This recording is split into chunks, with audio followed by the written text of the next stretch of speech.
Doug Carskater out today. 248-539-9797. Phone calls and feedback. Lots of texts coming in. Valentine's Day, who you fallen in love with in the last year? Detroit sports fan, who you fallen out of love with?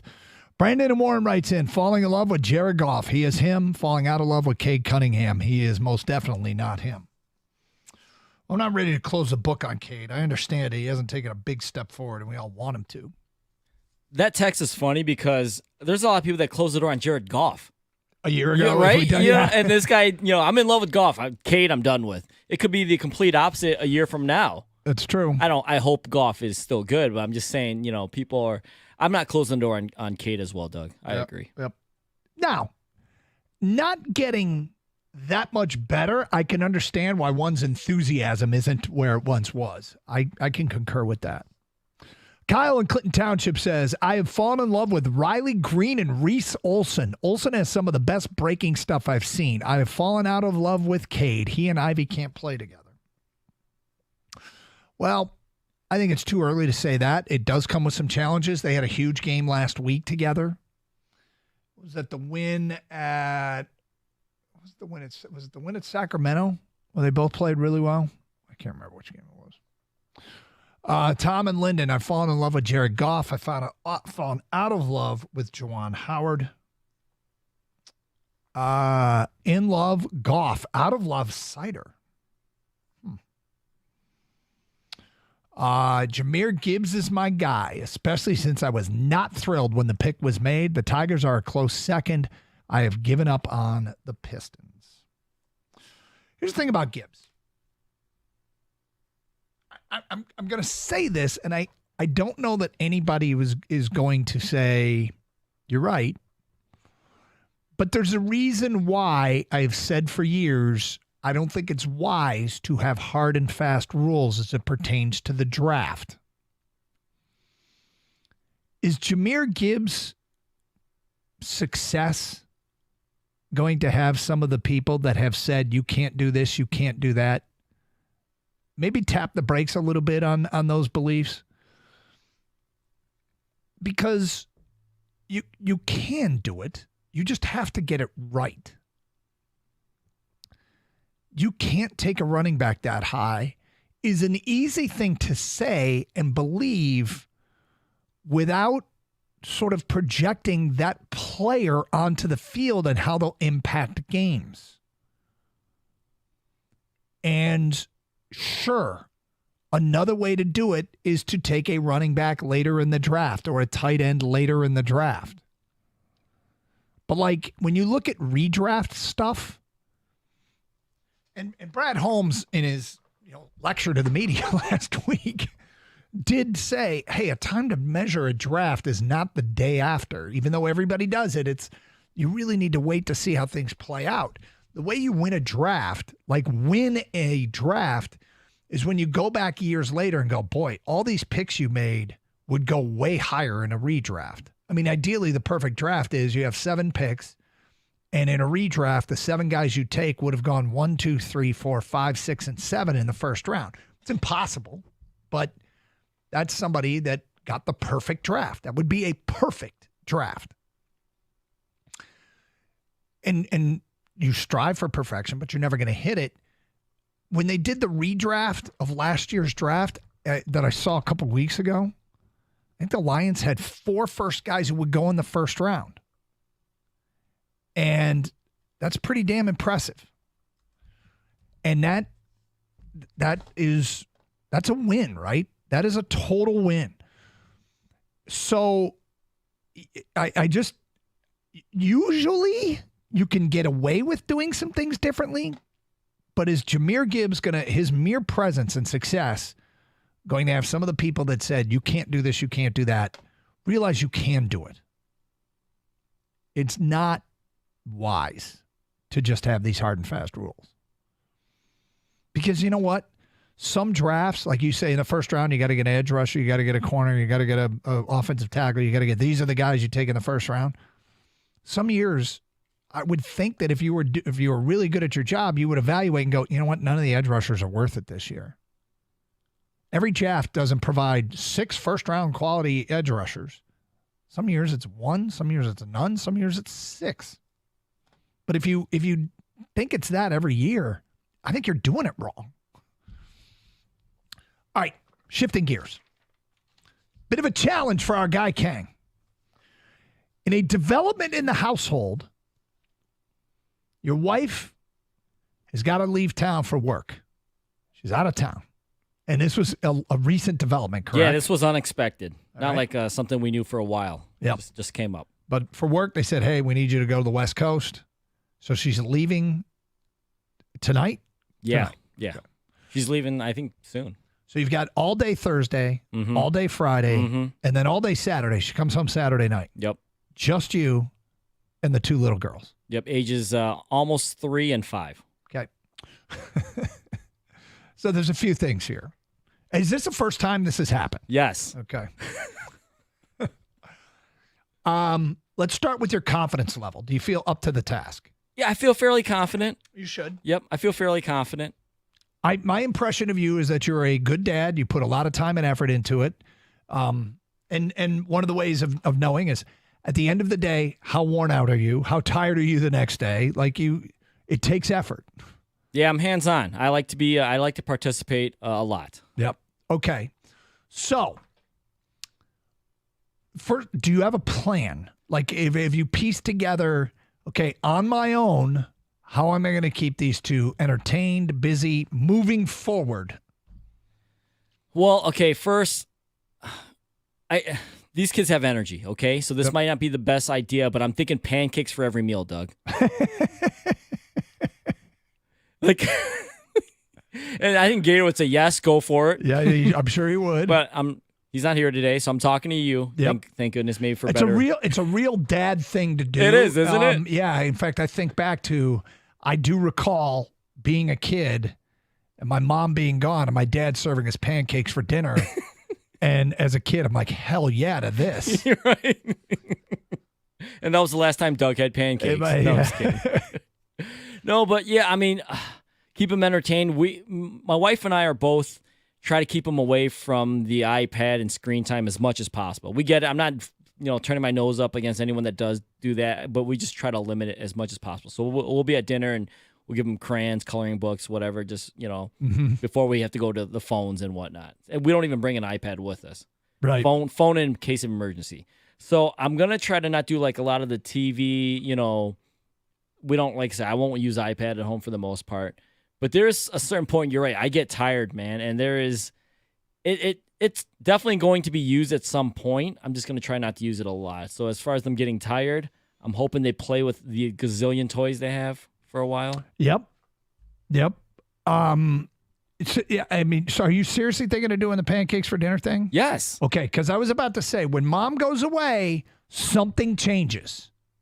Something changes. So that'll be the number one thing? Oh, they know that. So I'm a sucker for, giving them like sweets when they ask for them. My wife is not. Oh, boy. So we might be in trouble. I might have to make sure to really brush their teeth and stuff like that. Okay. Because ice cream, dessert, donuts, they love that stuff like any kid does. And you might. I have a harder time saying no. Okay. And they know it's just me. It's 2-on-1. I mean, they might be scheming. They might be. Is there any instruction that came from your wife? Like, don't do this, don't do that. Did she lay down any ground rules or suggestions? I think she forgot because she's been getting ready, packing, getting ready for this work trip, getting her presentation, all that stuff ready. That what she did do was she laid out my daughter's clothes for the next 3 days or whatever it is. Really? Yeah. Wow. So I know what to dress them in and all that stuff. I don't do bath time well. So I'll be giving them showers at best. Like it's like the scene from Pulp Fiction where you just take them out back and hose them off. Hold on. What? What's the problem with bath time? Just the whole, I don't know. I just find the shower much easier that, Okay. The constant water coming, rinsing out. Do they care? They actually prefer the shower, I think. Okay. So you're in good shape there. Yeah. So as far as instructions, she didn't leave me with too much. I guess either she trusts me or she just got too busy. But like I said, she laid out clothes. I think her school schedule, things like that. I'm bad with that stuff. Well, you're an adult. You've had a kid for over 5 years. You should be prepared for this. I am planning on checking in over the next 2 days. Is there an immediate plan for tonight? Like, is there practice or anything that you have on the agenda for tonight? No, I will text you and Gator with how things are going. Okay. I can't guarantee the house is going to be in the same shape as when she left. Probably smart, and you probably should tell her not to expect it. Although that'd be damn impressive if she comes home and the house is in the same condition. Good for you. Yeah, tell me about it. But yeah, this is going to be just me and the girls. My mom found out the other day, and she's like, "Oh, it's going to be fun, huh?" I'm like, "Fun? No, it's not going to be fun. Doug, we're playing man-to-man. Don't. What, now? I'm in zone. It's a one-man zone out here. I'm covering 2. Swear to God.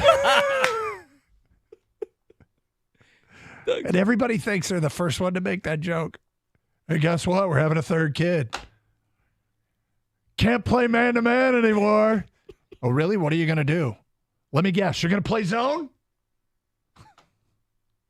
I'm on an island out here, man. I'm like Cam Sutton. I got the 2 best receivers coming at me. I don't know what to do. Intermediate route, go deep. You got problems. All right. We'll check in over the next couple days. Thank you. If anybody has any suggestions for good time killers, good, safe time killers. Let me ask you this, Doug, or the people as well. Yep. Would it be a mistake to try to take these 2 to like a play area, play place? Because I'm by myself. Oh, God, no. Don't do it? Oh, no, it's not a mistake at all. It's absolutely a great idea because they go crazy. Now, those things are Petri dishes, so make sure you're ready to clean them up afterwards. I know that. But, yeah, you take them. We used to take them, the kids to the one near us was named Jungle Java. I think it closed, but it was like a coffee shop with a giant play area. And you take the kids there and you're like, all right, here you go. Wear yourself out. Come out real tired. So, no, I don't think it's a mistake at all. What's the mistake? Just out of curiosity, what are you worried about? Just keep an eye on both of them at the same time. If one goes east, the other goes west. Yeah. You know? Those things are generally well monitored, but. Are they? I mean, it's better than letting them play in the road. All right. If anybody has any ideas, feel free to text them over 248-539-9797. Pitchers and catchers are reporting 4 things I'm looking for in spring training coming up today. We'll start that at 12:37. It's Carson Anderson, 97.1 The Ticket.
feedback coming into the Carson Anderson inbox, all kinds of it.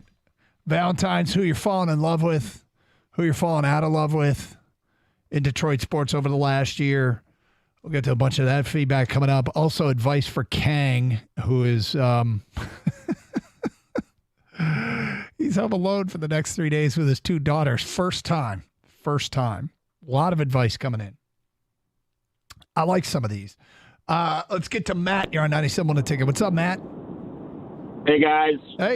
Hey, I got a 3 and a 4-year-old, and first thing to do when you go, one, it's fun, it's difficult, do it, but don't go into the playland with them, especially your younger one, first, because then they'll want you to go in the whole time. And then you're not getting any rest, and you're like, there's a McDonald's by my house I'll take them to when it's really bad out. And I have to convince my older daughter to pick up the younger one on this step that she can't get up. Yeah. Otherwise, she sits there and cries, and then it's no fun for anybody. But you'll have fun, man. Do it. My wife's actually out of town, too, so it makes you stronger. Have you considered pancakes for dinner? I've got the microwavable ones. We do a lot of popcorn. We did a dinosaur movie last night and popcorn. My 3-year-old won't eat anything. My 4-year-old's real good.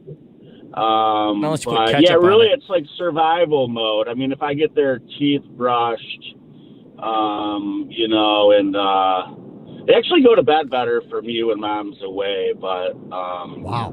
If Mom's there, that's all they want. But you'll have a blast, man. It's good memories.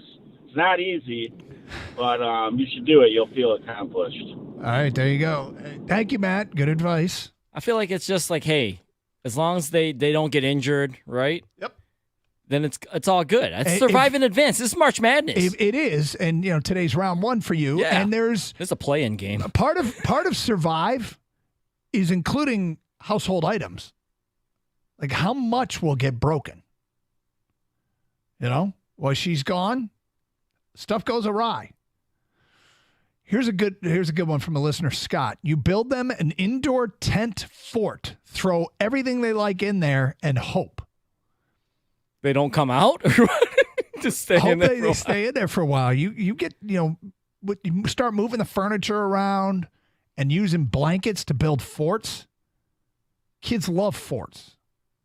I mean, might even convince them, okay, we're building your house. This is your room. Go to bed.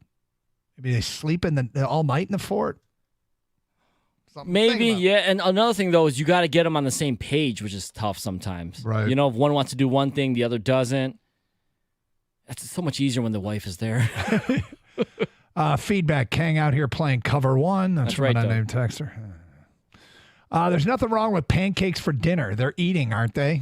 It's true. Adam and Brighton. Kang, dad of 3 little ones here. Just survive, man. No shame. The iPad isn't for when I'm the iPad isn't for when I'm tired. It's so I can get stuff done. It's hard to be in the kitchen cooking and watching kids in the other room. The iPad keeps them in one place so I can cook or pack lunches. No shame. Survive. From Adam. Plus, my wife's not there. She doesn't know. From Will, dang, Kang mentioning his daughter's age. I can't believe it's been 5 years since the Rec League championship. Well, that was when you had a Rec League championship game that coincided with the due date. Yeah, it was the same day. Yeah. It was amazing. I can't believe you remembered that, Will. Thank you for bringing that up again. That was, remember we asked people if you should go play. Yeah. Well, it sounds ridiculous when you say it out loud, Doug. It really does. But my argument was, and a lot of people backed me, how many times in your adult life ever are you going to be able to play for a championship? Any kind of title. Any, right? Yeah, once you're done with high school, most of us are done with competitive sports. But you can get into adult leagues and beer leagues. The next thing you know, you're playing church league basketball, whatever the case may be. But when you get to be into your 30s, you got a title on the line of any kind? Yes. This is it. This is like at 30, 31, 32, how many titles do you have left in your future of any kind? Exactly. I'm looking at the doc going, hey, what are you thinking here? epidural. I mean, we can induce. Can we induce here? I got a title game Saturday. Yeah. I brought my stuff. Jody and Romeo says, Kang, take your girls to Chuck E. Cheese.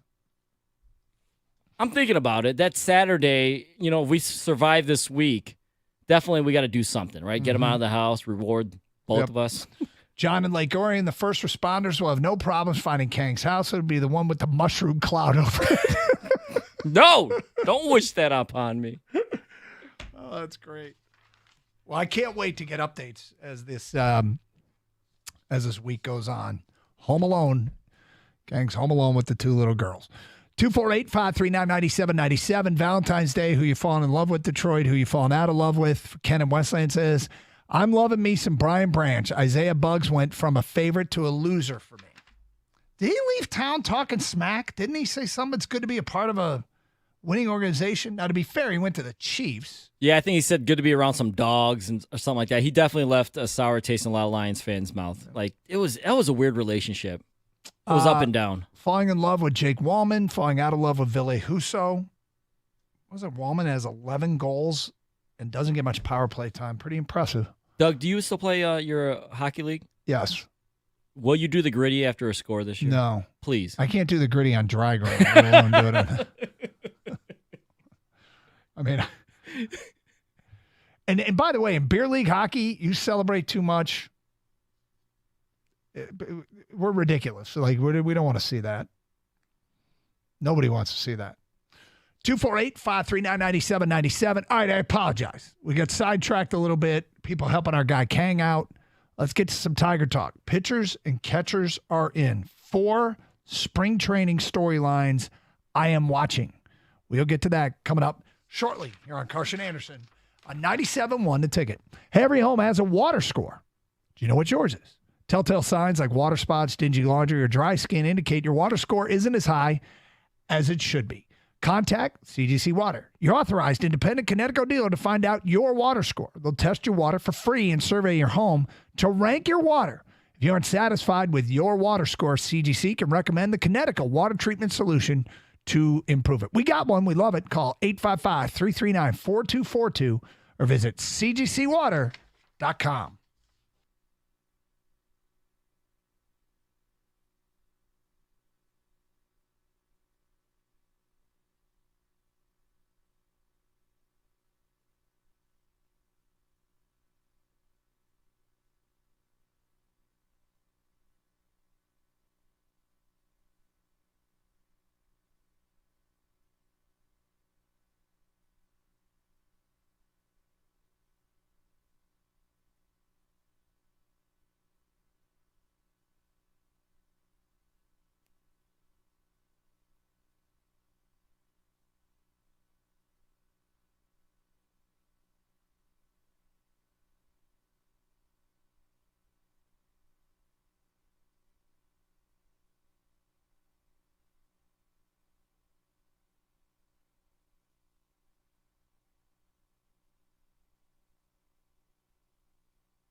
Doug Karsh, Gator out today. Hope you're doing well on this Valentine's Day. Yeah, just a reminder, guys, Valentine's Day. Maybe stop and grab that box of chocolates or flowers on the way home. If there is an expectation. But I will say, when there's not an expectation, because, I mean, a lot of people don't honor it, but there's not an expectation. There's nothing wrong with that. Step up, under promise, over deliver. You know how it works. Okay, so pitchers and catchers report today, which is awesome. Now, that doesn't mean we have a ton of stuff to talk about. It's like there's not a ton of breaking news. But it does mean that we're kind of starting to turn the page on winter. It's one of those start to pull in the spring, even though we have an extraordinarily and, to me, irritatingly mild winter. But indeed, it is one of those telltale signs of spring is the pitchers and catchers thing, and we're like 10 days away from a spring training baseball game, and I'm looking forward to it. And we're also expected to have a little bit more of a competitive team now. So I wrote down some storylines that I'm going to be paying attention to, and these aren't necessarily in any specific order. It's just things to watch for because they're going to be telltale signs on what kind of season it's going to be. So first one for me is how does the new staff look? I'm a believer in hoarding pitching and kind of always have been. I do feel as though expectations are a little bit high for this group. I'm surprised at how many people are excited about Maeda and Flaherty and their addition to the rotation.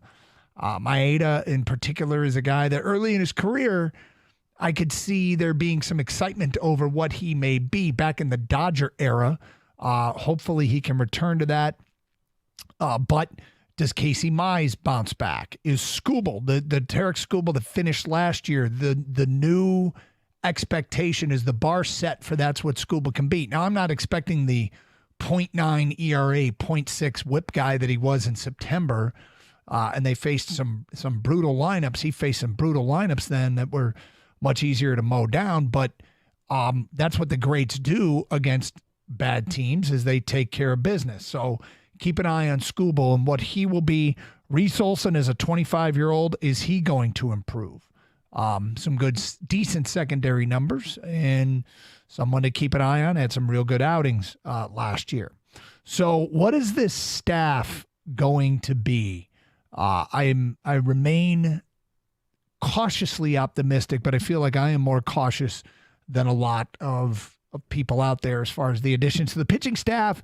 And as much as, you know, we can sit here and say, yeah, Mize can be something. Skubal can be something. Olson can be something. Counting on a step forward, it doesn't always work that way, but we'll keep an eye on it. Number 2 storyline I'm watching for in spring training, early in camp. Guys who are expected to hit 2, 3, and 4. Young, earlier in their career, and all could get better. But will they get better? Will Riley Green, Spencer Torkelson, and Kerry Carpenter get better? They were 1, 2, and 3 in OPS last year amongst Tiger regulars. There is reason to be excited about the way Torque finished last year. Started to show an ability to hit every pitch, including fastballs. And the challenge with him is bring the strikeout rate down. Maybe he gets a little too fine on the edges and trying to, a little too picky, but at the end of the day, can he cut down on that strikeout rate? Riley Green continue to get better. And I'd like to see these guys get out to a hot start. Early last year, the Tigers quickly dropped 7 games below 500. Quickly. And kind of stayed there the rest of the season. They finished 6 games under. So I'm excited about this group. It's cool to have a young 2, 3, 4. But when you're young, you're kind of undefined. You hope that the promise that they showed is who they are going to be, but you just don't know. So given the slow start last year and sort of wanting that reassurance, as I'm watching in spring, I want Torque, I want Green, and I want Carpenter to look every bit as adept as they can in spring training. Storyline 3 I am watching in spring training. Javi Baez. Like it or not, we're likely stuck with this guy. So there's a couple ways we can go about it, and my approach, and we'll see what Gator is, whether or not I'm going to spend all kinds of time bitching about Javi Baez or all kinds of time trying to figure out what use Javi Baez could have in a lineup that we're hoping contends here a little bit. I don't want to bitch about him every day, but I also don't want to watch him wave at sliders outside of the strike zone every day. And his strikeout rate was better in 23 than it was in 22. Going to be better here in 2024 than it was in 2023. His ground ball rate, very high.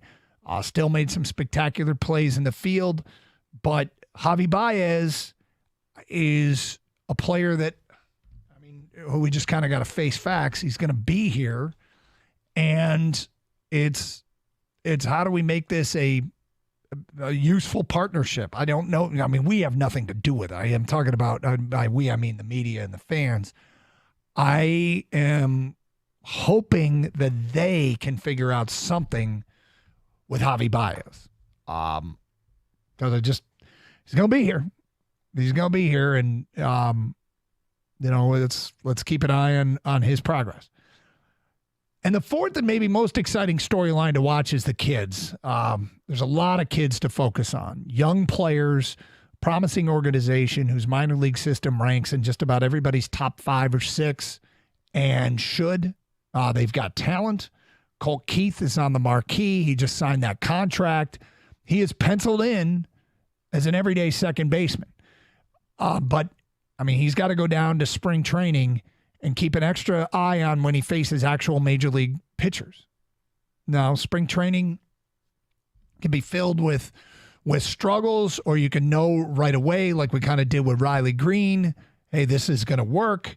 But Colt Keith the belief is he can hit. You heard Spencer Torkelson on the morning show. Tork said it's the stick. He can rake. He doesn't know much about him in the field, never played with him at any level, but they seem to be penciling him in as a starting second baseman. Now, MLB.com put together an all-rookie team, a preseason all-rookie team. Colt Keith was on it. So this isn't considered to be a pipe dream. There is an expectation, and maybe Colt Keith will be a guy that hits the ground running. By all accounts, we should be excited. He spent some early time in the minors being hurt, but now got healthy last year, and the numbers reflected it. I am big time on the Jackson Jobe hype train. This guy, if you just want to go to YouTube or Twitter or Google search Jackson Jobe slider, all the metrics, the spin rates and all that stuff, the people that live and die by it, praise Jackson Jobe. They think the numbers that he is putting up are freakishly good. And then you just go watch the pitch and you go, holy cow. And so I am very, very excited about Jackson Jobe, excited he got a big league camp invite. And I always get a little leery of getting too fired up for a guy because I don't want to create an unrealistic expectation. But the fact of the matter is I probably have an unrealistic expectation. I don't think it's out of the question we see Jackson Jobe coming out of spring, but we shall see. That's another one. When he's facing big league hitters, what does he look like? Does he look great at the minor league level? But then there's other guys to keep an eye on that have big league camp invites. So we're going to get to see him against major leaguers. Justin Henry Malloy, guy that got in a trade. And, he was on the fringe last year a few times, and we talked about him a lot. This year, will Justin Henry Malloy get a chance right out of the gate? Probably barring injury, no, but keep an eye on him. Jace Young, first-round pick. Guy that might project at third base for them. Justice Bigby. But I'm squarely focused on Keith and Jobe as guys to keep an eye on. So that's kind of where I stand leading into this Tiger spring training. Can't wait for baseball season because for the first time in a long time, it's a team that can compete. It's funny how bad this division is. Right? I mean, it truly is. Yesterday we did I think it was CBS's power rankings, where the Twins are ranked 10th in Major League Baseball. Best team in the division, 10th in Major League Baseball, which isn't particularly high. The Tigers are second in the division at 22nd. Then I think it was the White Sox 23rd, or Cleveland 23rd, the White Sox 24th, and Kansas City 28th. This division's terrible. Okay? It is what it is. Now, when you're playing in this division, you get 13 games guaranteed against teams that are behind you. Right? The 13 games that are guaranteed. If these rankings are accurate, Tigers would be better than the White Sox, Royals, and Guardians. Sorry, did it again. Guardians. So you get a chance to fatten up with those 13 games against those teams. So that's where I stand. Tiger baseball right around the corner. Here's my question at 248-539-9797. What are you most fired up for this baseball season? Pick something. Pick something about this Tiger team, this chance to be involved. Is it Cole Keith? Is it Riley Green? Is it Torque?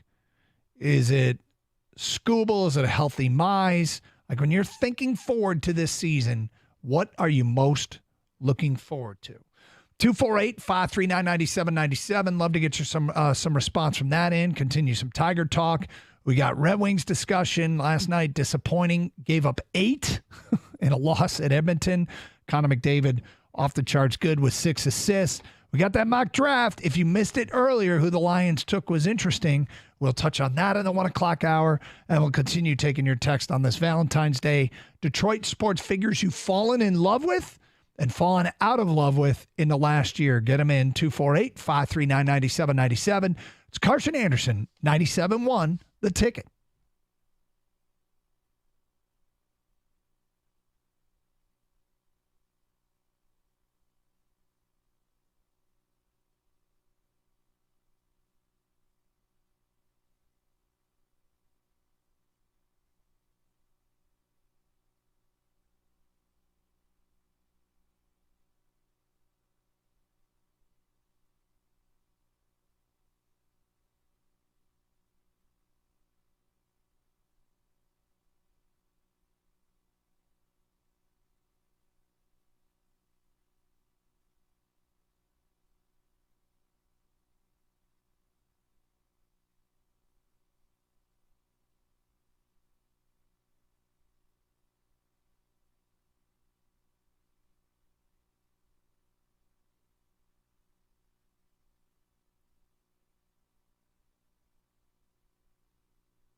Doug Harsh, Gator out sick today. Hope to have him back tomorrow. Taking your phone calls and feedback on a variety of topics. I just gave you the list of 4 things I'm looking forward to this Tiger season, and or this Tiger spring training. 4 storylines I'm going to watch. I'm looking at the feedback as it comes in, and we've asked you, what are you most excited about? I think very interesting to me is Javi Baez. Not for any other reason than it's this kind of relationship we're stuck in. And I said, we can either sit here and bitch about it or see if A.J. Hinch and this organization can provide, and maybe Scott Harris sets a tone, provide something to get something out of this guy. The first text we got on him was the following. Javi Baez does not need to be here. He's not a major league starting shortstop. I can't take a team seriously that would start him, buy him out. Do you know how much money he's owed? He is owed $98 million. $98 million. And as far as I know, he's going to get his $98 million.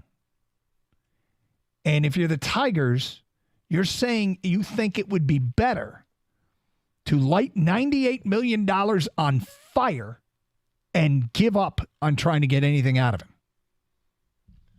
Now, when it comes to, if you're sitting in Scott Harris's chair, is that really what you do? You think it's hopeless beyond hope and that there's no way you can get anything useful out of him? And do I think it's particularly promising? No. Do I like what I've seen? No. But is buying him out make the most sense? I don't know. I had a question about Baez and Colt Keith, actually, and it has to do with expectations and contract. So I'm glad that Texter brought up Javi Baez. What is yours, and what should the people's expectations be for those 2 players with their contract? Do you just, forget about the contract, or does that play a factor into what you are looking for from those guys? It's a great question. It's a valid question. You want the players that are paid the most to produce, right? Everybody does. You don't want to waste the money. And there's hostility towards Javi Baez, and it's understandable. But I ask you, if you're the organization, you really think spending the $98 million just to get rid of him is worth, that's the choice you would make? As far as Colt Keith is concerned, Colt Keith isn't on trial. Scott Harris is on trial. And that sounds like, I'm mad at Scott Harris. I'm charging him with a crime, but I'm judging Scott Harris more by what Colt Keith does than anything. It's an interesting decision to sign a guy to that kind of contract before he has taken a major league at bat. And this is Scott Harris showing faith in a player that he didn't draft. So, I think that the Scott Harris is the one I'm really judging based on this. Now, what is my expectation for Colt Keith? I haven't written down any numbers yet. I would like to see him justify being the starting second baseman, whatever that is. Like, okay, I see why they signed him, and I'm penciling him in for the next 5 years, 3-4 years, whatever time frame. It doesn't matter. I want the justification of him being the starting second baseman and showing enough promise that we're good with that. As far as Javi Baez, look, I mentioned the strikeout rate. Would we all agree? I mean, maybe we wouldn't. The thing that drives me most nuts about him, let me just start with that, is swinging at the same pitch out of the strike zone over and over and over. Well, his strikeout rate went down between 22 and 23. And that's why I'm in a place to go, okay, can it go down again? Can it go down again?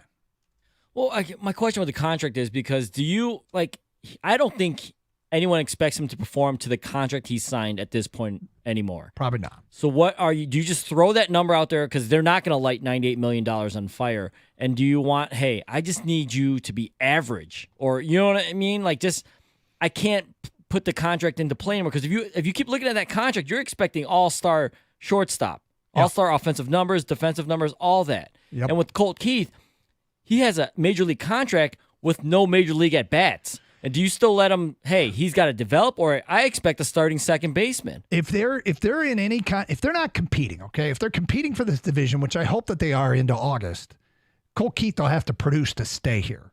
Because if they're trying to win games and it turns out that they've got to move, McKinstry to second base and play Veerling at third, whatever the case may be, then so be it. And Cole Keith, I guess, send him down and get him at bats and let him develop.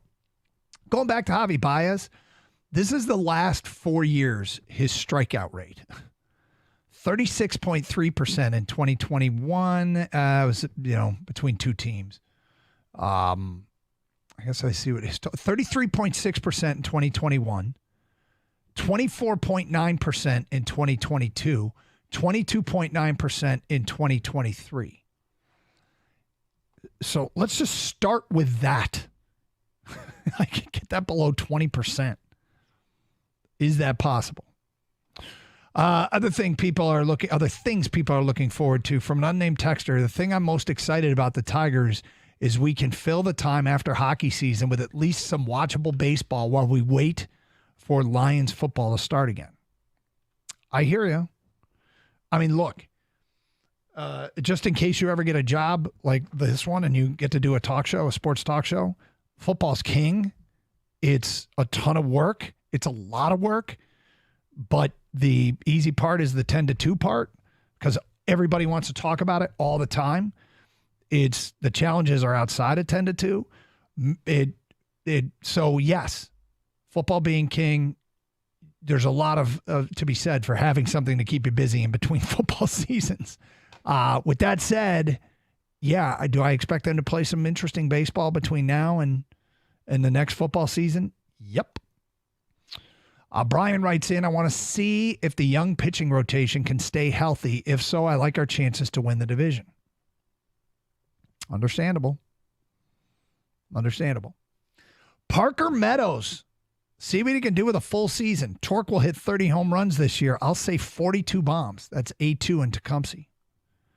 Well, that would be a huge win. And it's funny because I'm going to be intrigued to see where Parker Meadows fits in. I mean, I guess you always want extra outfielders, but it sounds like the plan for them is to have the dude they bought in from Milwaukee, Canna, come in and play, if not, start. And so is Parker Meadows see his role reduced, or does he get a lot of playing time? I don't know. I guess that'll sort itself out. I have a lunch bet on Reese Olson throwing a no-hitter this year. Think I'll win. No. First of all, I'm not sure I'd make that bet on Reese Olson throwing a complete game this year. And you got him throwing a complete game no-hitter? Is that, good for you. Are you getting odds? Well, I was just going to say, how many lunches are you getting for that? It just shouldn't be a straight up bet, should it? No. Yeah, you're right. I wonder what his longest outing has been. His longest outing was he pitched 7 full innings September 2nd against the White Sox. 4-hitter. His last 5 outings were great last year. 4 hits, 2 hits, 2 hits, 2 hits, 5 hits. So, look, he's got promise. I think betting any pitcher to throw a no-hitter, I hope you're getting odds. Weren't you a big Reese Olson guy last year? Yes, I was. I felt like every time he was going to pitch, you're like, hey, Tigers find something in Reese Olson here? We might have done that a lot, yep. I'm most looking forward to seeing the good old ballpark coconuts. That's from Scott and Carlton. You sure it's not Scott from around here? It might. Yeah, it sounds like it. Bretton Monroe, I'm pumped to see Mize pitch. He's got a lot to prove. I think he has every bit of talent and ability to do so. I'm pumped to see him pitch an entire season. 248-539-9797. All right, Kang, we got more suggestions on how you can survive the challenge of being a single-parent dad for the next 3 days for the first time since you've had kids. 2 daughters, age 5 and almost 3. Kang is home alone the next 3 days. There's a lot of suggestions coming in. Plus, if you missed the mock draft from earlier, we'll talk about who the Lions got today at 1:20 here on Carson Anderson, 97.1 The Ticket. Hey, get buckets with your first bet on FanDuel, America's #1 sportsbook, because right now, new customers get $150 in bonus bets with any winning $5 bet. That's right, $150 if your bet wins. So what I do here is find a heavy favorite, just bet them on the money line to win a game. You win the bet, you get the $150 in bonus bets. Bet on all your favorite NBA players and teams with quick bets, live same-game parlays, exclusive props, and more. Just visit FanDuel.com/Doug and shoot your shot. FanDuel, official sportsbook partner of the NBA. Must be 21 or older and present in Michigan. First online, real money wager only. $10 first deposit required. Bonus issued as non-withdrawable bonus bets that expire 7 days after receipt. See terms at sportsbook.fanduel.com. Gambling problems? Call 1-800-270-7117 for confidential help.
Doug Harsh, Scott Anderson out today. Sick. Hope to have the big fella back tomorrow. 248-539-9797. Great to be with you on a Wednesday, Valentine's Day. We got a lot of email and feedback coming in on athletes and people falling in love and out of love over the last year. Coming up today at 1:20, if you missed the mock draft earlier, we'll revisit some of the more popular answers to our question. There was a dead heat tie. I haven't gone back and tallied up the numbers to see if the tie has been broken, but we'll explain today at 1:20. In the meantime, our guy Kang explained last hour how he's home alone with 2 small children over the next 3 days. It's going to be just him for the first time, just dad, which is fascinating to me. And I'm excited for you, but I also can't wait to hear the war stories because there will be some. And when mom's away, things change without a doubt. Lessons will be learned by all. What do you think the probability of having a fast food dinner is when both parents are home or when just dad's at home? When just dad's home, high to very high. Yeah, I think the probability goes up quite a bit. As you mentioned, pancakes for dinner. Yes. There'll be a lot of pancakes and ketchup at some point during these next few days. Here's the feedback we've gotten on how can Kang survive this from Vince in Sterling Heights. Kang should do scavenger hunts in the house, hide 2 or 3 other toys. A couple of rounds will kill time. I do this with my kids all the time. So there is something that I can do that has worked in the past. I just don't know how long it will last, is hide and go seek. Yeah. Okay? The problem is when they want you to, like, I'd rather have them hide. Because I can take my time, right? All sure, day. yeah. I can walk around. You can maybe cleaning stuff up, doing laundry. Pretend I can't find them, that whole 9. Yeah, well, where are you? And just kind of sit there or whatever. Keep yelling. I think I see you. No, I don't. But when they want me to hide, I can get rough, Doug. Well, you got to find a great hiding spot and make sure you got Wi-Fi. From an unnamed texter, I have 2 kids who's similar age to yours. All I have to say is, welcome to the Hunger Games chaos. Survive, man. Yep. My girls like to have dance parties when they were little. Just put on some danceable music you like. So here's the question. Can you present this as a dance party, play music, have the game on in the background? What do we got tonight? Michigan State, Penn State. Have that game on in the background, playing music real loud. You're sitting on the couch. They're dancing. I don't think so. No. They want you to participate. Okay. That's the issue with the quote-unquote dance party. Mm-hmm. Unnamed texter, just give them what they want. Make it an event. Just remember, with a sugar high comes the crash. I taught my girls how to play board games pretty early, around 4 or 5. It's a good time killer. See, the problem is dad usually gives them what they want too much. Yeah. And mom's there for a barrier. She's the guardrails. And you're the one that's easily manipulated. Yes. Yep. Of course. I understand. Please. Okay. Can I have this? No. Please. Yep. Unnamed texter, Kang, play Bluey on a laptop during bath time. Makes it so easy. Can feed them apples during it too. You got this. You got this. Oh, Bluey will be played. Okay, good to know. How much Bluey will be played is the question. And one more from Mike in Colorado. Kang, get yourself a bag of chicken nuggets and french fries and build them a blanket fort to eat under. It'll entertain them for hours. I think the blanket fort goes a long way. And tell them this is your fort. This is like your house. You guys live in it. Doug. Yeah, I'll send pictures. I can't wait. This is going to be classic. All right. If you missed it earlier, little NFL talk. The first half of the show. It was fun because we did our first look at a mock draft. And this one came from Field Yates of ESPN. If you're familiar with the show, we go through mock drafts a lot.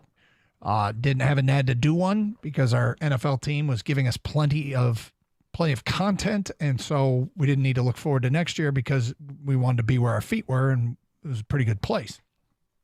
But now it's the off season, right? And the draft is stunningly close. We're, it's coming up in the end of April, and the idea that we have to kill months talking about it, we don't. Well, I guess we kind of do, but not nearly as long. So, Field Yates mock draft has the quarterbacks going 1, 2, and 3 to Chicago, Washington, and New England. Caleb Williams, Jaden Daniels, and Drake May. Other interesting picks. Marvin Harrison, the wide receiver from Ohio State, goes 4 to Arizona. Joe Alt, the offensive tackle from Notre Dame, goes to Jim Harbaugh and the Chargers.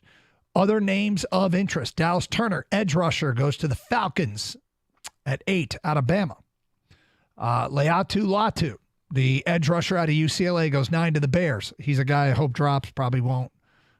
Need to do a little bit more deep dive. Jared Verse, edge rusher, Florida State, would be great as a Lion. He's going to Minnesota at 11 in the division. Great. J.J. McCarthy goes 12 to Denver. Is Russell Wilson even going to be a Bronco this coming year? Other players of interest. Byron Murphy, defensive tackle, Texas, goes to the Vegas Raiders at 13. Terrion Arnold, cornerback, Alabama, goes to the Indianapolis Colts at 15.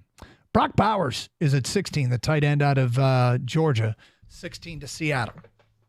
Not that I think the Lions would be interested. I just think it's an intriguing note. Other names that might interest Lions fans. Quinyon Mitchell, cornerback from Toledo, goes to the Rams at 19. Bo Nix, quarterback, goes to Oregon. We mentioned him for a reason. From Oregon, goes to Pittsburgh at 20. We mentioned him for a reason. We'll get to that in a minute. Nate Wiggins, the corner from Clemson, goes to Philly at 22. Enos Rakestraw Jr. out of Missouri goes to Houston at 23. Cooper DeJean, corner from Iowa, goes to Green Bay at 25. And the Lions at 29. Look, we did this and we kind of did it wrong, not intentionally. We did not look to see who the Lions took. We went through the first 28 picks and then found the players that we thought the fans would be most interested in and put them on a board and said choose from them. The names were Michael Penix, quarterback, Washington. I'll explain that in a second. Keon Coleman, wide receiver, Florida State. Edge rusher, Chop Robinson, Penn State. Edge rusher, Adisa Isaac, Penn State. Defensive tackle, Jerjon Newton from Illinois. Defensive tackle, Tavondre Sweat, Texas. Cornerback, Kamari Lassiter, Georgia. And cornerback, Kool-Aid McKinstry, Alabama. All those players were undrafted up until the Lions pick at 29.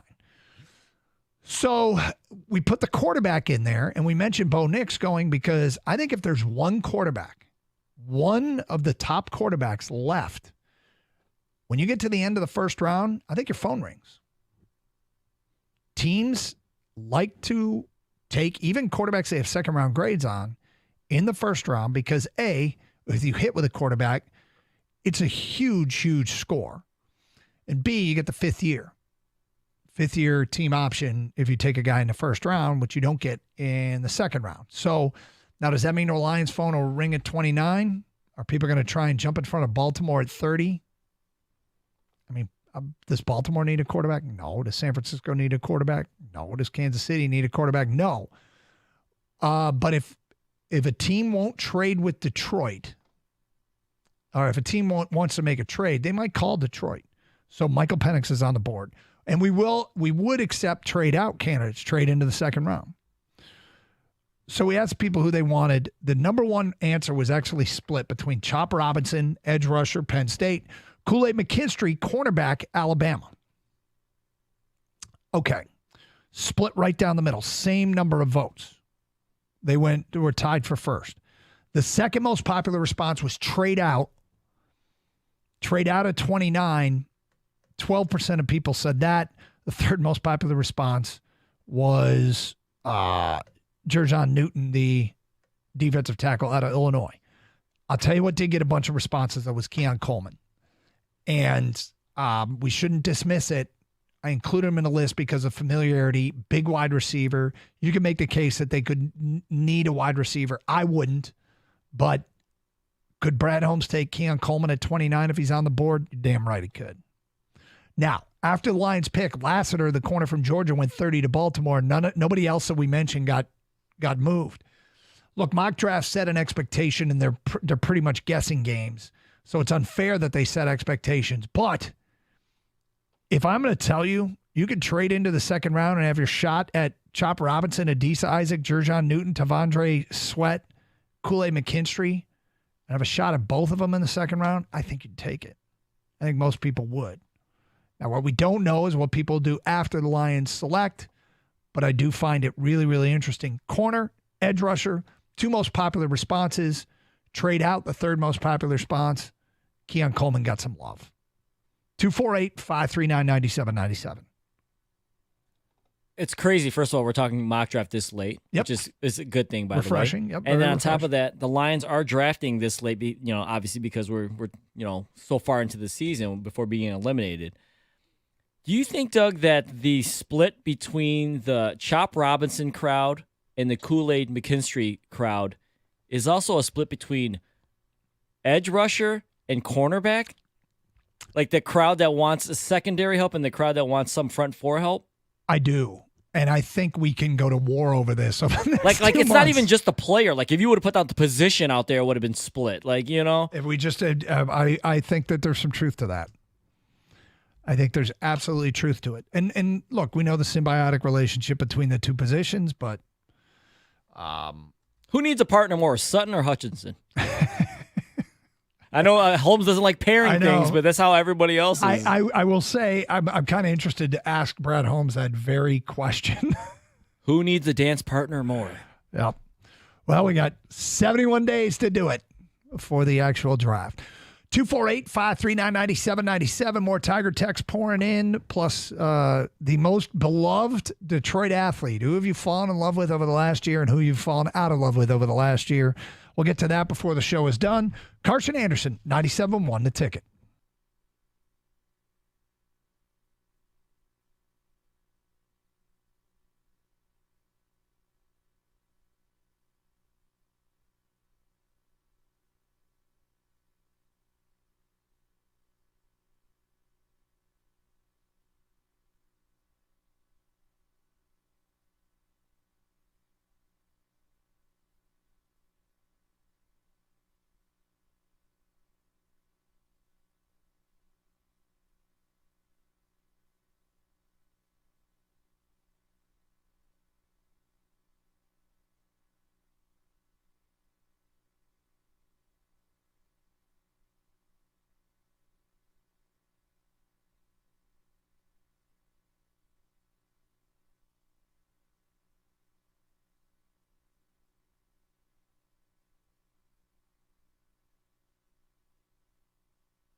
Back to your phone calls in a moment here on the Carson Anderson program. Gator out today.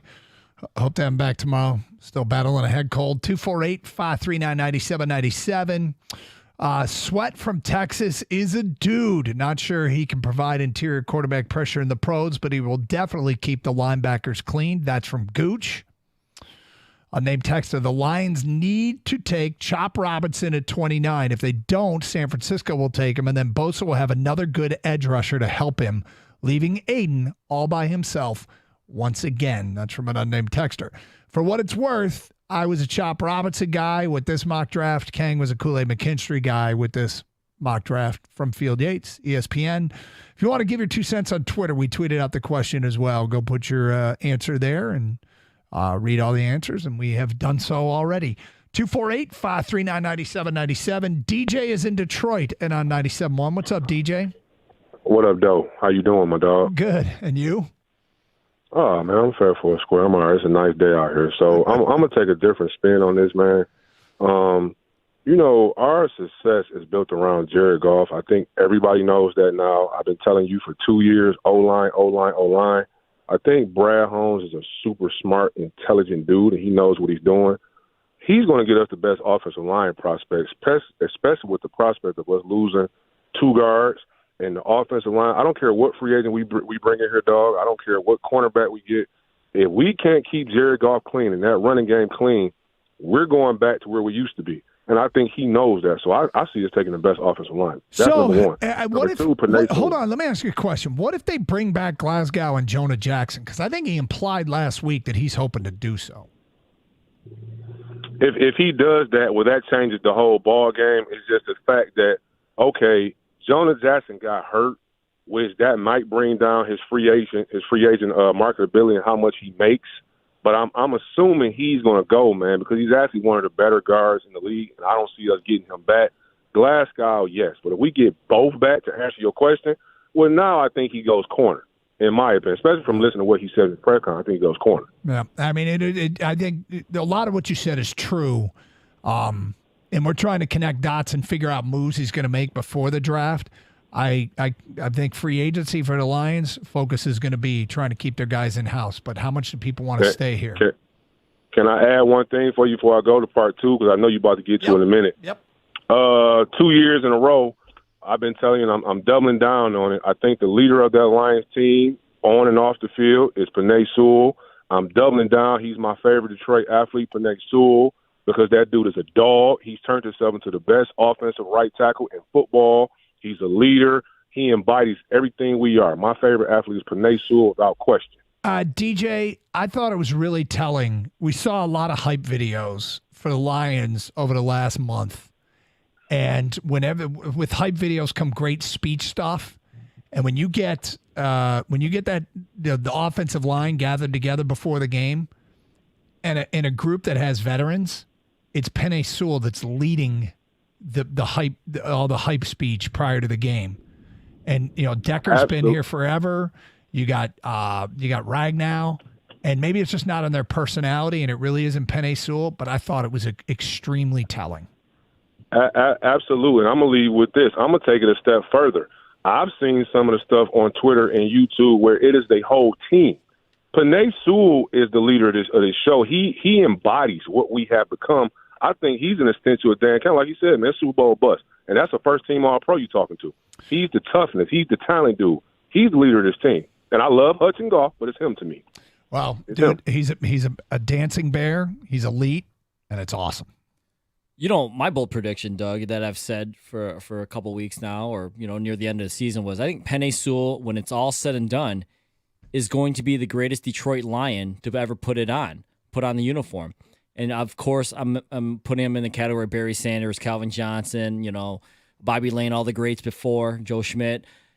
It's just because I think he's a lifer, like DJ was saying. He's going to be here. He's Anthony Munoz. He's Joe Thomas. I think he's going to be, just at his position, he's going to be regarded as the best, one of the best, if not the best, to ever do it. And, yeah, I agree with him being a leader. And with going back to the Brad Holmes thing, I know DJ is saying pick offensive lineman, and other people say pick cornerback. Be careful when you play that game with Brad Holmes and pick this position. He doesn't pick positions. No, he doesn't. He picks players. We would, and I know we're doing it. We're kind of asking for it. But we're going to do it, but you're right. But be careful with that game. There's no question that that's not how – I mean, the way he does it is the way you just described. How many times have you heard him say, and he has said it a ton, we're looking for football players. We know we got it, but it's hard for me to – like, I think what DJ said was true and untrue at the same time. I think both things are in play.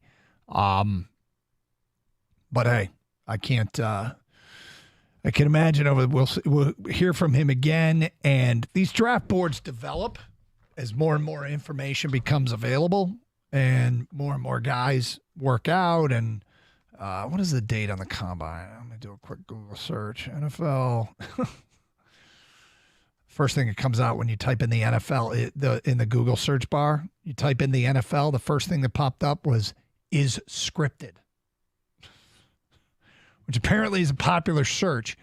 NFL Draft Combine 2024, March 4th. So a few weeks away. 248-53. I'm sorry, it starts Monday, February 26th. It's 12 days away. God, did they move everything up this year? No, man, we're behind. I know. Dave, you're next on 97.1 The Ticket. Hi, Dave. Hey, how are you?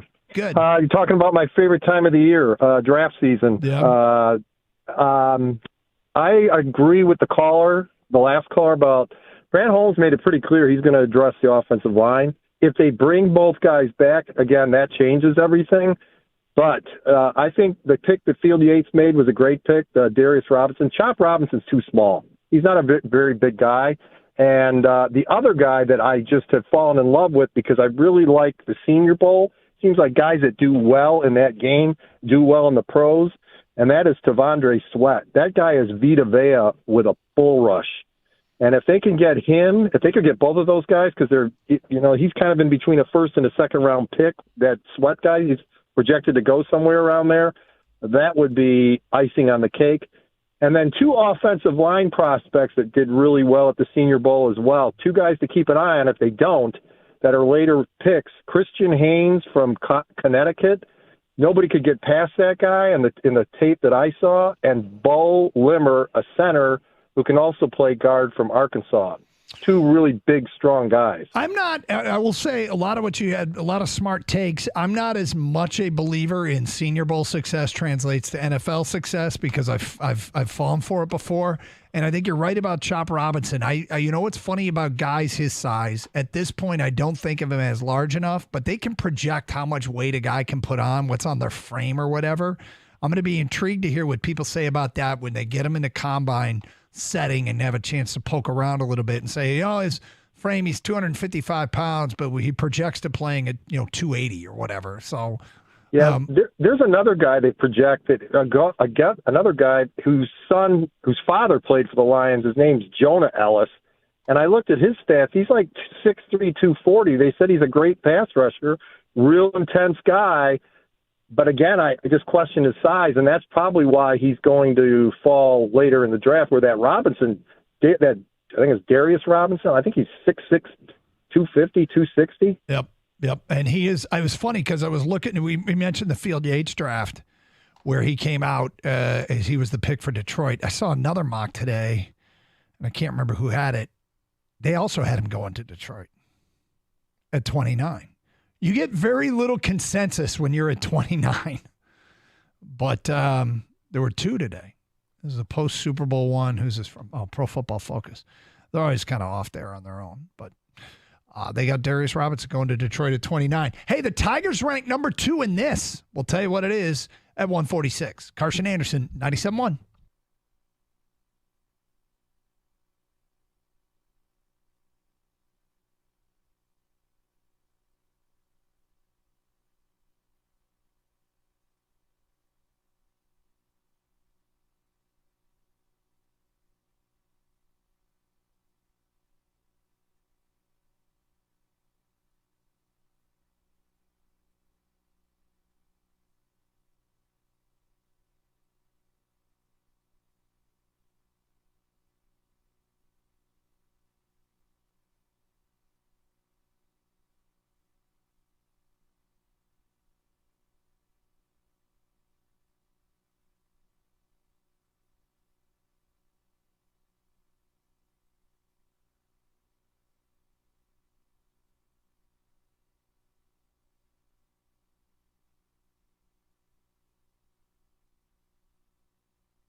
Doug Karsh. Carson Anderson, 97, want to take it a little short-handed today with Gator out. Hope to have him back tomorrow, fighting a head cold. In the meantime, we mentioned before the break that the Detroit Tigers ranked number 2 in this. And I've actually made this observation. I have a weakness, and this feeds right into it. It's from the website, a spinoff website from USA Today Sports called For the Win. And they rank the top 10 MLB spring training hats. Now, it's become a thing. Every team has their spring training hat, and it's a little bit different from their regular hat. And the Tigers spring training hat ranks number 2 on the list. The top 10, the Dodgers at 10, the Twins at 9, the Yankees at 8, which looks like their normal hat. Blue Jays at 7, which is kind of old school Blue Jay, the traditional white panel up front, and then a mixture of the bright blue and the light blue. Braves at 6, Washington Nationals at 5, Arizona Diamondbacks one is sweet at number 4. Tampa Bay Rays at 3, Tigers 2, and the number 1 hat is the Chicago Bears, which is the old school Cubby. It's a light blue hat with a darker blue brim. But Tigers ranked number 2. The Tigers spring training hat is all orange with the tiger face on the front. I have a black hat, a black tiger hat that looks just like this, but I have to admit, I eyed this one. I'm like, this hat is kind of sweet. And I might have to pull the trigger on this purchase. What will keep me from doing so is I own way too many hats. And if I go somewhere, you go visit a place. Last year we went to Hilton Head, came back with a hat. Went to the Rose Bowl. I came back with a hat. Went to the national title game. I came back with a hat. It's the only thing I purchased on any of those trips was a hat. I don't need another hat. I don't need another Tiger hat. Got a Tiger hat I very much like. However, I really like this orange Tiger spring training hat. Now, it's got the badge on the side with the palm tree 24, like the spring training logo. Part of me doesn't want to buy the hat because I'm not going to spring training. I'm not going to be there. And this is a ridiculous rule. But deep down, I feel like, can I buy that hat if I'm not at spring training? Because this hat kind of implies I went to spring training. I was there about the spring training hat. And some of you might be going, no, it doesn't mean you weren't there. In my head, that's how I look at it. So I'm liking this hat. I might have to go against one of my rules to be fully comfortable with buying said hat. But, man, it's a sweet hat. So you can check it out for yourself, I'm sure, anywhere. Go to Tigers website. Talking about that draft, Field Yates draft, feedback coming in from an unnamed texter. Tavondre Sweat shows flashes of being disruptive and solidifies the D-line. Really good corners available in round 2. I would agree with that. Chris and Heartland, I think they will move up in the draft and get Quinyon Mitchell after missing out on Witherspoon last year. It's from Chris and Heartland. I don't think moving up in the draft is something that follows any pattern that Brad Holmes has ever shown. But I've said it before, when you get closer, you might have to modify your approach a little bit because you don't have as many needs, you don't have as great resources, but getting to the top of the mountain might take an aggressive move, something that's not in your typical game plan in the offseason and out of character. So, Chris, I will consider it. File it away. The Lions need to take Chop Robinson at 29. Oh, I'm sorry. I already read that one. My bad. 248-539-9797. Regarding the Tigers, unnamed texter says, Dan Dickerson just said the other day on Tiger Talk that Parker Meadows is a starting center fielder. It's good to know. Thank you. So who am I missing here? The odd man out. I feel like they have 4 guys, and Meadows I wasn't sure was projected to start. I feel like I'm blanking on somebody. Thank you. Scott Harris or Greenberg. I'm no fan of Harris. Has done nothing so far, but the CK thing certainly has Greenberg's okay. The Colt Key thing has Greenberg's okay. If it wasn't his thing, it's time to move the attention to Greenberg. After all, he's the GM, and so far it looks like we're going to have an infield that can turn a double play and a roster that infield that can't turn a double play and a roster that can't hit. Should be competing for the Central, though, with 75 wins. Next one, I think setting $98 million on fire is better than having Javi Baez be the shortstop and leader of this young nucleus of players. Doug, his salary is horrible. We all agree. If you look at his WAR, please explain how he helps this team. Can't live in the past. So the question is, if he's not the shortstop, who is? And again, you try and you exhaust the resource. You exhaust the resource. And I don't think it's better for them to pay $98 million to get rid of Javi Baez. I don't 100% believe that, but nonetheless. 248-539-9797. Okay. So we had the votes come in on this Valentine's Day of players or people in Detroit sports that you have most fallen in love with and people you have most fallen out of love with in the last year. Let's do one more round of these. I have fallen in love with DeBrincat. I've fallen out of love with Juwan Howard. That's from Eric in a car. When it comes to Jared Goff, I'm in love, and I don't care who knows it. The Pistons are so over. I was by your side through the teal uniform era and Judd Bushler, but enough is enough. That's from Frank. I fell in love with Goff and out of love with Juwan Howard. He has to go. That's from Steven at work. Daniel and Highland. Jahmyr Gibbs is my guy, especially since I was not thrilled when the pick was made. The Tigers are a close second. I've given up on the Pistons. Daniel and Highland. Dave in Plymouth. Fallen in love with Sam Laporta. Out of love with Tom Izzo. He needs to start considering retirement. Sam in Grand Rapids. I have fallen head over heels for Jared Goff, what he does on and off the field. I have fallen out of love with Javi Baez. I knew he wasn't going to be a star, but he was one of the, if not the worst hitter in baseball last year. I have hope for him this season, but damn, rough year the last year. Sam in Grand Rapids. Yes, it is. All right, so the player that Detroiters have fallen the most in love with over the last year on this Valentine's Day is, or the person in Detroit sports is Jared Goff, followed by Jahmyr Gibbs and Alex DeBrincat. The player or thing in Detroit sports people have most fallen out of love with in the last year. Number 1 is the Pistons. Number 2 is Cade Cunningham. And number 3 is Juwan Howard / Michigan basketball, which is somewhat understandable given their struggles. Thank you for all your responses on this. And happy Valentine's Day to everybody. Do appreciate all your feedback and phone calls. Again, we'll hope to have Gator back tomorrow. We shall see.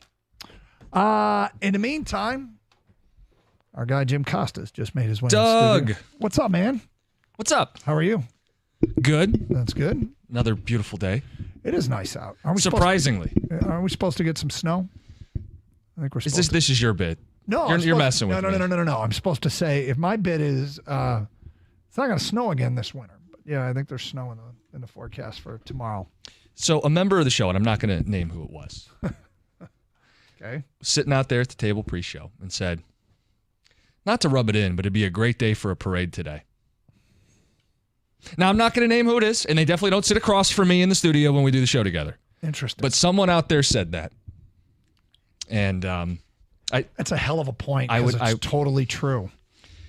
It's so mean. It's so mean. It is mean. It's right, though. It's right, and that person's an effort for bringing it up, but because already, like I sit here in studio, and we got the 3 TVs, and I'm watching, and there's so much parade stuff coming from Kansas City. This would kind of be the best you could hope for on a day like today. I know we're going to get over it as best we can. Yeah. Didn't help. No, that doesn't help. So I think it's February 9th is the Super Bowl date next year. So that'll be 10th, 11th, 12th. So we're hoping for good weather on February 12th of next year. Yeah, what's the forecast? Get your Farmer's Almanac out. That's right. And take a peek and plan. Speaking what's the 363-day look? Is this because I said it was a nice day? I didn't say who it was. I said an unnamed member of the show. You outed yourself. I didn't do that to you. Could have been David. I was just like, wow, such a nice day. I was like, this would have been a great day for a parade. Well, we're not saying you're wrong, but I did say whoever brought it up was an effer for bringing it up. Hey, my team lost too. Yeah. How many times do you get a day like this in February in Detroit? Well, you don't. You don't in the past. You might in the future, but that's a whole nother topic. Speaking of future Super Bowls. Global warming, 248. Oh, boy. Let's heat up the lines, baby. Let's do it. Carbon emissions. Who are you voting for? Hey, I got my plug in. Sorry, go ahead. February of 2027. The Super Bowl will be played on Valentine's Day. No way. Yes, you can look this up. February of 2027. The Super Bowl will be played on February 14th. Valentine's Day. Wow. So get your plans in order. That's a challenge. So that means what if you got to go out on a date that night? You do a lunch date. You go brunch. Hey, we got dinner plans at the best restaurant. Do you want to date or be married to someone that doesn't want to watch the Super Bowl? No. Okay. Then so plan your life accordingly. Or, you know what, Doug? You know that one restaurant?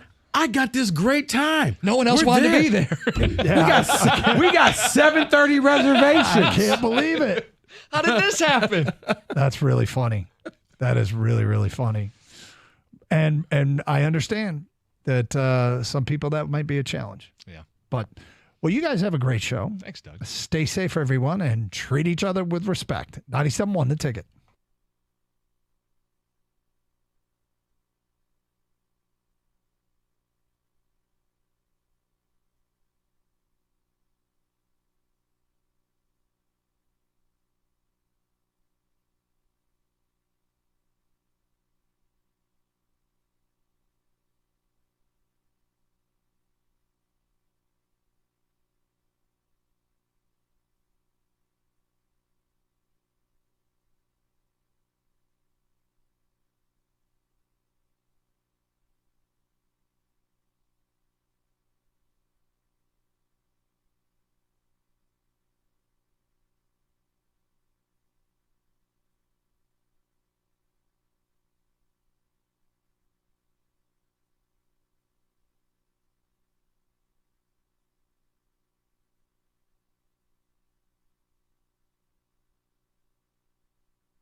Brought to you by Hamilton Chevrolet. Michigan football expanding its NIL operations. U of M announced today a new partnership with Altius Sports Partners, a firm that contracts with colleges for NIL. U of M also announced a new executive general manager position, which will technically be an employee for Altius, but work as an NIL conduit with athletes. Pistons with the second half of a back-to-back following Wednesday's loss at the Lakers. They're in Phoenix tonight for their last game before the All-Star break. Here on 97.1, coverage starts at 8:35. Michigan State back on the hardwood tonight for their last game before Saturday's rivalry matchup in Ann Arbor. Spartans are at Penn State. If I had the buzzer, I would hit it right now. Tipping off at 6:30. You don't feel good about it? No, the rivalry game Saturday. Oh. And staying in college basketball, Ohio State has fired Chris Holtmann after last night's loss at Wisconsin, the Buckeyes' 9th L in 11 games. OSU 14-11, 4-10 in the Big Ten. Holtmann was in his 7th season and on his way to missing the NCAA tournament for the 2nd straight year. Ohio State you could fire a coach in the middle of the year in basketball? The middle of a 2-9 streak? Weird, right? Huh. Ohio State owes over $14 million on his fully guaranteed contract. At the Corwell Health Update Desk, I'm Beanie Howell. For more, go to 97.1 The Ticket or Odyssey.com.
You got to do the good stuff. Somehow, when I came up with that one, I knew I would get enthusiasm out of Kenny. I knew. Hidden Figures is like, what? Do I have to do this? This one? Kenny was waiting for Roberto outside the studio. This is the first time he didn't need a script when we did it. Like, this is my dude. Wait, am I saying this correctly? No, I know this. This is in my wheelhouse. This is my jam. Beautiful day for some libations. A beautiful day for We're a not parade. doing this. For a parade has We're been not doing noted it. by a member of the show. Also, a beautiful. I'm just moving on. I'm not trying to pile on. We're going to move on. It's a beautiful day to look ahead to baseball. You thought we were going to do football again. We will later in the show. Pitchers and catchers report for the Tigers. Today is Valentine's Day, and I would like to propose a situationship, a friends with benefits situation for the Tigers. You have not one, but two premier free agents still unsigned as pitchers and catchers report. Mm-hmm. They are unsigned. They are not getting favorable terms from the market. So what I propose that the Tigers inquire about at least one of these guys and try to get a 1-year deal. A friends with benefits situationship. This isn't put a ring on it, long-term Javi Baez, Miguel Cabrera stuff. This is a 1-year deal where the Tigers pick up the phone and say, we will overpay for 1 season. I'm talking about Matt Chapman and Cody Bellinger. The Tiger payroll is $10 million less than a year ago. This is a team that has aspirations of winning a division, but the payroll is down from a year ago. So what does it hurt to go to Matt Chapman, who's a 4-time Gold Glove third baseman, and say, you haven't gotten the deal that you want long-term. Let's use each other. You come here and hit home runs and play Gold Glove third base. You make a name for yourself. You cash in next year in the marketplace. We get someone who provides a major league caliber third base. Gold Glove at the hot corner, third base. He's hit 27 homers in 2 of the last 3 seasons. He had a finger issue last year, wasn't his best year at the plate. Fine, you're not getting the offers you want. We want to win a division. We don't have a third baseman. Matt Chapman, situationship. The other name is Cody Bellinger. He was an MVP candidate a year ago. Finished in the MVP voting, won the Silver Slugger. He can play center, corner outfield, first base, DH. Unsigned. The best free agent in baseball, not named Shohei or Yamamoto, is unsigned. Tigers trying to win a division. He can play all over. You got the money. You got the money. You're $10 million under what you were a season ago. Tell me why you don't call and make a deal for one of these two guys. I'm not saying both. I'm not saying 5-year deals. 1 year, let's scratch each other's back. I don't see why you can't do both. You got the money. Okay. I mean, you got contracts falling off. When I heard you and Rieger originally talking about Chapman, I'm like, you know what? That's actually a pretty good thing. And you could even throw incentives in there. If you hit certain amount of home runs, if we reach this amount of wins, we'll pay you extra. You help us out, we'll help you out. Yeah. At the end of the year, maybe we find out we match. We both swipe to the right. Yeah. But other than that, okay, you go your way, we go our way, and Godspeed to you. And again, the Tigers, not a World Series contender. Maybe these guys would rather sign with a contender, but they have not found terms that they're satisfied with, and teams are breaking camp. So it's where you go in and go, what's your best offer? We'll top it. 1 year. You got a deal for 20, we'll make it 25. What the hell do we care? It's 1 year. We're trying to chase the division. Right. We got younger players coming up, but they're not ready yet. Right. I got to hear about Jace Young, their former first-round pick. He's moving to third. You're chasing a division. You're not banking on a guy who's going to get called up in the middle of the season to save the hot corner. Riley Green. You're in a division. Green, you're not in the East where it's like, oh, my God. Yeah, you're in a division where you can win. Yeah. Riley Green, he hasn't played 100 games in either of his first 2 seasons. I hope he stays healthy. He's coming off the elbow thing. Would it be nice to have one more outfielder that you could rotate in the corners and in the middle and as a DH with Bellinger? Yeah, it would be. Parker Meadows, he showed a flash at the end of last year. Are you ready for him to be the center fielder 162 games without any slippage, any drop-off for a young player? What's the harm in bringing in 1 more or 2 more proven bats on the short term to help win this division? Can I throw another name in? Yeah, please. There's another name out there. One of those, no harm, no foul. You're trying. You're turning over every rock to see what you can do. You could get this man for nothing. Trevor Bauer. That's a whole different can of worms. Trevor Bauer says basically, I want back in. I want in. I'll take minimum salary. Pay me in incentives. Put me on a prove-it deal. Give me a year. If you're the Tigers, once again, you got nothing to lose. And if you tell me, well, he had all the problems, guys, I can't get into it, but read up on it. A lot of the stuff he was accused of, yeah, you may want to read up on it because a lot of the things didn't really mesh up. If you're like, well, reputation-wise, you look at the manager. Your manager was involved in a cheating scandal. One of the biggest cheating scandals was he was the manager of the Astros. He's come to Detroit to rehab his career. Nobody here talks about that, okay? They don't. Bring in Bauer for a year. He's in Japan. He just wants in. You don't even have to pay him as much as you're talking about. Yeah, okay. You could never have enough pitching, but I think the bigger need is position players. The bigger need is position players. Yeah. But this is one where if you're doing all of these deals, these 1-year deals, throw him in as well. I'm curious where the people are at on this. I know we're a little early for baseball, but the weather's nice for this time of year. Pitchers and catchers report. Tigers' payroll is still under where they were a year ago, and their aspirations are to do more than a year ago. Are you interested in any of the guys we've discussed?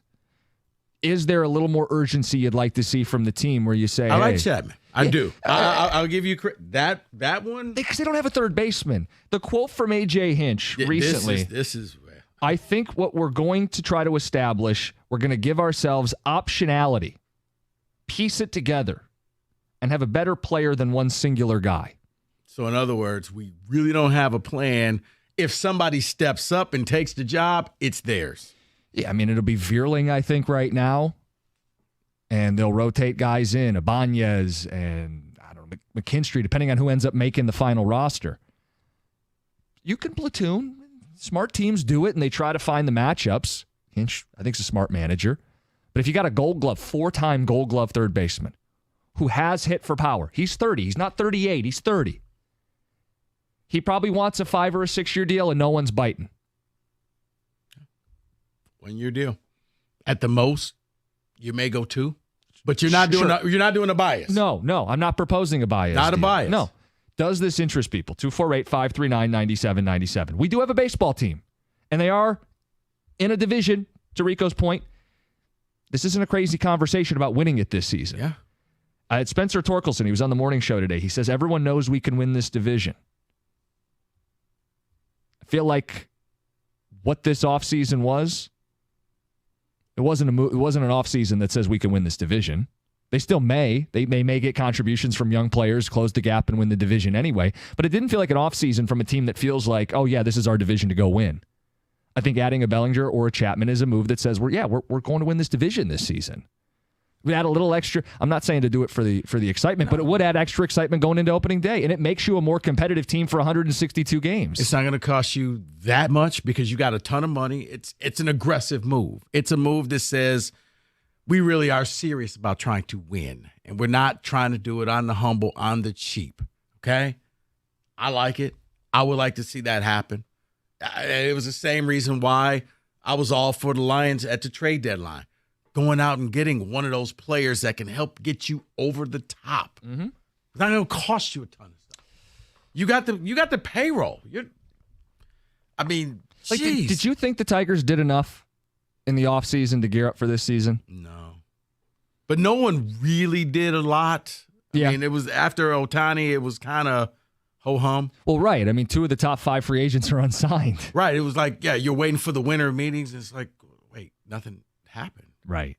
Yeah, I mean, they added a couple pitchers. But I expected, okay. Because I remember saying, like, okay.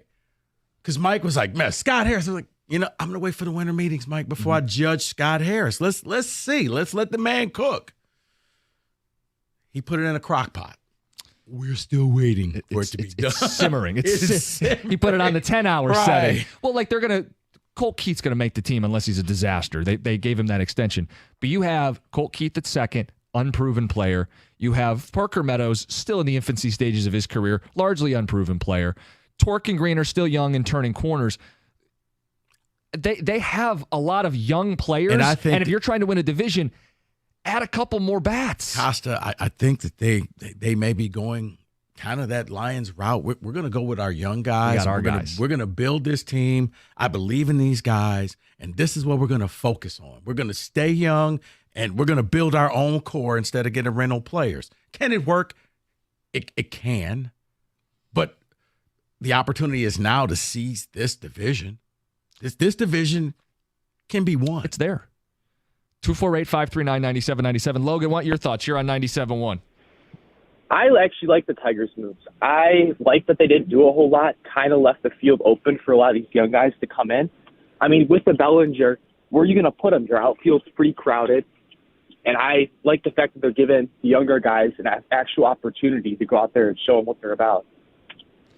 Where would you play him? I mean, the guy was an MVP candidate, Silver Slugger. You could play him just about anywhere. I feel like his versatility makes it kind of a moot point, right? I mean, you could play him one spot one day, one spot the next day.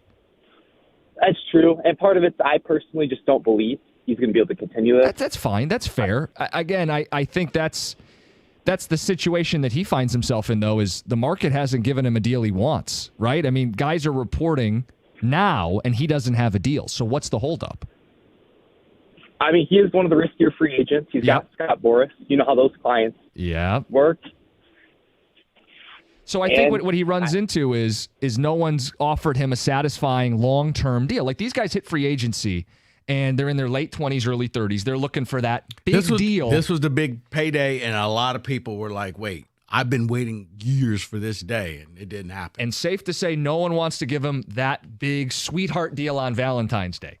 So they're going to settle for something short. The Tigers are already under last year's payroll. Get it done. 248-539-9797. It's 97.1.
We have quotes from Scott Harris speaking with the media. We'll get to that.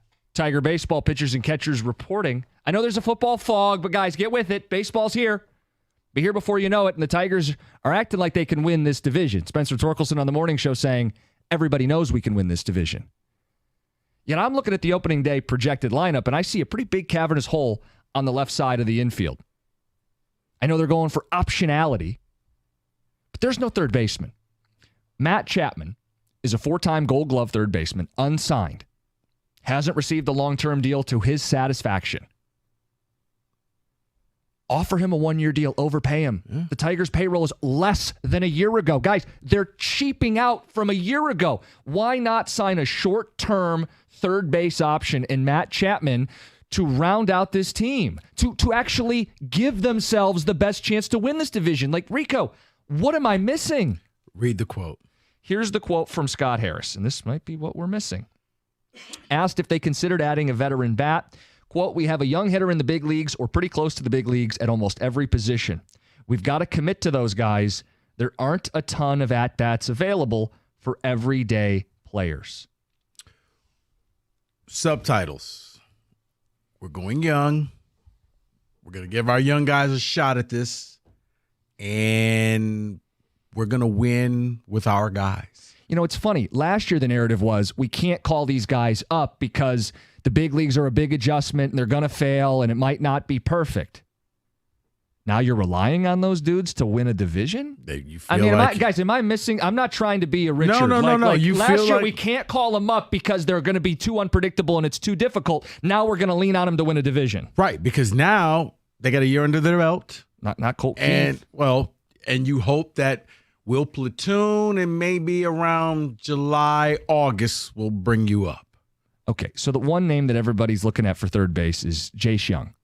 Guy hasn't played third base very much. They think he projects well. He's not going to break camp with the team in April. You're right. No. So you're going to throw away a couple months without a third baseman? Yes. Rico, I'm so sick of these slow April starts. And now it feels like rather than add someone who can help them be better from opening day on, look, man, I know you're upset. They're kind of sandbagging the start of the season then intentionally. I know you're upset. Like I said, when that little vein pops out, I know you're angry. Stop. But sometimes you have to take people at their word.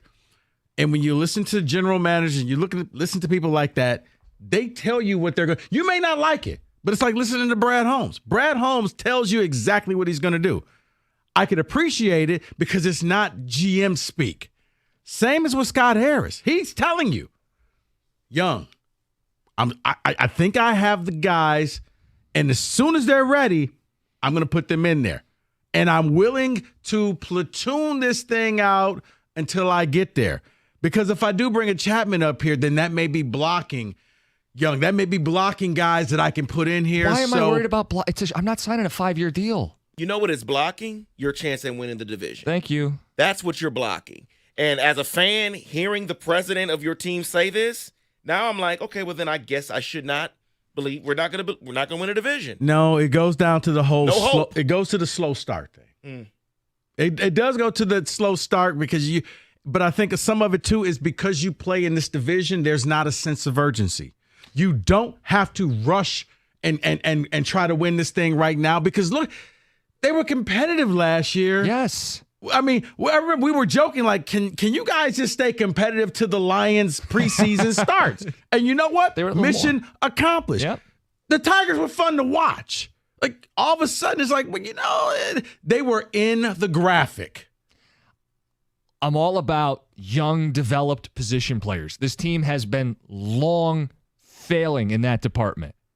But now they're putting all their trust in these young guys before they've earned it, and I do think there's the potential that they underachieve because of it. And they're okay with that. And that's my worry. Many people believe that Spencer Torkelson has finally made it. How long did it take him to get to this spot, though? Right. And that's what I'm worried about. But you look the at young Torque. guys will get in and struggle possibly. No, but you look at Torque. You look at the Riley Greens. It took a little bit, though. And he's saying, why can't we do this again? So because our division is not this division where we, got to worry about the Yankees and the Rays and all, we got an easier division. So there's no rush. Let's Clearly. And if we have to, maybe we'll make that signing in the middle of the year. But right now, let's lean on our young guys. I'm in total agreement with you. Okay. Okay. You're Just so trying you to know. understand. Okay. But sometimes you got to listen to what they're saying and try to understand their perspective. And their perspective is our young guys are the guys. We just experienced this a few months ago with the Lions. We all wanted change, and they said, no, we got the guys here. Okay, but there's a salary cap in the NFL. There's not in baseball. The payroll they had last year was more than this year. They didn't reinvest the Miggy money, and they have a hole at third base, and the answer is young players who are unproven while you're trying to win a division. I'm sorry. David, what do we have on the ticket text before we get back to the phones? Trevor Bauer might be a horrible human being. I don't know, but I do know that at one time the dude could pitch. So no harm in seeing what he still has. That is from Nick. Dude, David, a 1-year deal. If you do the research and you find out, yeah, he got accused of some heinous stuff, but then after you started reading about it, you're like, wait, maybe it didn't go down the way that I thought it went down. 1-year deal. He just wants in. He's saying, just give me something. Let me play for incentives. To me, you got a ton of money. If you get, okay, we'll give you a $10 million deal, $10 million deal and throw a bunch of incentives. What do you got to lose? Nothing. And you can't have too many arms. Chapman hit 240 with 17 homers and 160 strikeouts. That would be an Avila signing. No thanks. The 2 previous years, he hit 27 and 27. He's had big home run seasons. And again, Gold Glove third base. Well, I said this 4 months ago about Bellinger, but now it won't work. We have Parker, Green, and Carpenter in the outfield, but Chapman would replace Veerling. I like it. 8-2 in Tecumseh. Okay. Another one, Chapman can't hit a lick anymore. I'm good on that. Might as well sign Brian Chapman. Oh, no. SOL on the jersey. Ken, where are you at with all this? Baseball's on the way back. What's up? How you doing? Hey, what's up? Man. So, first of all, I would love to have Bauer in Comerica Park. I think that would be a no-brainer, especially for as cheap as you can get him for 1 year, even 2. Mm-hmm. I think that would be ridiculous not to sign him if you had the opportunity. And then to get the other guys, how would you like to? You compared it to the Lions in their situation, and they fell short because they didn't have the people there when they had the opportunity to win the division when it was there for the taking, and they fell short. They came up short by not having a couple crucial guys in the lineup, veterans. Mm-hmm. And you're kind of in the same position here. In this, I mean, once you get into the playoffs, anything can happen. So you got to get into playoffs, which means you got to win your division. And once you win a division, anything can happen after that. Yeah, this division is the weakest in baseball. I mean, this is why the Tigers have a path to the playoff to begin with. No one's advocating that they could make it as a wild card, but how do you make up the 9 games that they need to catch up on the Twins? And long term, it is going to be with the young bats. Yeah. But in the here and now, while you have a window where you can grab a couple games, grab a more proven player to close the gap, I think that's the conversation. 248-539-9797. The Tigers have pitchers and catchers reporting. You satisfied with the offseason, or do they need to go make another one of these moves we've been talking about to close the gap and win the division? It's 97-1.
Pitchers and catchers report. Scott Harris speaking today says we don't have any at-bats available for veterans.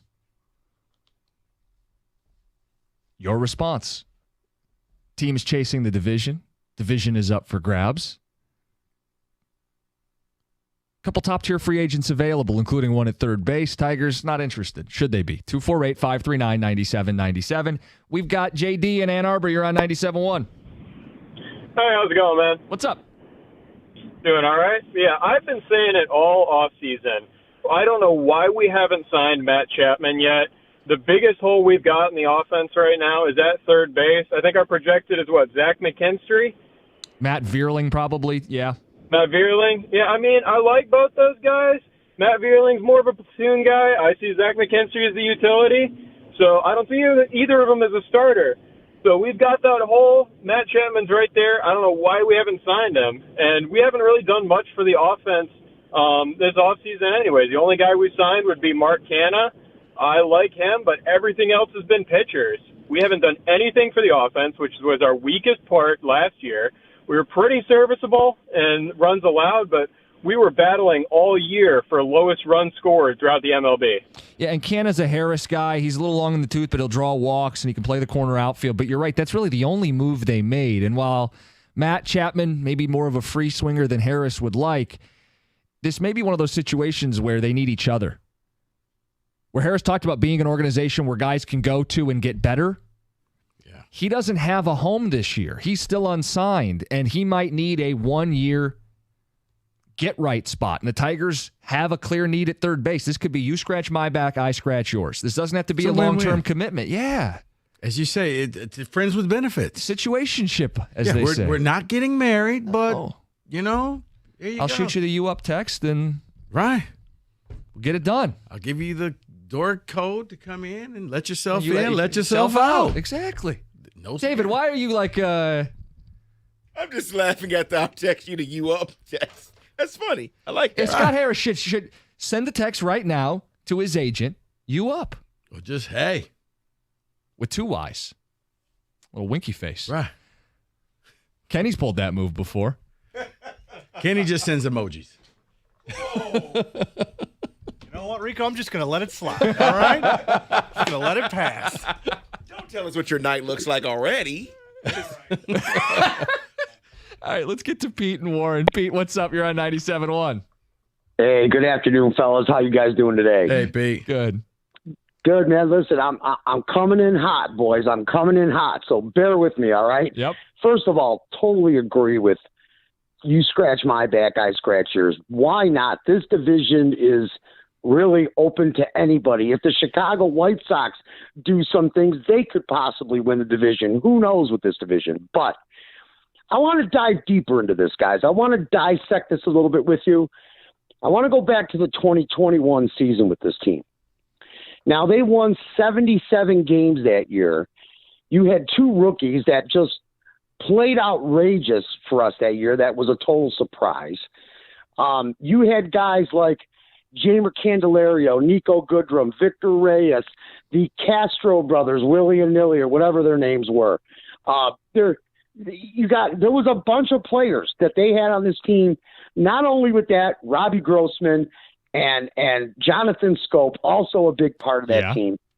They went all in with these guys going into 2022.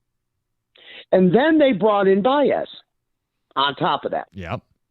And it was a total failure in 2022. So what's your then thought? You look at what they did from 2022 to 2023. Candelario gone, Reyes gone, Nico Goodrum gone, the Castro boys gone, Jonathan Scope gone, Robbie Grossman gone. Akil Baddoo spent 3 months down in Toledo. Yeah. Pete, where are you going with it? Did the 2021 season put this team behind at least 2-3 years? Yeah, now that's my question. Yeah, that's before Harris was here. But yeah, I mean, did Avila set this team back? I mean, we could do radio from 2 summers ago. Yes. Yeah. Yes, it did. It did. Now, Harris has every right to restock the farm system his way with his guys, with his approach, call those guys up as he sees fit, and build the team around him. My question is, along the way, do you accent? Along the way, do you plug some holes? Do you give yourself a better chance to win an extra 5 or 6 games? I feel like that opportunity's sitting in front of him. Yeah. With Bellinger or with Chapman. We focused on Chapman because he plays third, but Cody Bellinger can play either outfield position, corner, or in the middle. He can play first. You could DH him. Rather than have Akil Baddoo with the roster spot, have a lefty with some power that can play more positions. I feel like on a short-term deal, those guys are still out there, still unsigned, could help this team, and they're being ignored. Because here's the thing. Guys on a short-term deal, they're hungry. They're out to prove themselves. They know, I got a shot. I got a chance. I got to make the most of this. And, yeah, this is where we can use each other. You're trying to win. I'm trying to show at least you or other teams I'm still a viable option, and maybe you should pick me up for next season. Chuck, you got some thoughts and some reservations. What's up? Well, my reservations are really with Chapman. I don't think he's all that. You look at some of his stats from recent years. I think it was 3 years ago. He had a .210 batting average with 210 strikeouts. I'm not putting that guy in the lineup every day. His power has decreased since his age 26 season. Mm-hmm. Yeah, okay, he's a good glove, but Vierling's a good ball player. You know, you need ball players not to just hit the ball over the fence. You need ball players that know how to play the game. And Vierling's kind of that scrappy guy that can play different positions. He's good with the glove, makes contact. He's fast as all get out. I just think he's one of those guys. You look at the St. Louis Cardinals when they were winning titles, and they had these guys that you just never really heard of that could do just about anything, and they meshed as a team. And I think Vierling's that guy. I'd give him a shot at third and forego Chapman. Bellinger might be a guy to look at. The outfield depth is pretty strong, though. You'd have to figure out who you're going to sit. But I think Chuck, that's the my thing thought is, on Chapman. I wouldn't even sniff Chapman for any kind of contract. Interesting. But I think it would help in avoiding the slow start in April and May, where all of a sudden you're behind the 8 ball, and now you got to play catch-up baseball. Yeah, I'm not sure how Chapman starts the season compared to last year. The other guys. Last year he started really hot before. You're right. He did settle into a spot where, as Toronto fans, they weren't happy with him at the plate. He did start strong, and he does have at least somewhat of a track record hitting for power. I mean, he's hit 27 home runs 2 years ago, and the year before that, he's had a season where, to your point, early in his career, he hit over 30 home runs. It is a more veteran bat. It wouldn't be a forever deal for both sides. I don't think he wants to sign below market for a long-term deal right before the season. No. But Bellinger maybe makes some more sense. You have a lot of young players, and if you're going to rely on a lot of young players, be prepared for some ups and downs. You may put yourself in another maybe more hole downs again. than ups. Yeah, that's the risk. I mean, that's why Scott Harris didn't call up Colt Keith really at all last season, because he said, well, it's hard with these young guys. And now the tune seems to be changing. Preston, you got the thought on this? You're on 97.1. So there's a couple things that we got going on right now. And last year we were at the bottom of the league in hitting. We do need to add a bat. But I think if you want to take it to the next level, you let your young players develop, become hitters during the season, but go all out on pitching. Make your rotation the best it can be. That's why I think you need to get Trevor Bauer. Low risk, high reward. You're not paying any money for him. You stay below what you were paying last year. It seems like our owner for the Tigers wants to be a little bit on the cheaper side on the payroll. You can get a guy cheap like that, Trevor Bauer. Rico brought him up. I know there's a lot of baggage with him. And there is, but it's a 1-year deal. It's not like, I mean, you took your manager who had baggage. He had a little bit of controversy. You said that earlier, but this isn't the same thing. He was cheating. He was involved with one of the biggest cheating scandals in baseball. So this guy, yeah, at first it looked like he was a pariah until you did a deep dive into the story and you found out all that glittered wasn't gold. A lot of the stuff seemed to be fabricated. And it's like, okay, he had to serve a suspension that he probably did not deserve. Now, don't know what he is personally. He may be a bad guy, but he can help you win. But the thing that he was accused of didn't appear to be so. It didn't hold up. I mean, it was a pretty grotesque story, and I think people have stayed away because of it. But, I mean, we've had, not to dwell on Bauer, but we've had stories about guys who have done really bad things that have come back to sports and helped teams win. Right. And it's this griminess of, If you don't sign him, somebody else will. You got to compete against these teams. I understand that's part of these conversations. And it's a one-year deal. He's so anxious to get back into the major leagues that, I think that throw a bunch of incentives at him and see what happens. If it doesn't work out, if he does something, you get rid of him. But you're not on the hook for that much. All right. Valentine's Day, love is in the air, trying to work out a deal with these teams. Kenny is going to help us fall in love with hockey. As football season has come to a close, you may be looking for something to pay attention to sports-wise. And we know Kenny is all the way in on hockey. We'll get to that next. 97.1.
Was it last week? You guys tried to get people reintroduced to college basketball? We did. We got Kenny Cott, who wants to do the same with hockey. Kenny? Yeah, so before we get to the fun bit, there is the biggest story in hockey. It's not a great one. 4 NHL players were charged with sexual assault. That happened in Team Canada from 2018 World Juniors. Not a fun story, but it is the biggest story in hockey right now. And not bringing it up would be kind of, unfair to everybody involved with that. So I just wanted to bring that up. Now we get to the fun stuff. David, I want you to hit the music. Let's get to the cool stuff about hockey. All right. This is kind of fun. This is NHL 94, right? Throwing it back. So, David, I'm going to do this to you right away. You know what? I wasn't planning on it, but I'm going to do this to you right away. Let's talk about the Vancouver Canucks. David, Vancouver Canucks, are they a good team or a bad team this year? All right, let me think about this. The Wings played them recently. I'm trying to remember if I saw that logo of their rec. I'm going to say good team.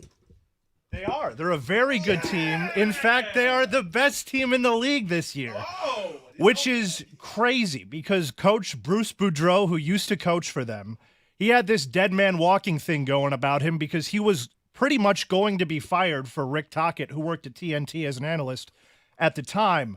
They couldn't get Rick Tocchet out of his TNT broadcast contract, so they had to keep Bruce Boudreau, even though the team knew, the fans knew, the players knew, everybody knew that he was just going to be...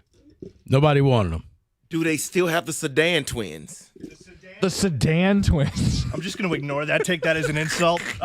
No, they do not have the Sedin twins anymore, David. But normally, you'd think of a team, they were 1-10-1 when they fired Bruce Boudreau. You'd think, hey, team with a new coach, maybe, fresh coat of paint, that works out for them. They're now the best team in hockey. Wow. I wanted to start with that because big surprise, yeah. It's one of the biggest surprises in hockey. I don't know if any other sport has duplicated it because I think St. Louis did that 5 years ago, pre-pandemic. They had their Stanley Cup team that was at one point the worst team in the league. And then I believe they fired their head coach and got immediately better. Okay. So next, hockey's megastar, Connor Bedard. You may have heard us talking about him at the beginning of the year, us hockey folks. Don't hate him. He broke his jaw missing a quarter of the season. No, not good, David. We don't root for injuries. No, but it was one of those that, Kenny, I told you, this is why I have respect for your hockey players. Broken jaw, and he tried to make it back. I don't know if I'm stealing your thunder, but that go ahead. is just the tip of the cap. Are you serious? Your jaw is broken, and you want to play still? Yeah, I'm sitting out for a long time, but go ahead, Kenny. No, it's an incredible story, and he's coming back. I think he's week to week or day to day, even maybe. I think week to week. I think he is right now. He's planning on coming back. Yeah, he'll be back before the year's done, right? 100%. At least that's the plan, presuming nothing goes wrong. I can't imagine what the first hit into the glass would feel like. Oh, man. That's kind of how I felt like about Patrick Kane when he came back to the Red Wings after his hip resurfacing surgery. Just sounds painful. Right. How do you take a hit? What goes on with that? But I'm thinking, we've all had a bad tooth before, and you bite into something, and you're like, oh, my God. Yeah, your jaw, and you get hit? Oh, my goodness. You know what? I'm out. This was a bad idea. Coach, put somebody else in. I don't think a lot of people would blame him if he just said, you know what? I'm taking the rest of the year. We're going to take the offseason and recover from this broken jaw. Right. I had, at the beginning of the year, next thing here, I had the Boston Bruins as the team most likely to fall off because they lost a whole bunch of guys. They went from the best team in the league to the second best team in the league. So... I mean, if you want to call that falling off, I don't know. I don't think that's quite falling off.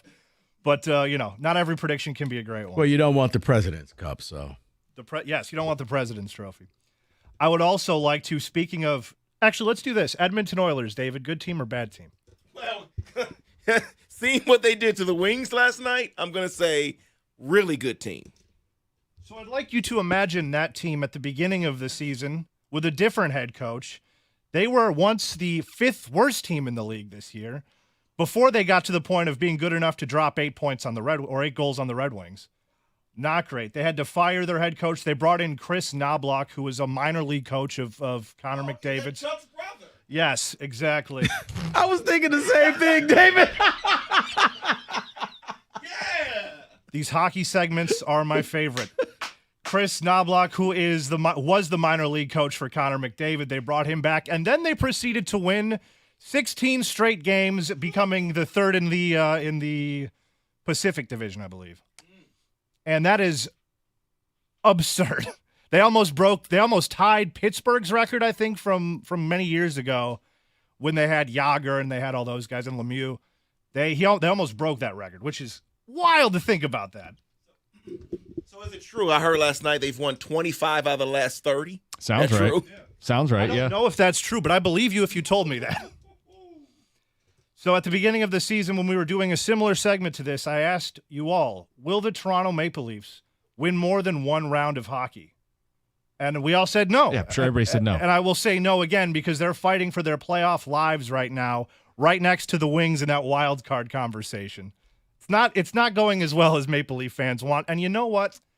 You just hate to see it. You would think the law of averages would say that they could eventually do something, but it's just year after year. Austin Matthews pacing for like a 70-goal season, and they're barely a playoff team. Wow. I mean, as I said, you just hate to see it. I would like to give out an award at this time. Oh. This goes to the most annoying fan base in the league. If you encounter them, well, just do your best not to encounter them. It's really my only good advice here. Okay. We got a little taste of them last year with some pushing and shoving between the Red Wings and the Ottawa Senators. Boy, I tell you, that fan base, for being a terrible hockey team right now, being near the bottom of the standings, and every nerdy analytic that I have, every nerdy metric that I have, overall the entire season they've been pretty poor. Their fans, you'd think that they're a playoff contending team. And nothing annoys me more than that because they keep talking on Twitter, they keep talking on social media, they keep antagonizing Red Wings people. Is this a rivalry with them? That was going to be my question. Many tough people in Ottawa. Yeah, I thought in Canada they say sorry and they apologize. Here, have a donut. Sorry. Yeah, no, I think you think it's a rivalry. Wait. I think it's a rivalry. Okay, Skinny, is it like real trash talk or Canadian trash talk? Yes. it varies. It varies. Right, like, is it like, oh, you hoser, we're going to get you, but good luck. That's still a compliment at the end. Right. Yeah, it's almost insulting enough to cut, but not. You're like, oh, well, that's not so bad. Right, like, you tried. I see you're trying to insult me. It's like they're trying to cut you with one of those like paper knives. There's only so much damage they can do. Hitting you over the head with a wiffle ball bat. Yeah, basically. I'm sorry, Kitty. Go ahead. So let's talk about Alex Ovechkin, or as Roberto likes to call him, what did he call him? Kovechkin, I think. I was asking him if he could, off the top of his head, name NHL players, and he said, "What about that Kovechkin guy?" It's better than I thought we would get from Roberto. I think that's a win for him. He was off to an incredibly slow start. He's trying to break a record.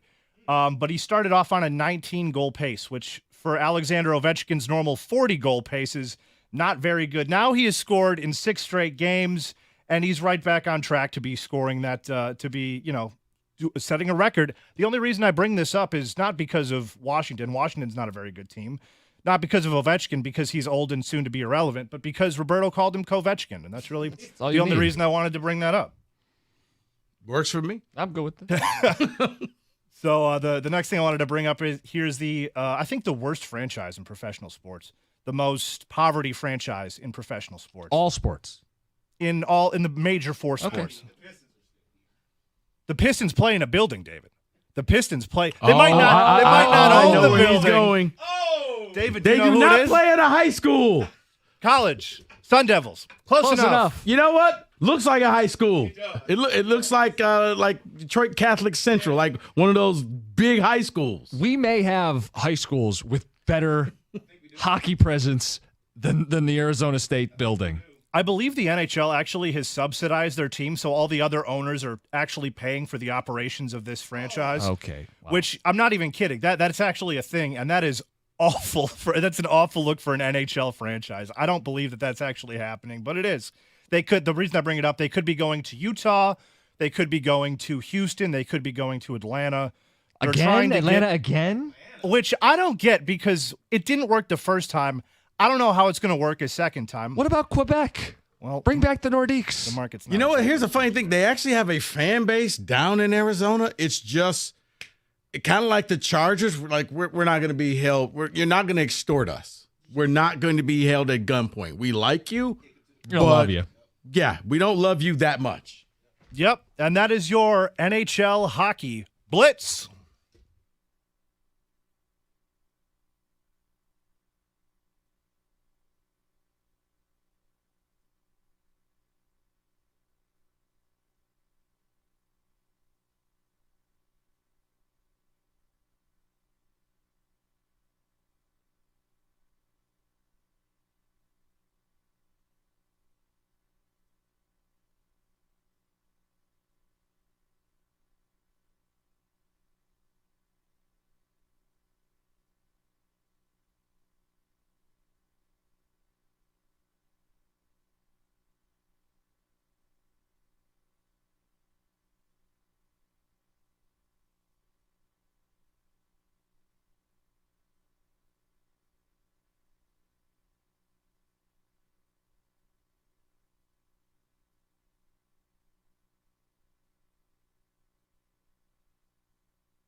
Brought to you by Twin Peaks. Tigers pitchers and catchers officially reported to Lakeland for spring training today. Many positional players there early, including slugger Spencer Torkelson, who says the goal for 2024 undoubtedly to win the AL Central.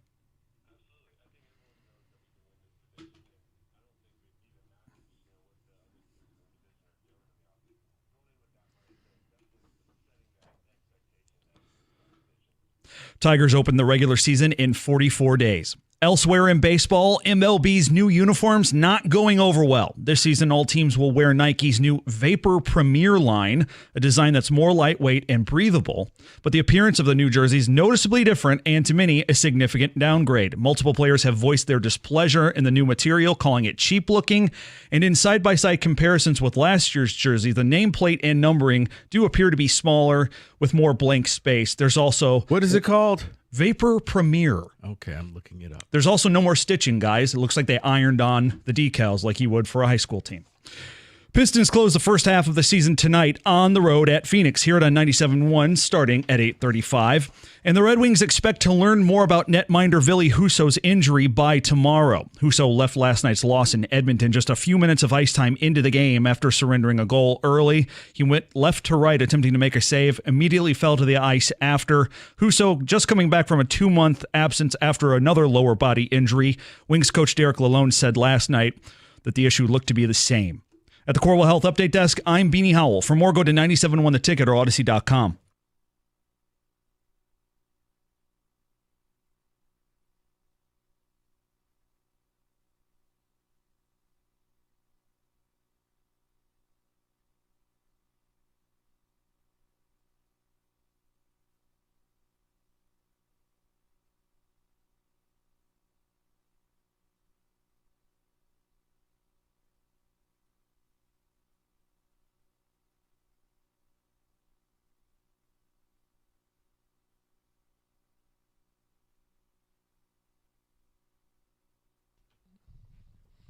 Happy Valentine's Day.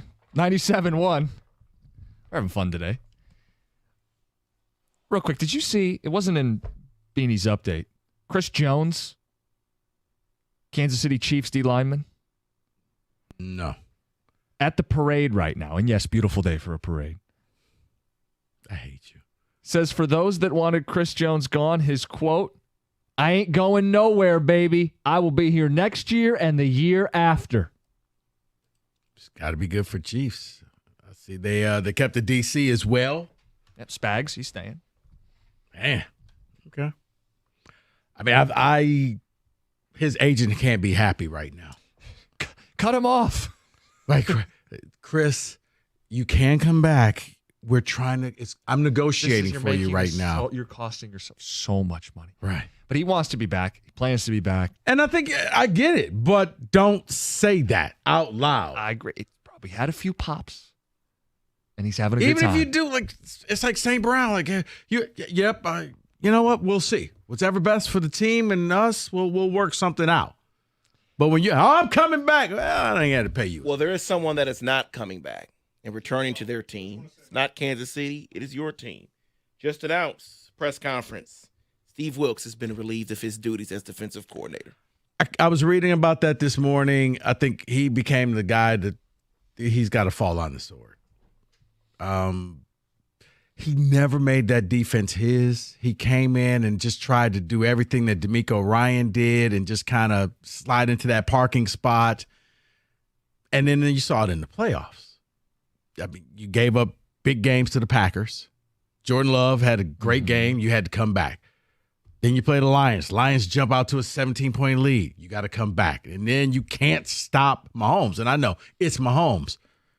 It was almost like you didn't put up a fight. Yeah, there was no green law, but you knew somebody had to fall on the sword. Okay, real quick, because this isn't our team, but I know. This is a scapegoat. I mean, you're not firing Kyle Shanahan, so someone's got to go. Rico, they gave up one touchdown in regulation in the Super Bowl, and it was on a muffed punt that gave Mahomes and company a short field. Absolutely. The Niners were the third best defense all season long. They got pressure without blitzing. I know that's the personnel, but he stepped in, and I didn't think the defense was the problem for San Francisco. Jimmy, it wasn't. He did. He's not the one that took the ball in overtime. Somebody had to take the blame for this. You were not getting rid of the coach. You're not getting rid of the quarterback. So it's him. He's the newest. He was just there for a year. So half the people in the building probably doesn't even know his name. That guy, the D coordinator, he can go. Okay. Well, as we look back at the Niners and the Chiefs a little bit, we should look back at the Lions. Because you had a question for people. This Lions season was full of memories. This Lions season was the best season that they've had in a lifetime. 2 lifetimes. I mean, 2 lifetimes. You had people going to games outside of Detroit, taking over Kansas City, Green Bay, Tampa Bay, New Orleans. You had a presence in the NFC title game.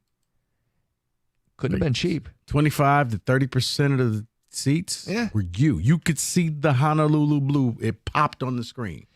What's your question for Lions fans?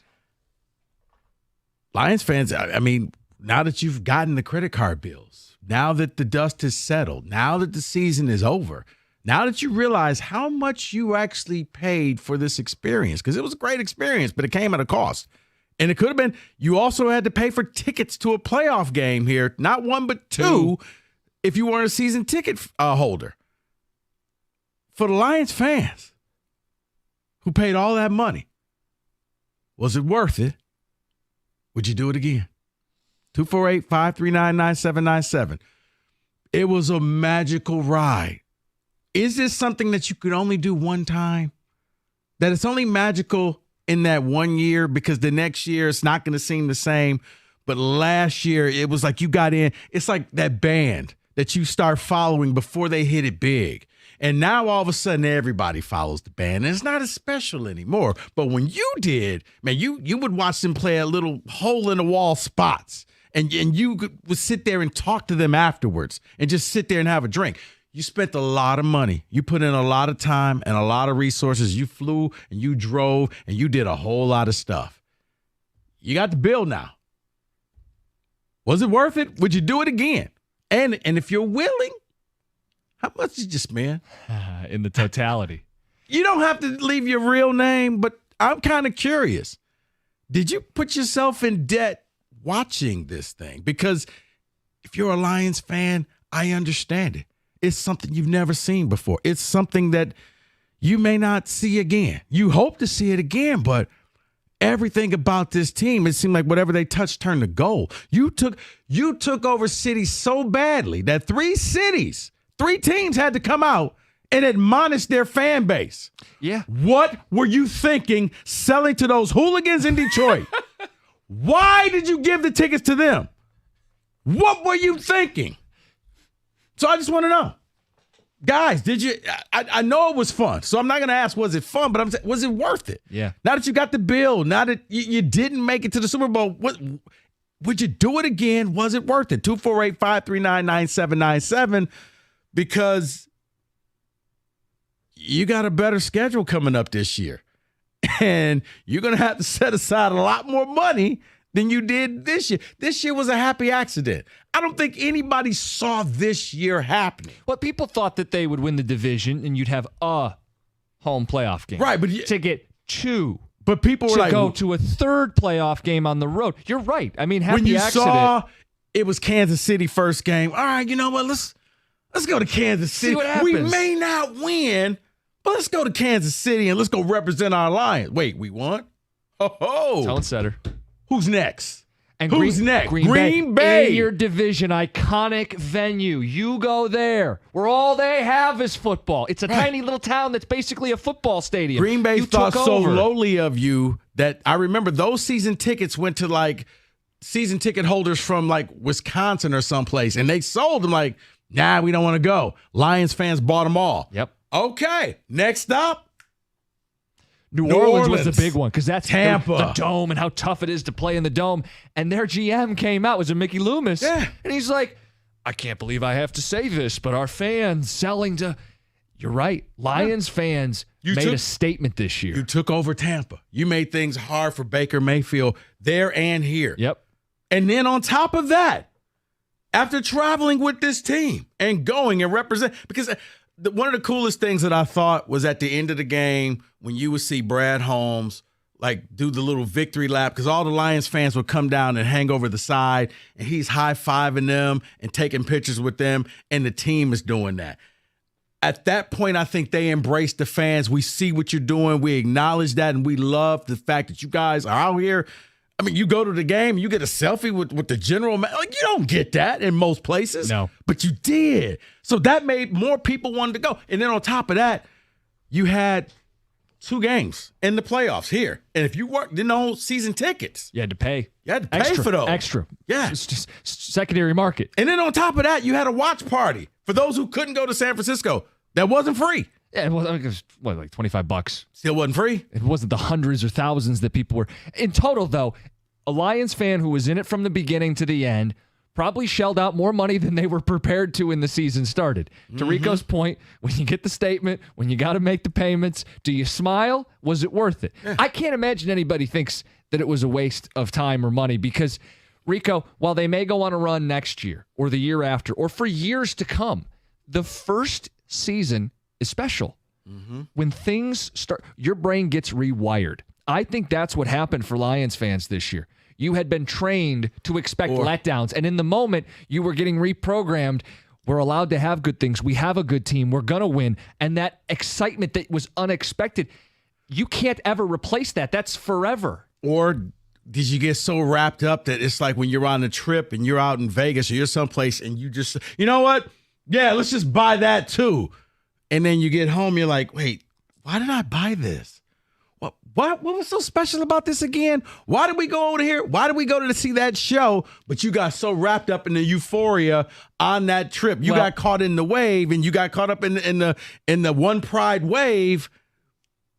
Did it cost you too much? 248-539-9797. So talk through it. So the Kansas City game, that's a cool place to go to. It probably didn't put you out a ton. You wrote it off as a cool one-off trip to take. Yes. But as it builds, if you went to Green Bay 2 and New Orleans 2 and the playoff games, plural. How much explaining did you have to do to the significant other? No. This is going to be worth it. And the question is, was it?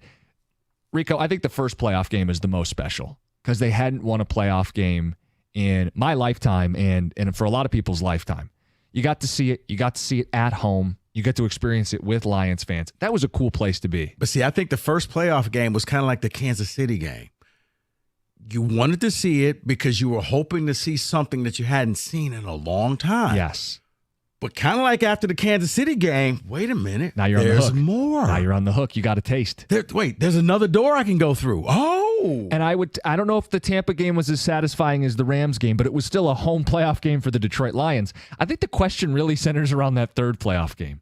If you went out and watched them lose, is that where the threshold started to get painful? Where you said, hey, I got to go to all these wins, and it meant there was another game, and I could get addicted to go into more. You went out there, and that was as agonizing a loss as we have had in Detroit sports, and you paid through the nose, and you traveled. And here's the thing. You were already booking flights to Las Vegas at halftime. Don't tell me you weren't. 248-539-9797. I see your calls. We're going to get to you next. 97.1. Let's talk about the Chevy dealer in the area that's leading the way. It's Hamilton Chevrolet in Warren. Look, rev up and drive with unbeatable deals at Hamilton. They're located at 14 Mile and Mound, and Andrew Pavlik and his sales staff, they are sitting there. They are waiting for you because they want to be your Chevy dealer. It's time to hit the road in style. Hamilton is your go-to destination for top-notch vehicles and saving, sleek and powerful cars ready to conquer the roads.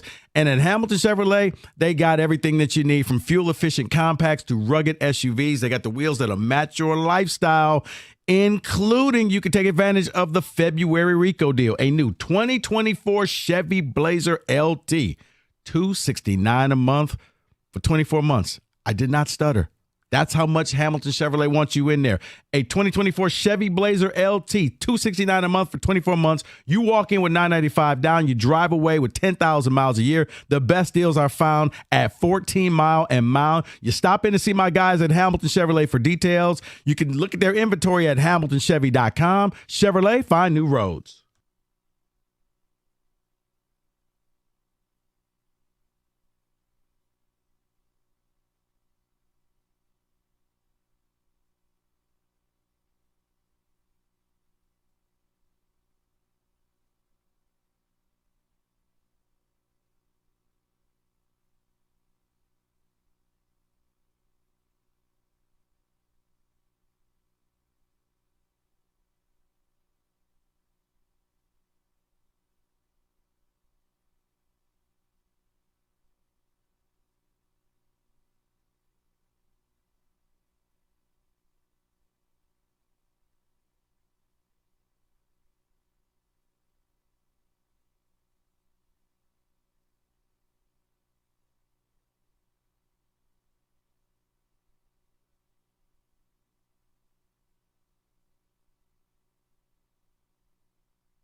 the euphoria of the season probably stays with you forever.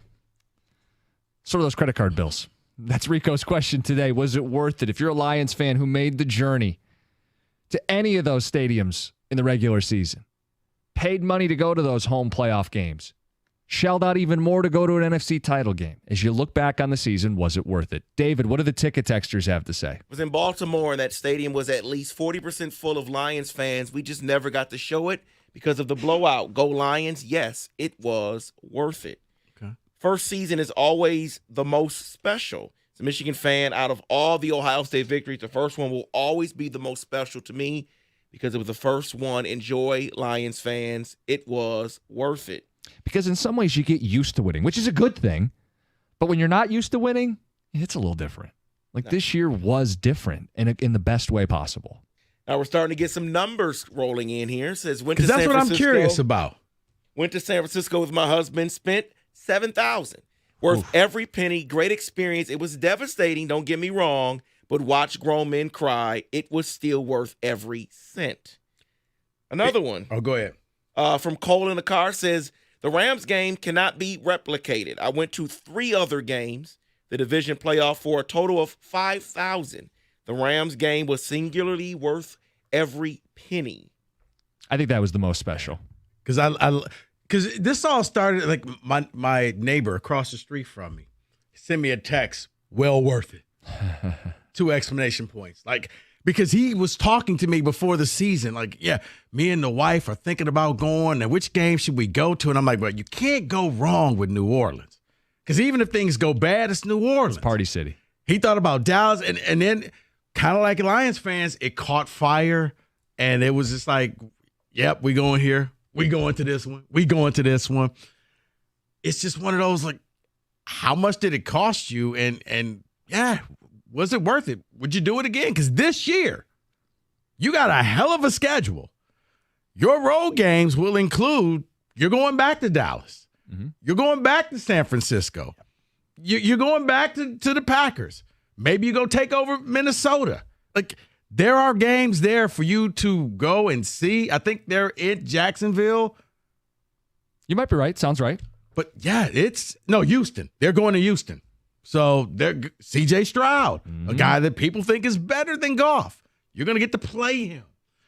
There's a lot. And now, if you're a Lions fan, you got to prepare for your playoff money. You can't just go ahead and spend everything. You got to set aside a little bit for your playoff run. So that's almost a fun conversation with this, too, because what you were willing to pay for the Rams game, you might not be willing to pay for the first-round playoff game in the future. Much like we start expecting the Super Bowl, you may be reserving some of that money for NFC Championship game trips or New Orleans. You mentioned it. That's where the Super Bowl is next season. Right. Do you feel like rather than spend all that money next time around, you just save it for the Super Bowl now that you've experienced some of it? Well, let me give you this one because it's sort of what you're saying, because he says in retrospect, I would have went to the 2 home playoff games, but and then stayed home for the NFC title game. Well, they lost. I mean, it's easy to say after.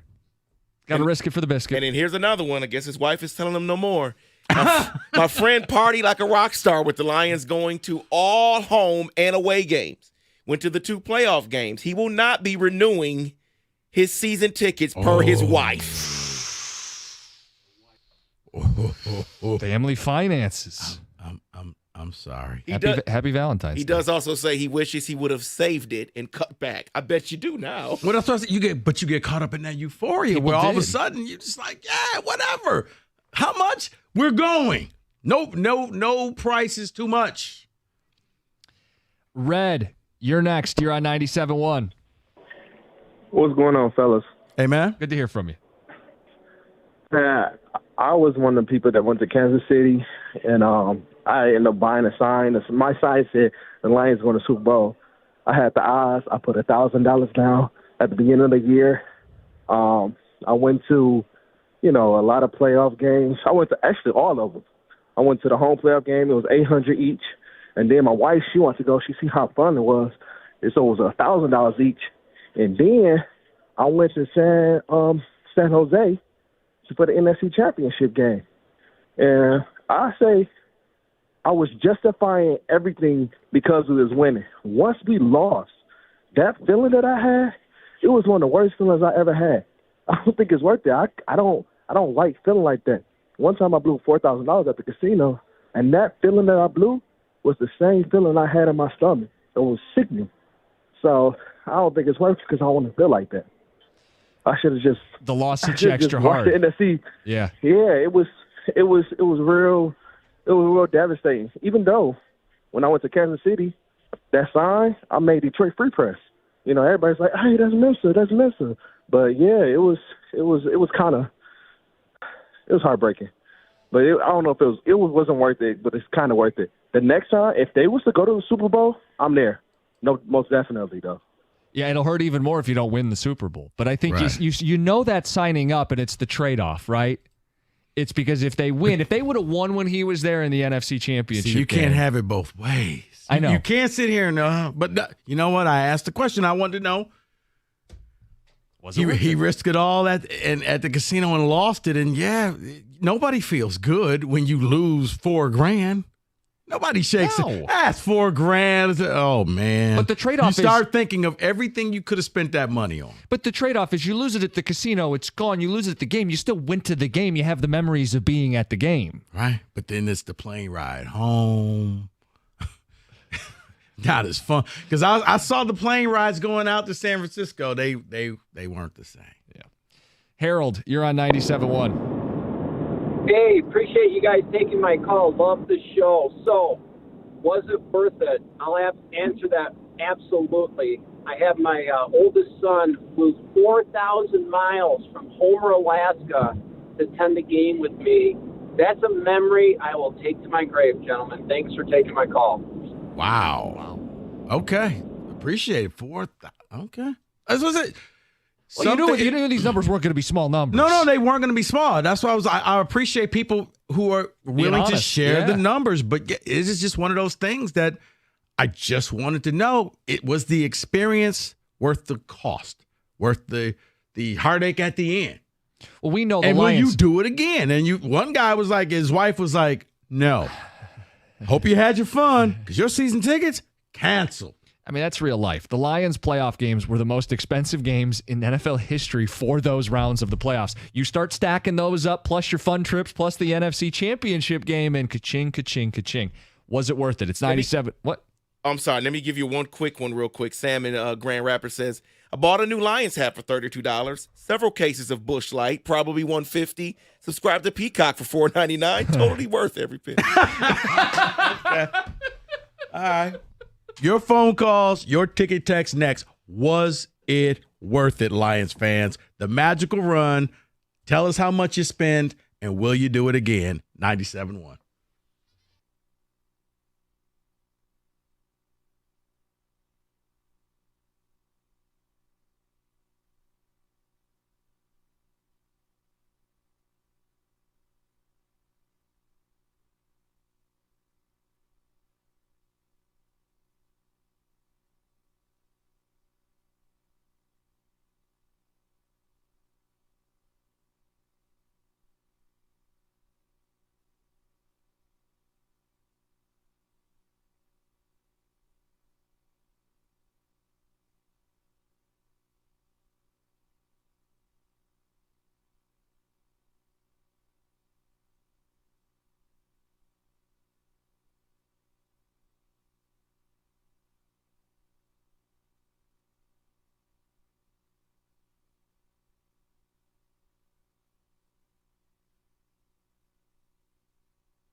All right, let's get to the people. Your thoughts on this run for the Lions, and was it all worth it? If you went to these games, you shelled out big bucks.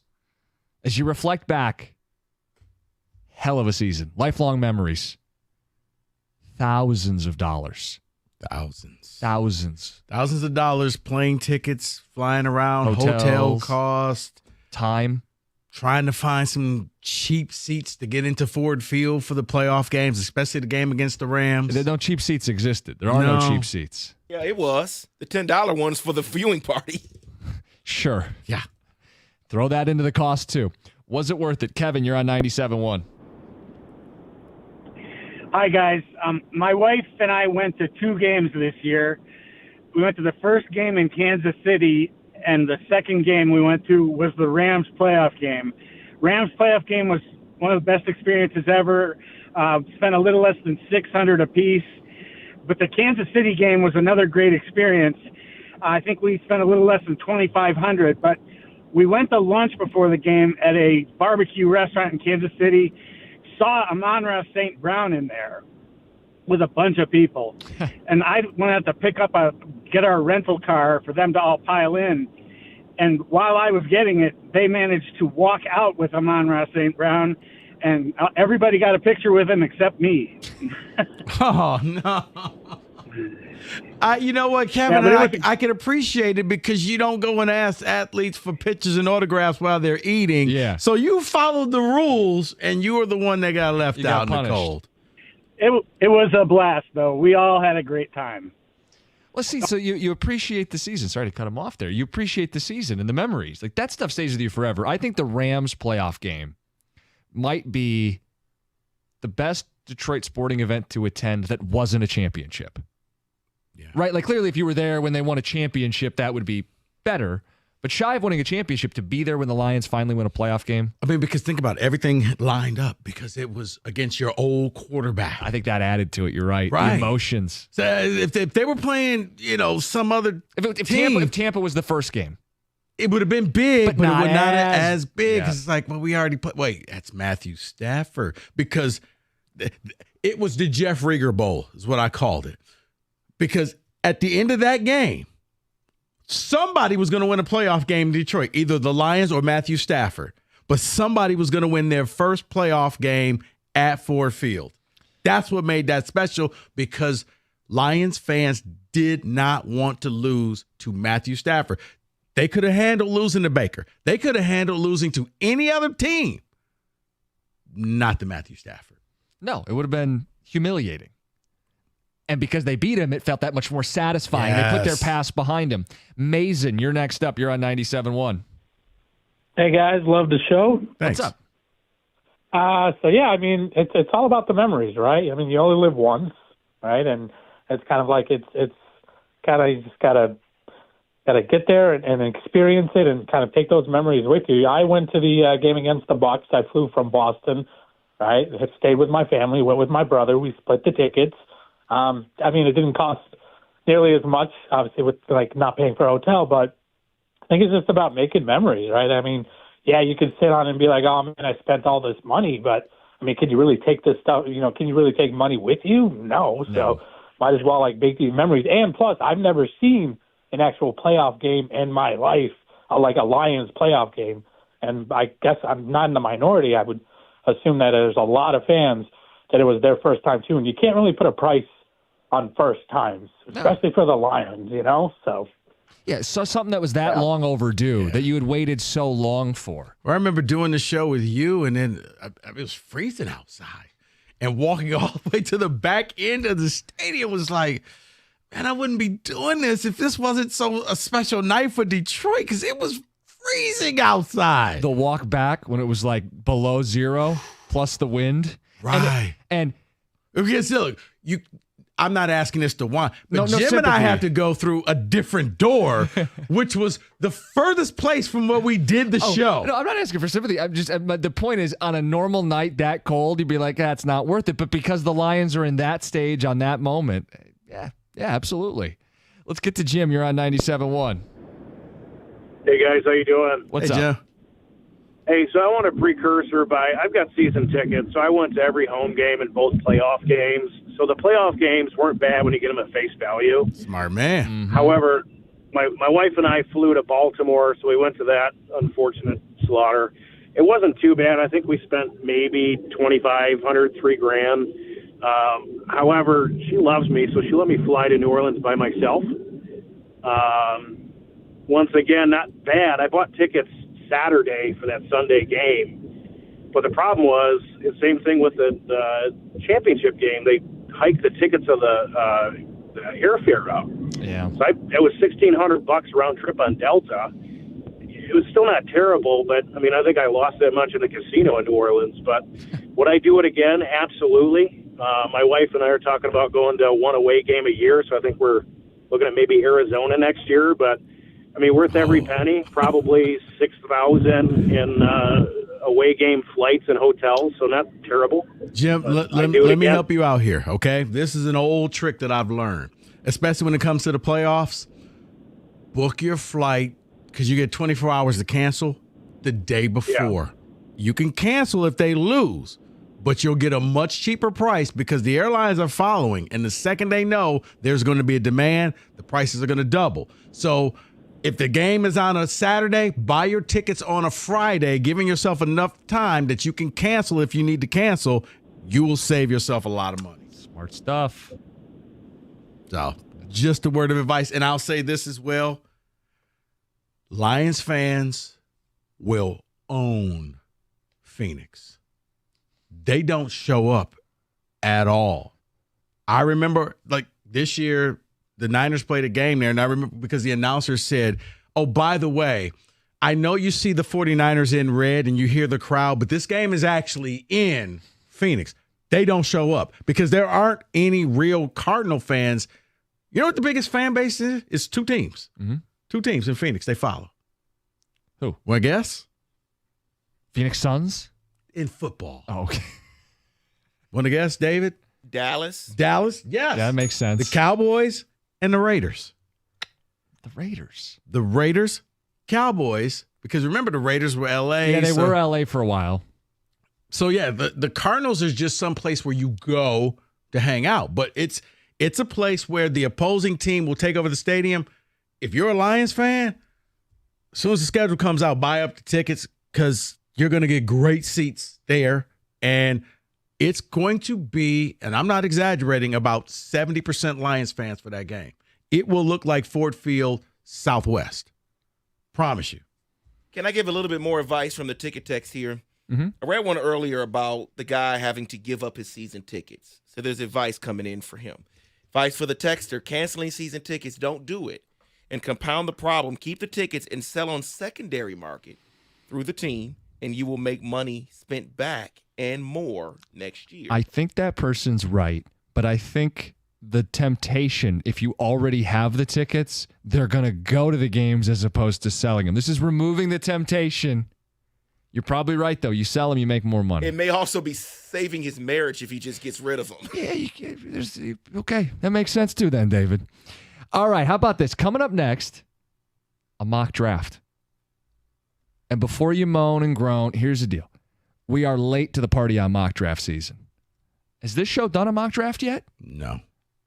We did? Yeah, Mike showed us one. Oh, yeah, we did. Yeah, we did one. We didn't go like team by team by team, but we did do a mock draft where we all kind of had our teams and or players that we knew about. We have a mock draft updated, fresh out today. That's next, 97.1.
I think I need to put out a PSA before we do this mock draft. Because it is February. These are not about predicting what's going to happen in 2 months. It's for generating conversation about players, scenarios, and teams.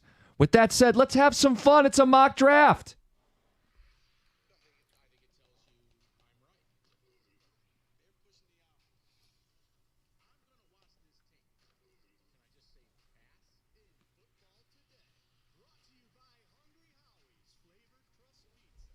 You're exactly right, Jim. We're not going to go crazy on the names, but we may have discussions on the position that maybe a team took here, the debate on the quarterbacks, which is what we'll start with here.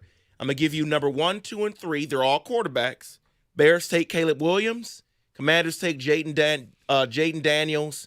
And the Patriots take Drake May. What I want to ask from you, because we all believe Caleb Williams is going number 1, but the debate between Daniels and May be had for the next 2 months.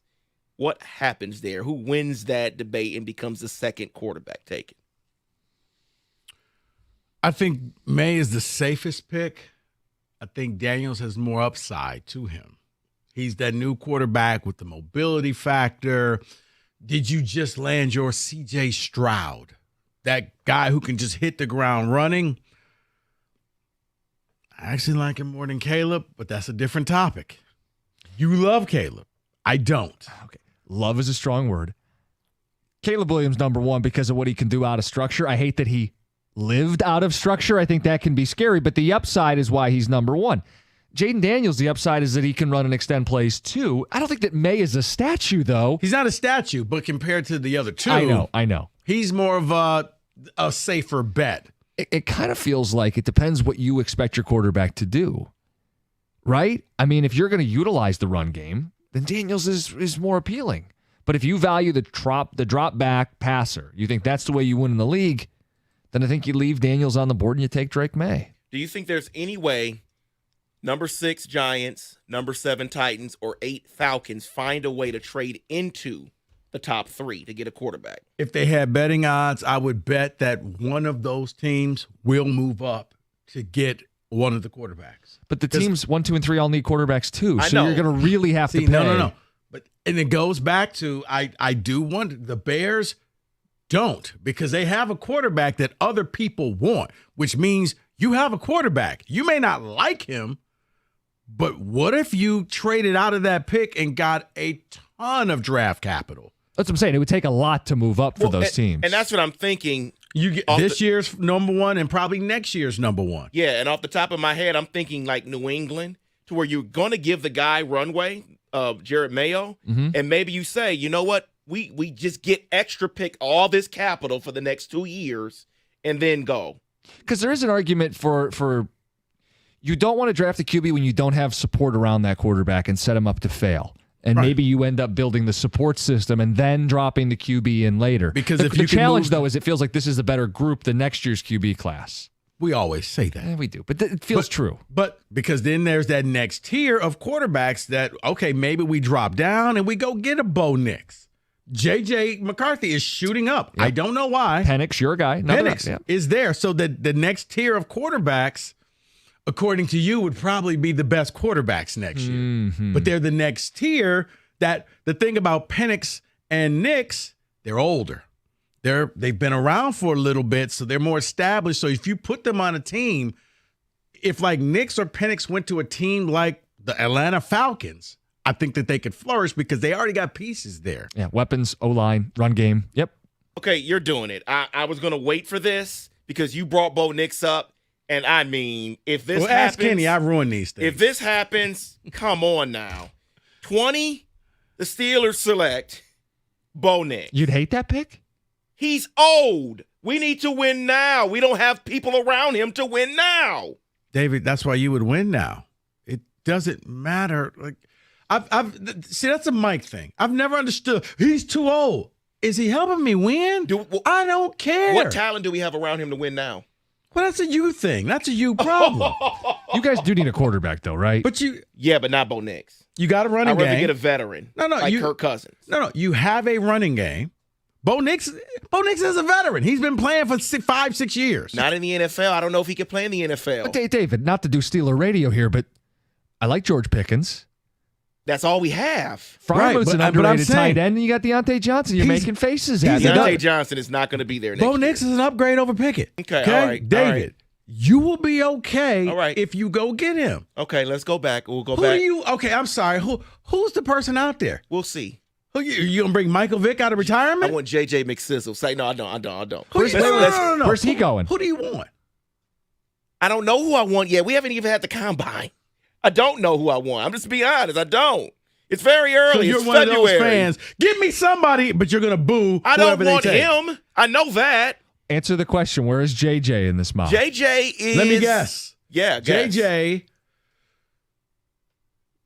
12 to Denver. You have a guess? My guess is in that range because it's Minnesota, Denver, and the Raiders. I'll say Raiders at 13. Man, Rico, you're so good. It is number 12 to the Denver Broncos, J.J. McCarthy.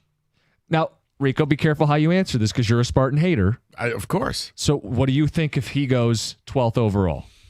I think that this is one where Peyton is going to double down that I'm the smartest coach out there and I can turn this guy into something. This is one where he needs to be on a team where he could sit for a year. Because he didn't throw the ball enough that I think he has enough experience that, okay, he can handle this. There were games where he threw the ball, 8, 9, 10 times or less. I'm not a big fan of this, but you have Sean Payton who knows offense. And if Payton wants him, okay. But I think that Payton is trying to prove a point. I'm not for this because the body of work that he has playing in college is not good enough for me. This sounds like a draft and stash, and you know how I feel about that. He's a guy who I'm not surprised he will go in the first round. It's a question of how high because people are going to flip on the tape and they're going to see the throws he makes that are NFL throws. And they're going to say, there's enough to work with there. And in a good offense with a good coach. Minnesota's got an offensive coach. They got a bunch of weapons. Minnesota would make a lot of sense for J.J. McCarthy. That means he goes in the top, 11? Yeah, and they pass on him here. But the thing is, I've seen him in games where he was just handing the ball off. Right. That's not his fault. No, but it's not. But when it was asked to make throws, he did make throws that NFL quarterbacks make. He did, but I'm talking about just consistently. Agreed. Can you do that? Can you go out there and throw the ball 38 times? Rico, and that's why he's not going to go 1, 2, or 3. Right. But I do think teams are going to look at it and go, first-round talent, we'll figure it out when we get him in our building. I think he is the highest risk, highest reward quarterback because we really don't know. At least with Jaden, he played enough that you're like, okay, yes. JJ, I don't know. Okay. He could be great. He could not. There's a chance. Let me get to Detroit's pick here because they are picking late in the first round, as everyone knows. Not a spot they're used to. Number 29, they take Darius Robinson, edge rusher from Missouri, at 8.5 sacks in 2023. Now, he is a local product. He went to Canton High School. I think it would, yes, I've seen him play. It would be a nice pickup for Detroit. It would help with the defensive line. And, David, I'm putting my money down now. Who's the best wide receiver available that they could take later on? They're not doing a receiver in the first. Yeah, there is a receiver left here in the first because they don't do a 2-round. So the final receiver taken is Kansas City takes Adonai Mitchell. That's who the Lions will take. At 32. I like him. I don't think they're taking him. Is Keon Coleman gone? Keon Coleman is not gone. Okay. No, he's not. One of those two, because the Lions will not address the defensive line. They're going to take a receiver. They're going to sit there at the podium and say, we took a football player, we took the best player, and everybody will give the golf clap. Good pick. Good pick. They'll do that whole high five around the room camera where, Sheila's like looking for somebody to high five with. Yeah, they'll take a receiver. It makes too much sense, David, is what I'm saying. Those are both bigger receivers. I guess in theory, they could use a bigger outside receiver. It is not one of the 3 or 4 most important positions to address. But we know Brad Holmes doesn't exactly think that way. And that's why I said that. But you would think it's interior O-line, it's D-line, You would think. It's a corner. Is Don't Kool-Aid think- McKinstry there? No, he is. I don't see him here at all in the first round. So he's available. So he's available. Chop Robinson, another name I know you like. But they won't. It'll be offense. Okay. And that is your mock draft football today.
Brought to you by National Benefit Plans. With an eye on next season's Lombardi Trophy, many media and fans have speculated the Lions could get over the hump by signing a defensive force in free agency. Someone like, say, Chiefs D lineman Chris Jones, who's set to become an unrestricted free agent for the very first time. But Jones just threw cold water on that idea moments ago at the Chiefs Super Bowl celebration in Kansas City.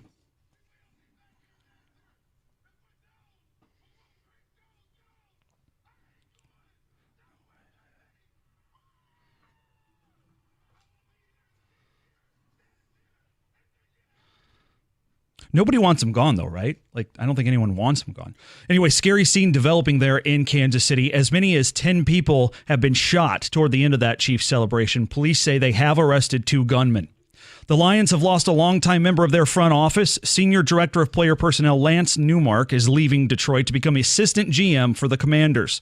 Newmark had been with the Lions for 25 seasons.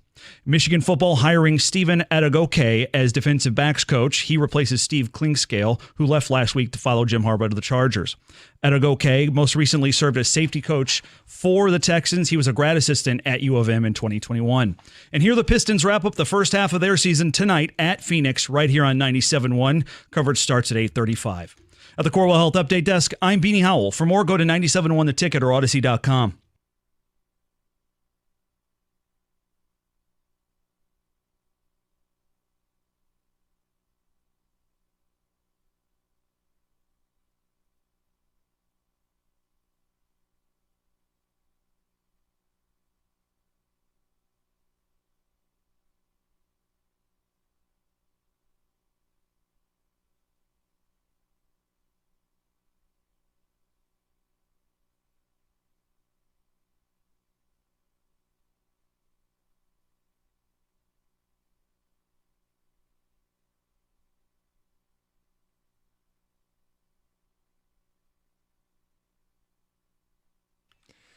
$97.1, Jim Costa in. Yeah, sad news out of Kansas City. Yeah, we should take a little bit of time here to talk about that. The parade sounds like the parade was over, and now 8 to 10 people were shot at their parade celebration. So it looks like ABC News has confirmed, according to Ari Mirov, that one person has been pronounced dead. So this is not great. It just bothers me, man, because this was supposed to be a day of celebration and everybody is happy. You're back to back. I mean, you heard Chris Jones, I'm coming back. You know, it's laughter, it's fun. And now tragedy is the news story. These are events that sports fans look forward to, these parades. And we've seen some fun. Remember when Brady was throwing the trophy in the Bay in Tampa? He was drunk? When he was drunk. Yeah. Or Draymond when he was drunk. Yeah, I mean, you end up getting some funny, hilarious, warm moments, celebratory moments, fans that have been waiting. We talk about planning a parade down Woodward. These are supposed to be like the exclamation mark on a great season. Yeah, the owner or GM out there dancing like drunk uncle at the wedding, like, oh yeah, that was funny, and not this. And now it's become a target for sick people to do messed up things. Right. So yeah, looks like, according to ESPN, 2 people were taken into custody right after. So yeah, it's just. I mean, this ranks right up there with the self-destruction of property after a win or a loss. Like, guys, how about no? How about if you feel the need to do this, just stay home? Because this is a bad look for Kansas City. It's a bad look for it's horrible. Like, you're at the top of the world, and now winning that second Super Bowl back to back, and all the stuff that you just did earlier today, gone. You may disagree with me. I don't think it's a bad look for Kansas City. I think it's a bad look for the people who did this messed up thing. I'm not going to paint Kansas City as a city. Maybe I know you weren't saying it that way. I'm not saying I'm saying this is now going to be the story. It ends up being takes rather over. than wow, back-to-back dynasty champs. Because before this happened, I was going to bring up the point that the Chiefs are already talking about a three-peat. Ain't nobody going to talk about that now. This is now taking over the news cycle. I mean, this is now obviously sports stations are going to be talking about it, but this is news stations now. That's what I mean. Is it's a bad look for Kansas City, not the team or it's just a couple of idiots, like in life, a couple of idiots ruined it for everybody. Yeah, because sports have long been kind of that safe space, I guess, that place we go as a community, and you get some idiots that will fight in the stands, and we've seen some horrific accidents and incidents, but this is another level where you got someone taking a weapon and at least taking one life so far. 8 to 10 people been shot. I've often said this.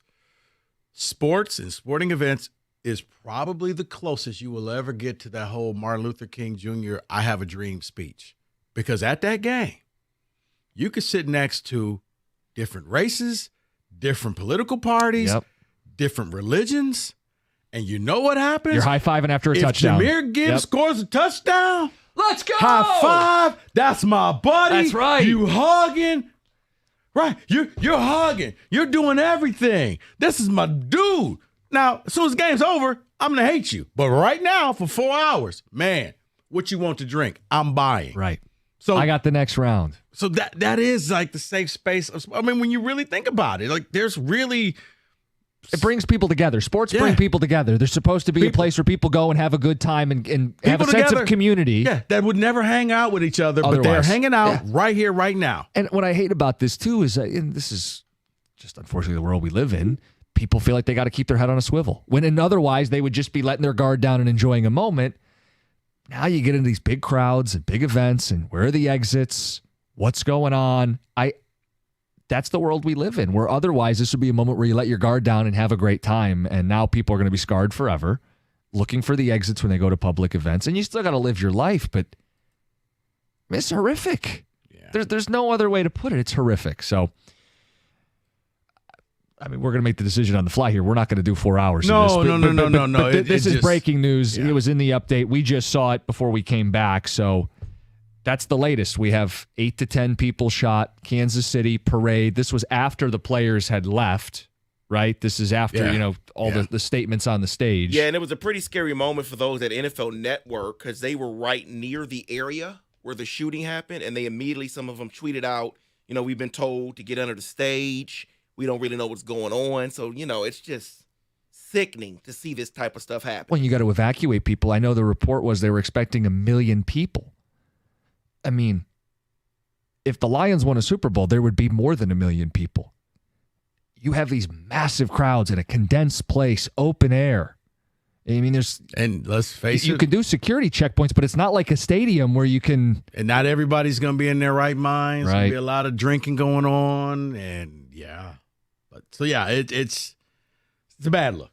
We're not finishing out the show with this, but it did. It broke. It's a big story. You're going to see stuff about it. We felt like, hey, let's at least hit it.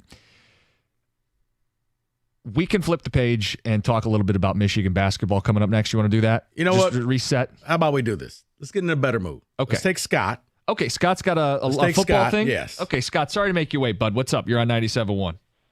Hey, guys. Yeah, tough to follow that story. Just seen it on the news myself. So, but like you said, let's try to make a little bit of a switch to the page here and go back to the Lions playoff run. Went to the Tampa Bay home game with my son, my sister, my fiance, nephew, couple friends. And that day had made the commitment that we're going to go to San Francisco. So my son and I went to San Francisco, did the whole weekend there, and the game, the hotel. I know you're looking for some prices.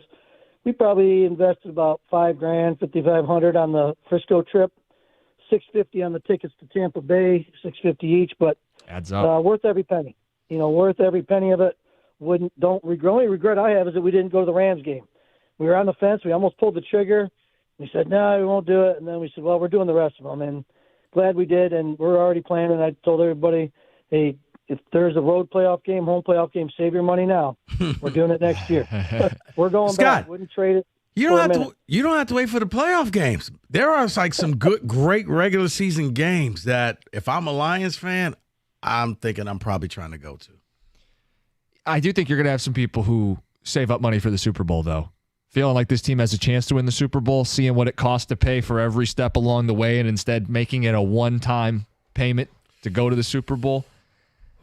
Because you had a lot of firsts now. Yeah. And I think if you were a part of it, if you went to him like he was, I think maybe the move now is to just save it all up for one Super trip Bowl. to the Super Bowl. Super Bowl or bust. We talk about it from the team standpoint. That might be how you look at it as a fan. Yeah, but that means you got to sit and watch it. No. You could say, but you're going to go to those games. You may not go to as many regular season games, but depending on where they finish, because we'll get to these later in the month. Yeah. I think the team could be better, but you may have a worse record, which means you may have to go the wild card route, or you may not have home. You may not be the 1, 2, or 3 seed. You might not get multiple home playoff games. Right. Yeah. Okay. Coming up next, Ward Manuel with some quotes on Juwan Howard. Okay, we already saw one coach fired in college basketball today. Quotes about Juwan Howard's future from the AD himself. That's next. It's 97.1.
Michigan basketball played last night.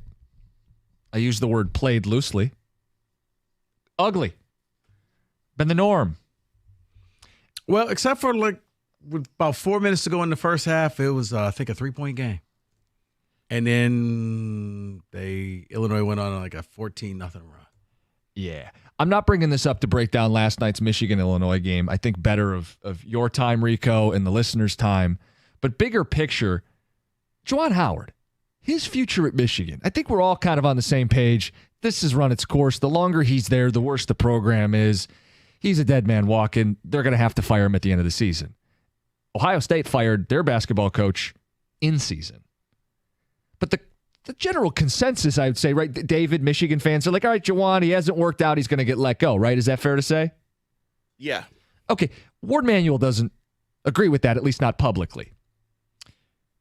Ward Manuel's quotes: "It would be fair to say I have not really thought about any changes to our men's basketball program at this time. It's one of those things that I guess I can't say it any clearer. I want to support Juwan to be successful. I've not given any moment or thought or anything about changes at this time, and so my support is of him, our student athletes, and our staff." Keep in mind, Michigan is on track to finish last place in the Big Ten for the first time since 1967. Ward hasn't put any thought into it. Yeah, when you played that game with us, like, how long? And we're like, 90s lower. 80s lower. 70s? 77, nope. 72, no. 1967, the last time they finished dead last in the Big Ten. They are well on their way. Rico, your response. The AD at Michigan saying, I haven't even really thought about it.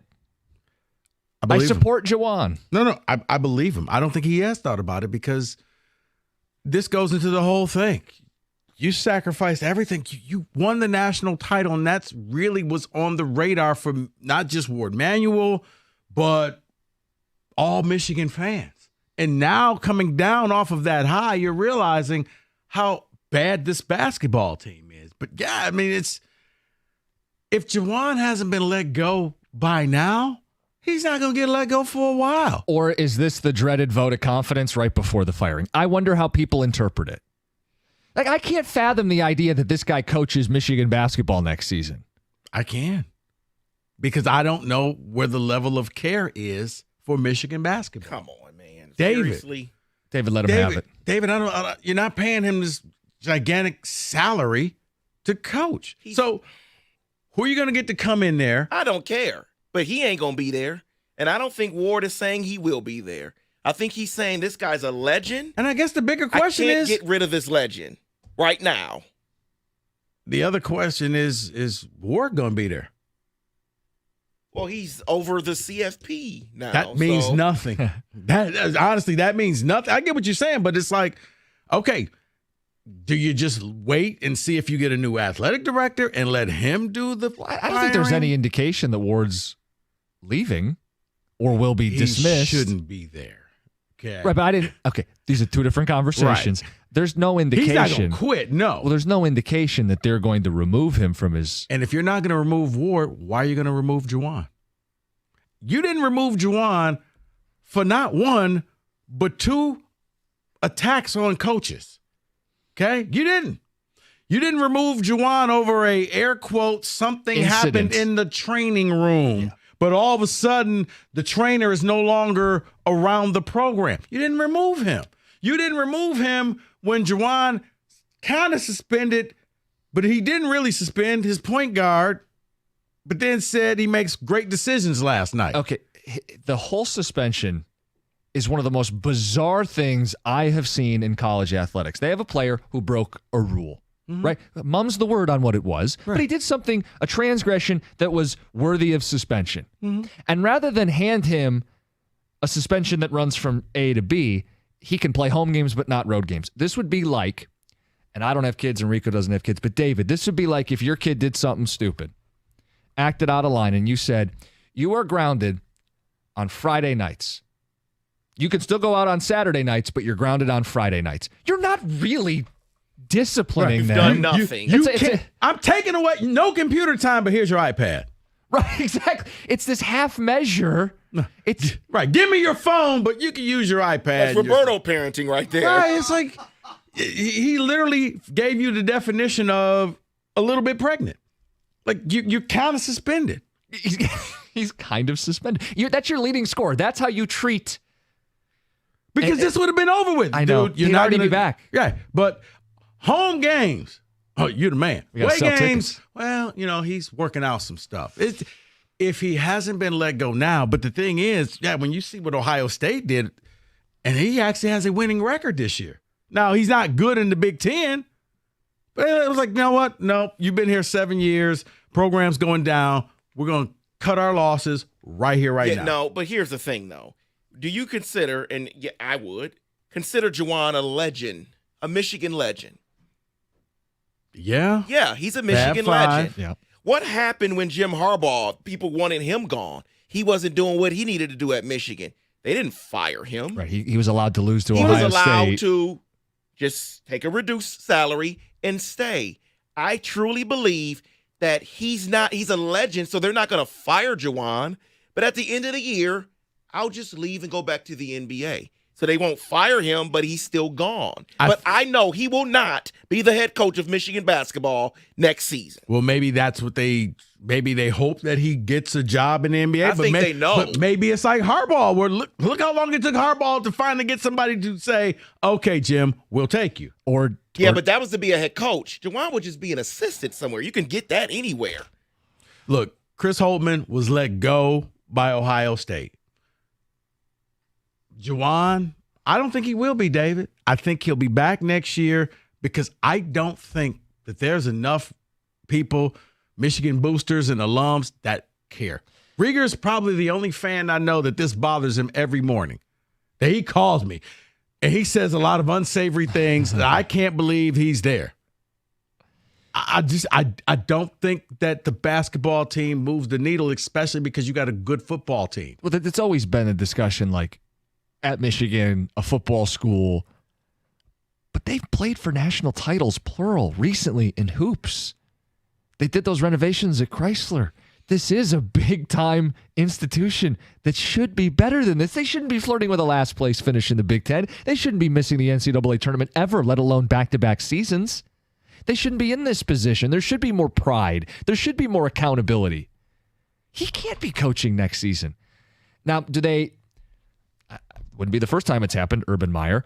Is there a medical thing that they used, right? I mean, didn't Juwan miss some time this year with a health issue? Well, he talked about that last night at his press conference about how, it rejuvenated him. And he was like, yeah, sitting there in the bed. And, I'm paraphrasing, but he was saying that, when I was there and in the hospital and all of that, but it's like, dude, your team is not good. And it's going backwards. And you had 2 lottery picks and Hunter Dickinson. And you didn't do anything with that last year. Speaking of press conferences, there's also been some bizarre stuff in these post games where where couple weeks ago, maybe a couple weeks ago, they lost and he said, maybe I should have played the walk-ons. Basically threw all of his starters under the bus. And maybe they deserved it, but it's a weird thing. You don't hear many coaches say, I guess I should have played my walk-ons. And then last night was very weird against Illinois. By the way, they got destroyed. It was not close at all in that second half. At one point, I think Illinois was up 38, and that's when I officially said, I can quit watching this. Click, click, click. But if you ended up seeing the clip on social media, somehow it got brought up. Terrence Shannon's the star player for Illinois. And Juwan Howard said something to the effect of like, well, we recruited him to Michigan. He was committed here. You're welcome. Okay, thanks. He was recruited and he was going to come to Michigan, but it sounds like he couldn't make it through Michigan because of his credits and his grades, so he couldn't transfer in. So he ends up at Illinois. He ended up, you're welcome. And Juwan's got this smug, you're welcome, as his team gets decimated. Like, is this really what we're doing right now? But that to me is a sign of a man who knows I'm untouchable. I'm not going anywhere. So no. You see some coaches and you can see the stress and anxiety because they know I'm at the end. I got to do something desperate. Juwan shows up, happy, smiling. You just got beat down and you're welcome. There's no stress. There's no angst. There's no anxiety. And that's why I said Juwan knows. David, he's an icon. You're going to get Harbaugh treatment. If you can get a job in the NBA in the offseason, God bless you, go. But if you can't, you're still the head coach here. He already knows he's leaving. We got Phil Martelli, so we could always do something. So you go right ahead and do you. I think he'll be back. He's also said recently, he's like, this bleep works, and he cited when he took over, they made the Elite Eight and then the Sweet 16. Oh, yeah, he said that. But if you follow, and if I were to finish where he stopped, I would say, yeah, you had the Elite Eight, then the Sweet 16, and then you got worse and worse and worse. It's gotten worse every single year you've been here. The further you are removed from the Beeline recruits, the Beeline program, the tenants, the culture, the further it becomes Juwan's program, the more it becomes your team, the more inept the team looks. So, Juwan, let's follow your chronological timeline. You did make an Elite Eight. And the longer you've been there, the further removed. They don't look anything like that program anymore. No, they don't. It's like, wow. But then when you hear Ward Manuel saying, yeah, I'm not even thinking about that. I haven't even thought about a change at this time. Tells me once again.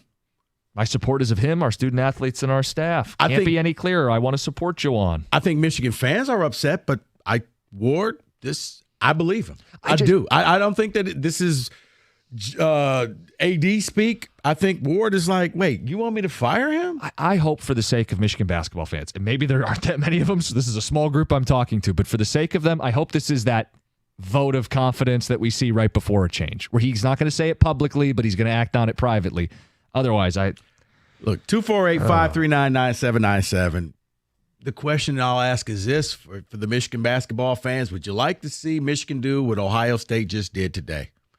Say, we're going to move on, and we're going to start right now. We're not waiting till the end of the season. 97-1. I know, David. I had to reach and grab it. Planet Fitness is the home of the judgment-free zone. They don't judge you the way David judges me. Planet Fitness knows this. Guys, you promised yourself, I'm going to get in better shape. You had the New Year's resolution. You slipped a little bit. Don't worry about it. Planet Fitness is still here for you. Big Fitness Energy Sale at Planet Fitness goes on now through February 16th. So you still got a couple of days to get in there. $1 down, $10 a month. You head over to Planet Fitness. They have whatever you need, whatever type of workout that you want to do. Planet Fitness can accommodate you, whether it's cardio, whether it's strength training. And oh, by the way, with all Planet Fitness memberships, fitness training is included at no extra cost. So get over to Planet Fitness right now. Take a part of the Big Fitness Energy Sale now through February 16th. $1 down, $10 a month. You can cancel at any time, but trust me, you're going to love it so much. You're going to keep that membership going. Head into your local Planet Fitness right now to get started. Or you can go online at planetfitness.com.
We got Kenny Cott, who wants to do the same with hockey.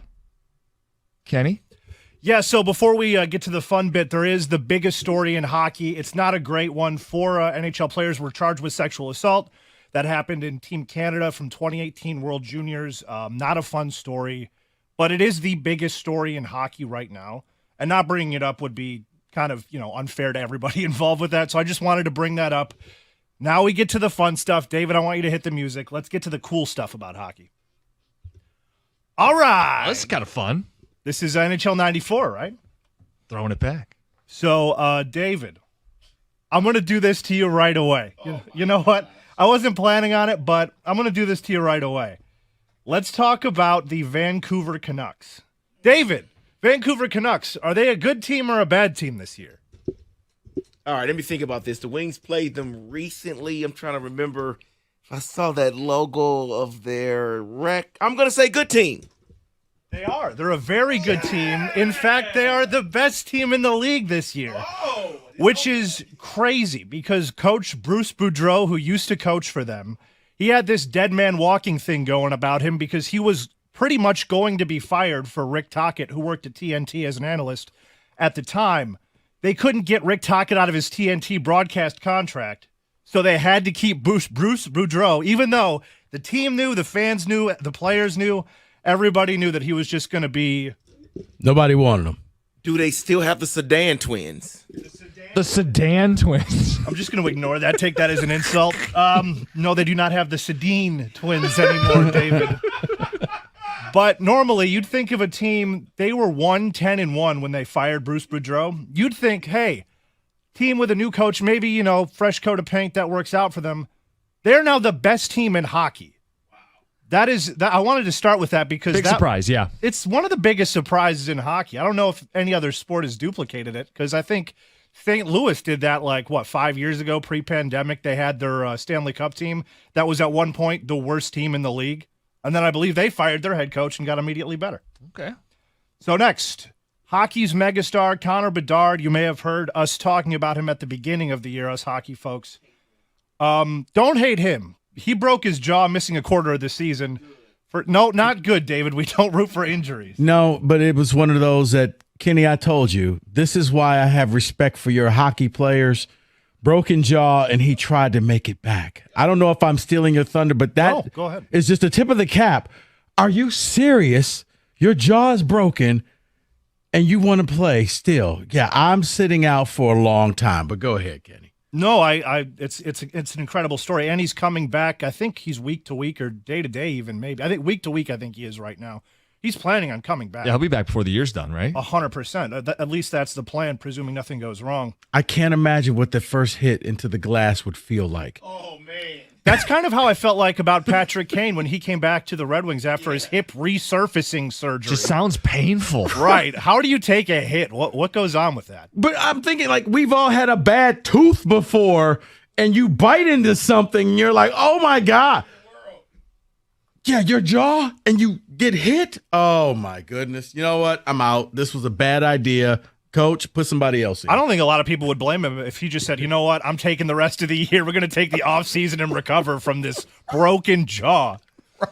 I had, at the beginning of the year, next thing here, I had the Boston Bruins as the team most likely to fall off because they lost a whole bunch of guys. They went from the best team in the league to the second best team in the league. So... I mean, if you want to call that falling off, I don't know. I don't think that's quite falling off. But, not every prediction can be a great one. Well, you don't want the President's Cup, so. Yes, you don't want the President's Trophy. I would also like to, speaking of, actually, let's do this. Edmonton Oilers, David, good team or bad team? Well, seeing what they did to the Wings last night, I'm going to say really good team. So I'd like you to imagine that team at the beginning of the season with a different head coach.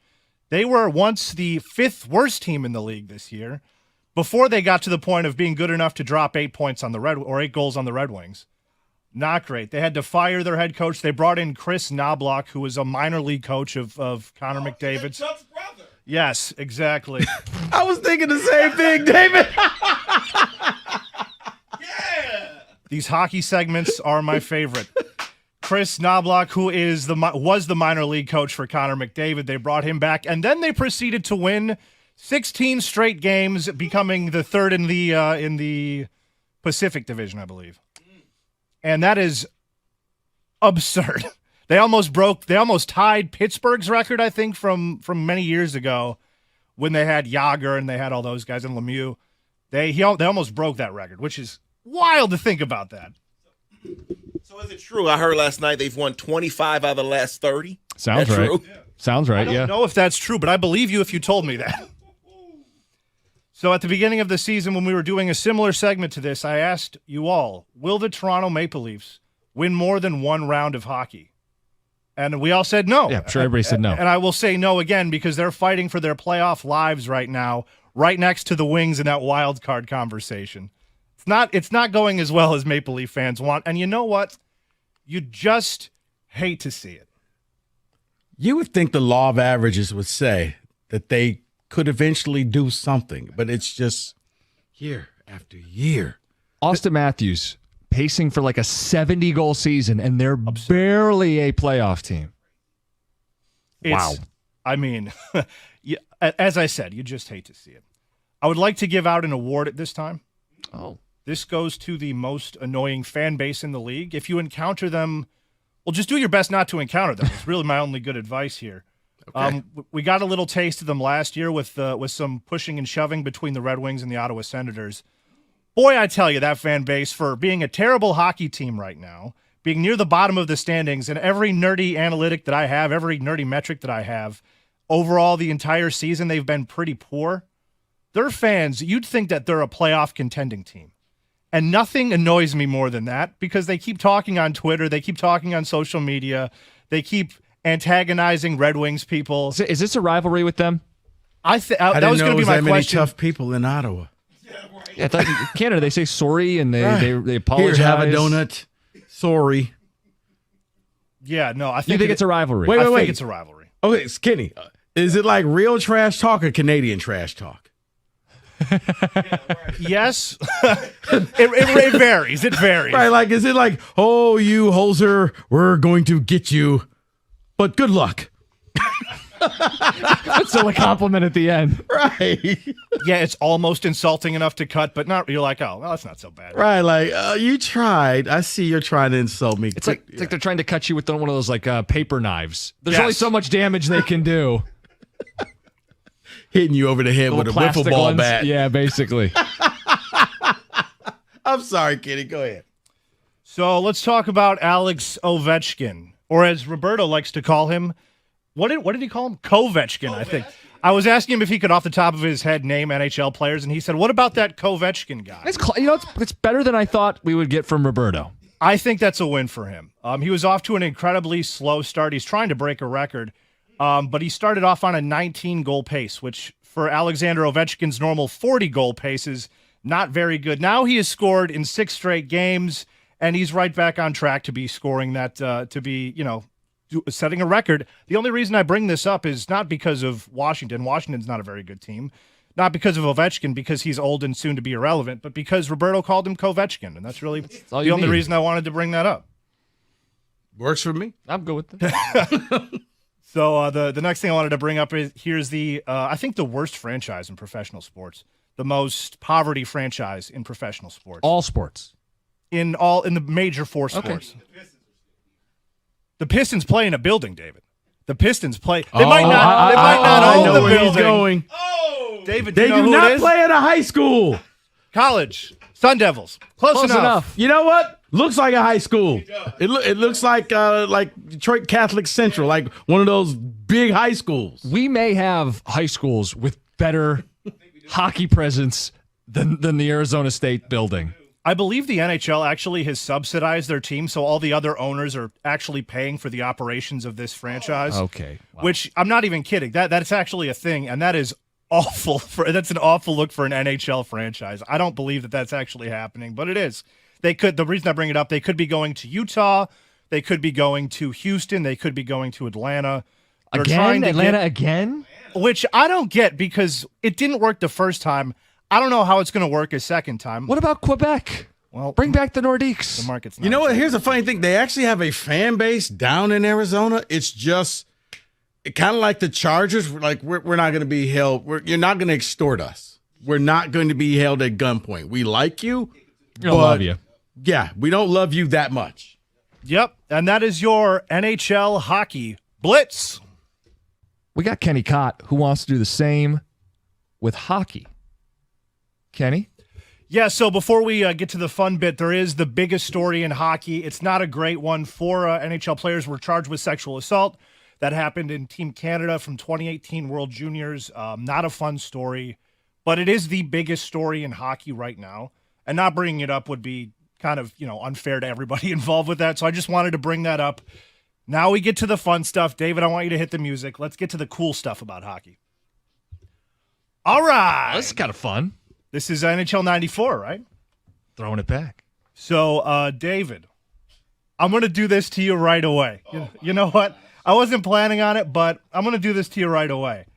Let's talk about the Vancouver Canucks. David, Vancouver Canucks, are they a good team or a bad team this year? All right, let me think about this. The Wings played them recently.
David, what are the people saying on the ticket text?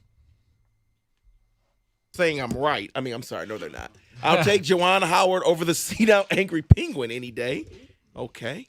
Ryan in Farmington Hills says Ward won't fire Juwan, but he'll let him step down for health reasons after the season. Maybe that's the Hopefully workaround. Nate Oates can be the next Michigan coach. I laugh because I don't think Michigan is ready to pour the resources in to get Nate Oates. See, his roots. He one time, way back in the day, coached Romulus High School. Right, Nate Oates. Right up the street. You can have him, but you're gonna pay to get him out of Alabama. Sure. No, he'll come here because it's Michigan. You're not getting a hometown discount from Nate Oates. Block him. Ward Manuel is a terrible AD and needs to be fired. Howard should have been gone last year. Then someone else says, what else do you expect Ward to say? Good point. Well, he doesn't have to speak. Right. And if he does speak, he could have said something of substance. Or, you know what I expected him to say? We'll deal with everything at the end of the year. But I haven't even thought about it. Come on. That's either you're telling the truth or you're being disingenuous. I think it's kind of insulting to say you haven't thought about it. I mean, your fans have thought about it. You haven't thought anything about it as his boss, as the guy running the athletic department, as this team is set to finish dead last in the Big Ten and miss the tournament back-to-back years. You haven't thought about it? That's insulting as a fan. Maybe he was too busy accepting his chairman of the college football playoff award. See, like, hey, thank you. I'd like to thank the Academy for electing me as the president. I get what the texter's saying. If he's going to fire him, then just fire him. And if he's not going to fire him, what do you want him to say? I mean, but Rico, he could acknowledge the team has underachieved. Yeah. They will have to evaluate this at the end of the season. Hey, guys. That's not seen as supporting Howard, which is what he said he wants to do right now. Right. Guys, I see it, and we're working on it. And I think even if he says, I acknowledge the fact that this is bad, but we're going to trust that Juwan can fix this. Okay. But at least you're telling me. That makes me angrier, actually. But it's a point of view. It's not the generic boilerplate. Will, I haven't even thought about it. No, we'll see. But I think when he continues and then says, I want to support him, he can't then start the statement by saying, yeah, I see we're not good right now. Well, that's seen as not supporting your coach. So, okay, again, he says, I couldn't be any clearer. I want to be clear. I want to support Juwan. Maybe I'm parsing words here. Uh-huh. I want to support Juwan. I think everybody who likes Michigan wants to support Juwan, but you can't because the team's no good. Is that Ward saying without saying, I want to support my basketball coach? That's not the same thing as him saying, I support my basketball coach. I want to. He just not letting me because we just got run out of the court last night. I want to support him. Or maybe that's just me parsing words. I think you're right. All right. Curtis in Detroit says, love the hockey primer. The Wings are going to be pushing for the playoffs, and we need to get the car flags flying. Rico, did you keep the car flag I got you last year? I thought you took it back from me. Or either you or Kenny, I thought, got Can angry at me. It was the last car flag in the store. I think it still might be in the cube. I think we might. Okay, I got admonished because you're not flying the flag. So I felt very threatened. Talked to HR. They said I did not have to fly the flag if I didn't feel comfortable. I felt like you were partially responsible for them falling out of the playoffs. No, because the second the second you handed me the flag, all of a sudden they started losing. So I'm like, well, maybe because you refused to fly it. No, maybe if I put the flag up, everybody would have blamed me. Rico wants to support the Red Wings. He just didn't. Maybe this year, though, because they are more competitive this year, to Kenny's point. I like diving into hockey every now and then. I know you can't do 4 hours of hockey. But you know what? In a post-football world, a little more hockey's not bad. You guys lied to me. I didn't see any other flags on any other cars. Then why were they all sold out of the stores? I don't know. But all of a sudden, it probably was the last one from a decade ago. They had the little cartoon octopus on them. And a little dust on it, you're saying. Right. But you're supposed to be a trailblazer, a trendsetter. No. David, everybody's flying the flags. And I'm looking like, ain't nobody flying any flags. Rico's on the highway like, all by himself. Right. Matt in East Lansing says, the Toronto Maple Leafs are the Dallas Cowboys of the NHL. Yes. Always say it's their year. Okay, and then once reset. Okay, always going to say it's their year and proceed to choke in the first round of the playoffs. That's a great comparison. I think that's absolutely. I actually think Dallas Cowboy fans would be insulted to be compared to the Leafs. They at least win a playoff game every once in a while. They won. They won the Super Bowl 3 times in the 90s. When's the last Leafs Stanley Cup? The last Leafs Stanley Cup, there wasn't even 4 rounds of playoff hockey. So I heard that stat the other day. So if I was a Cowboys fan, I'd be like, don't let me in. Don't loop me in with That's them. a different level of obnoxious losing. Is it though? I guess football is louder, but I mean, once again, I know this. When your star players at the time are all in the Hall of Fame, that's a long time ago. Aikman and Emmett, Michael Irvin. Yeah, they've already finished their careers, been inducted. Ben Long inducted into the Hall of Fame. Charles Haley's of the world. Yeah, they retired a long time ago and got a bust in Canton. No kidding. And then someone wants to say this. Says Atlanta has failed 2 other times. Please don't try it a third. So where would Calgary was there, and then the Jets were there. The Winnipeg Jets, they were the Thrashers at one point. Yeah, not Atlanta. Kenny, your thoughts? Not Oric there. It's a big city. It's a big city, I can big tell market. you what. No. Atlanta's it's a city that nobody really grows up in. Like transient, right? A lot of people move there. All right. You know what, David? All right. It's a transient city where, and you know, David's kind of right. 248. Demographics aren't really conducive for hockey. You said it, not me. Coming up next is Spencer Torkelson a traitor? It's 97.1.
Brought to you by Lady Jane's. The Tigers won 78 games last season and dominated their own division. Detroit went 35-17 against the AL Central, but anemic offense kept them out of the postseason.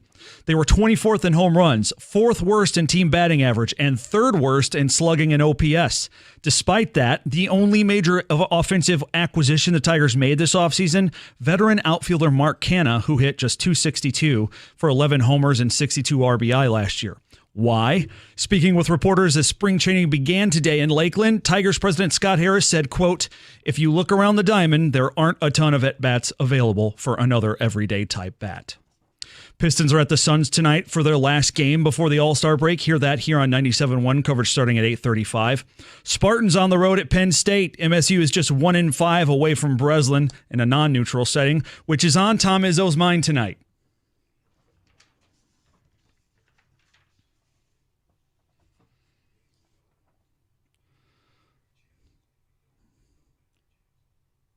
And this show will like this.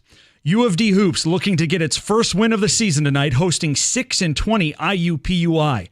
Titans are 0-26, but they're a 5.5-point favorite over Ooey Pooey, who's lost 9 of 10 and is just 2-8 on the road. Did they not bring players? I looked it up. Ken Pom has IUPUI worse than U of D in virtually every statistical measurement. So this is it.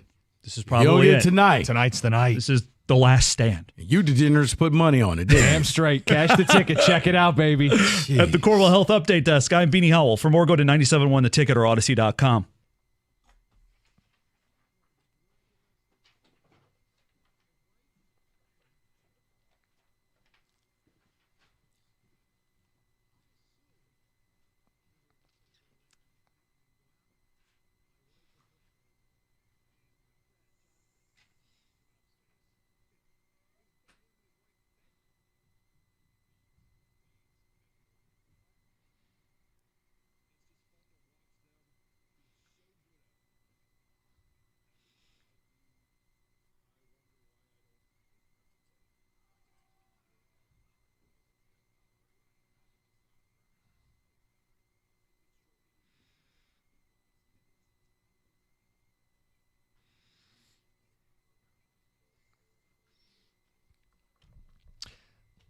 Rico's shaking his head. Happy Valentine's Day, everyone.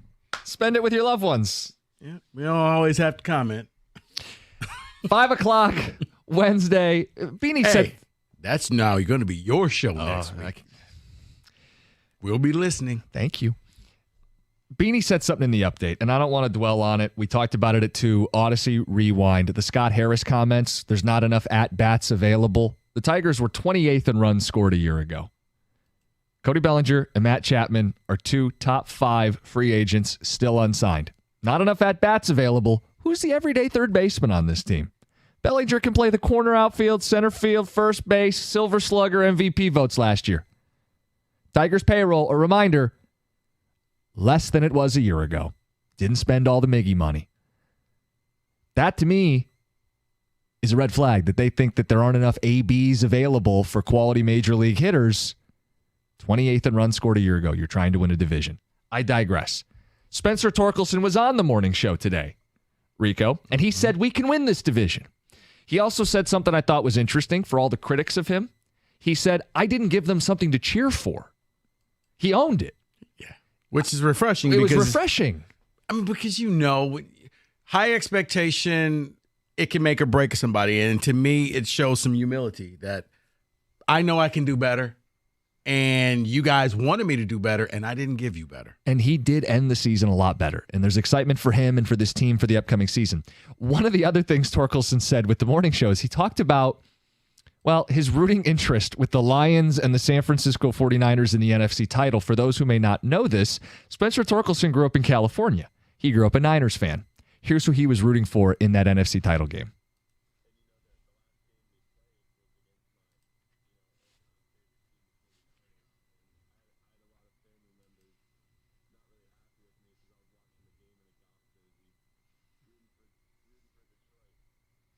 He was rooting for Detroit.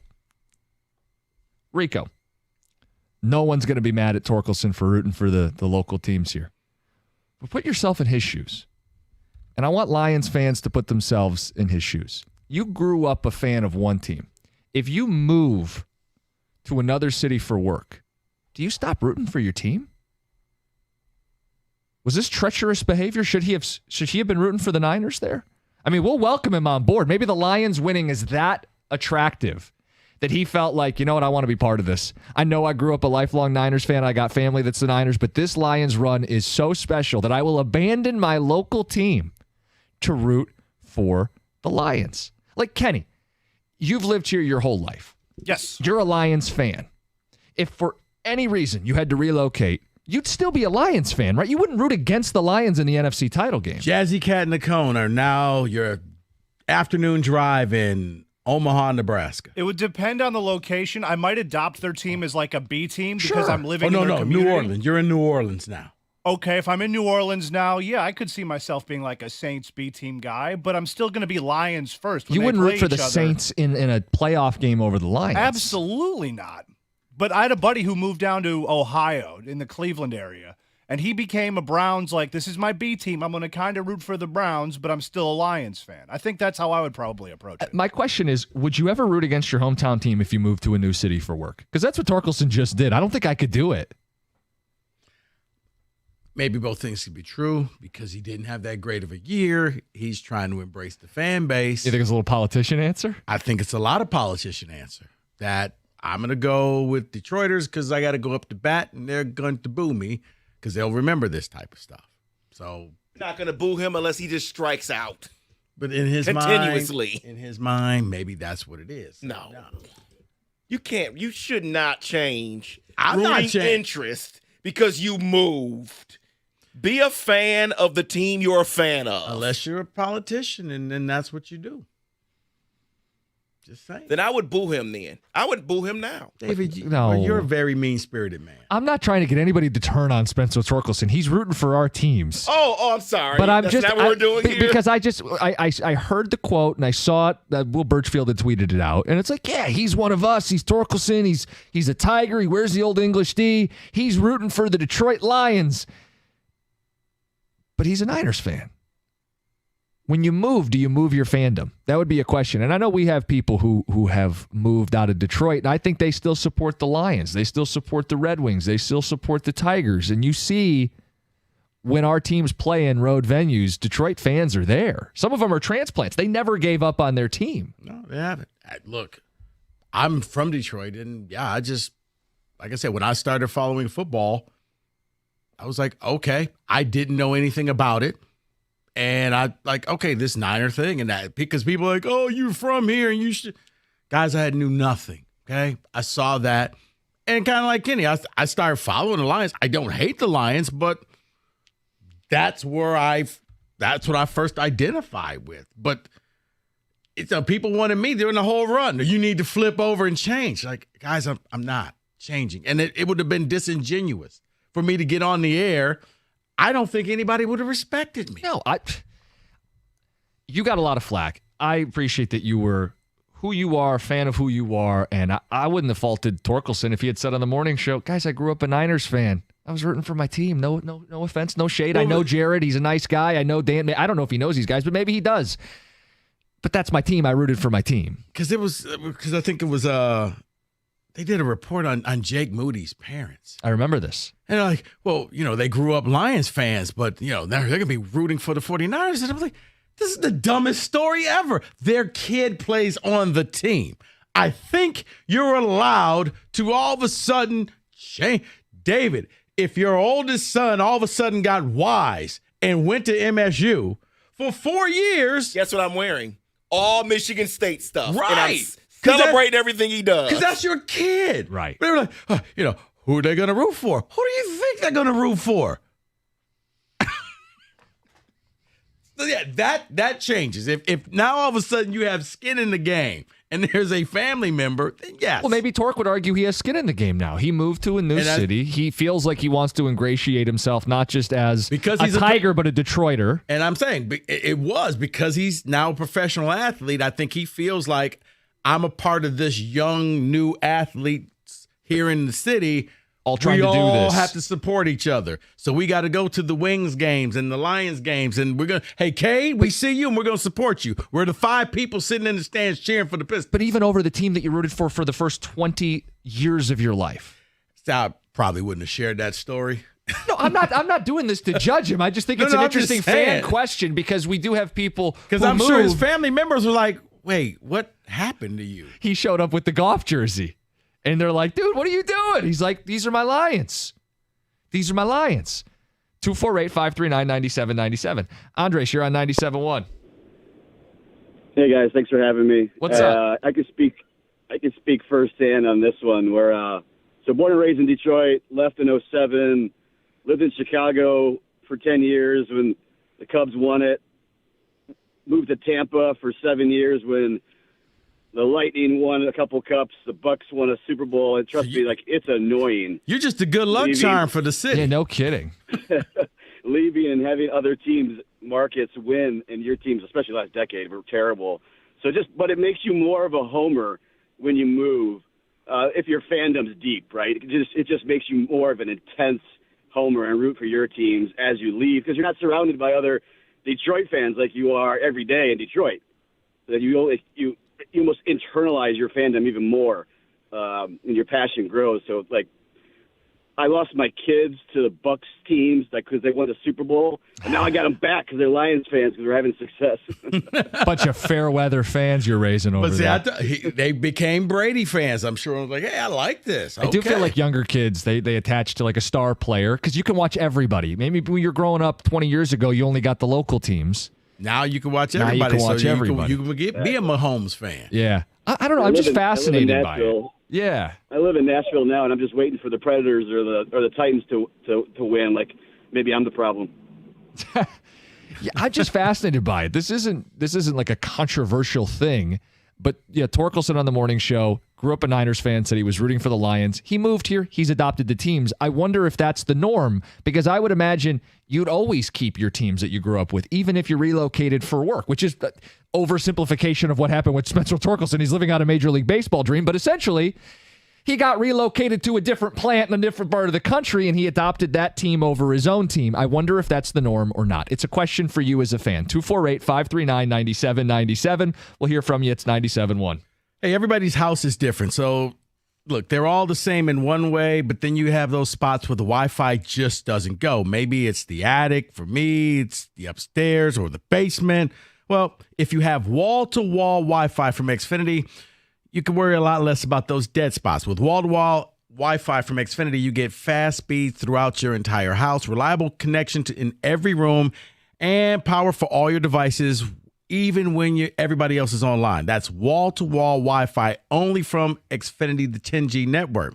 Get wall-to-wall Wi-Fi from Xfinity for a reliable connection throughout your entire home. Now through February 25th, get gig speed internet for just $35 a month for 12 months when you add an unlimited mobile. Plus, you get Wi-Fi equipment included for 2 years. Go to Xfinity.com. Call 1-800-XFINITY or visit a store today and switch today. Requires paperless billing and auto pay with a store bank account. Restrictions apply. Taxes and fees extra and may change. Gig speed Wi-Fi requires gig speed internet and Xfinity Gateway. After 12 months, internet increases to $60. After 24 months, regular rates apply. Xfinity Mobile requires Xfinity internet. Actual speeds vary.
Spencer Torkelson on the morning show today. California kid rooting against his hometown team. I guess that's how captivating this Lions run really was.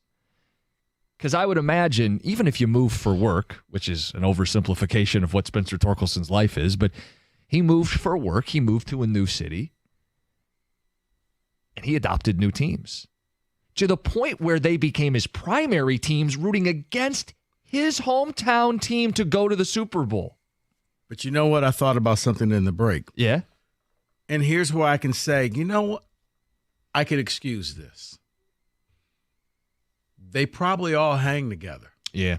So those are his buddies. You don't have to excuse anything. I'm not telling him he's right or wrong. No. But I'm saying, like, there's probably a vested interest where they're his friends, where now all of a sudden it's like, yeah, I know David, so I'm going to root for David because we hang out together. Yeah, he was wearing a golf jersey. Maybe he knows Jared. Right. Or St. Brown or anybody, Hutchinson. Right, where all of a sudden, you know what? They're all young, they're all millionaires, and they're all hanging out on the town. Living in the same areas. Yeah, it's probably a friendship type of thing where they're just supporting each other. And again, Torkelson said a bunch of stuff. He said, this team can win the division, and he talked about critics and said that I didn't give him things to root for previously. And he rounded out the year, hit 30 home runs, and people have warmed up to him. Where are you at on this fan question? If you move cities for work, do you adopt a new team or do you always stay true to yours? Let's get to Nathan. You're on 97.1. Hey, what's going on, gentlemen? Thanks for taking my call.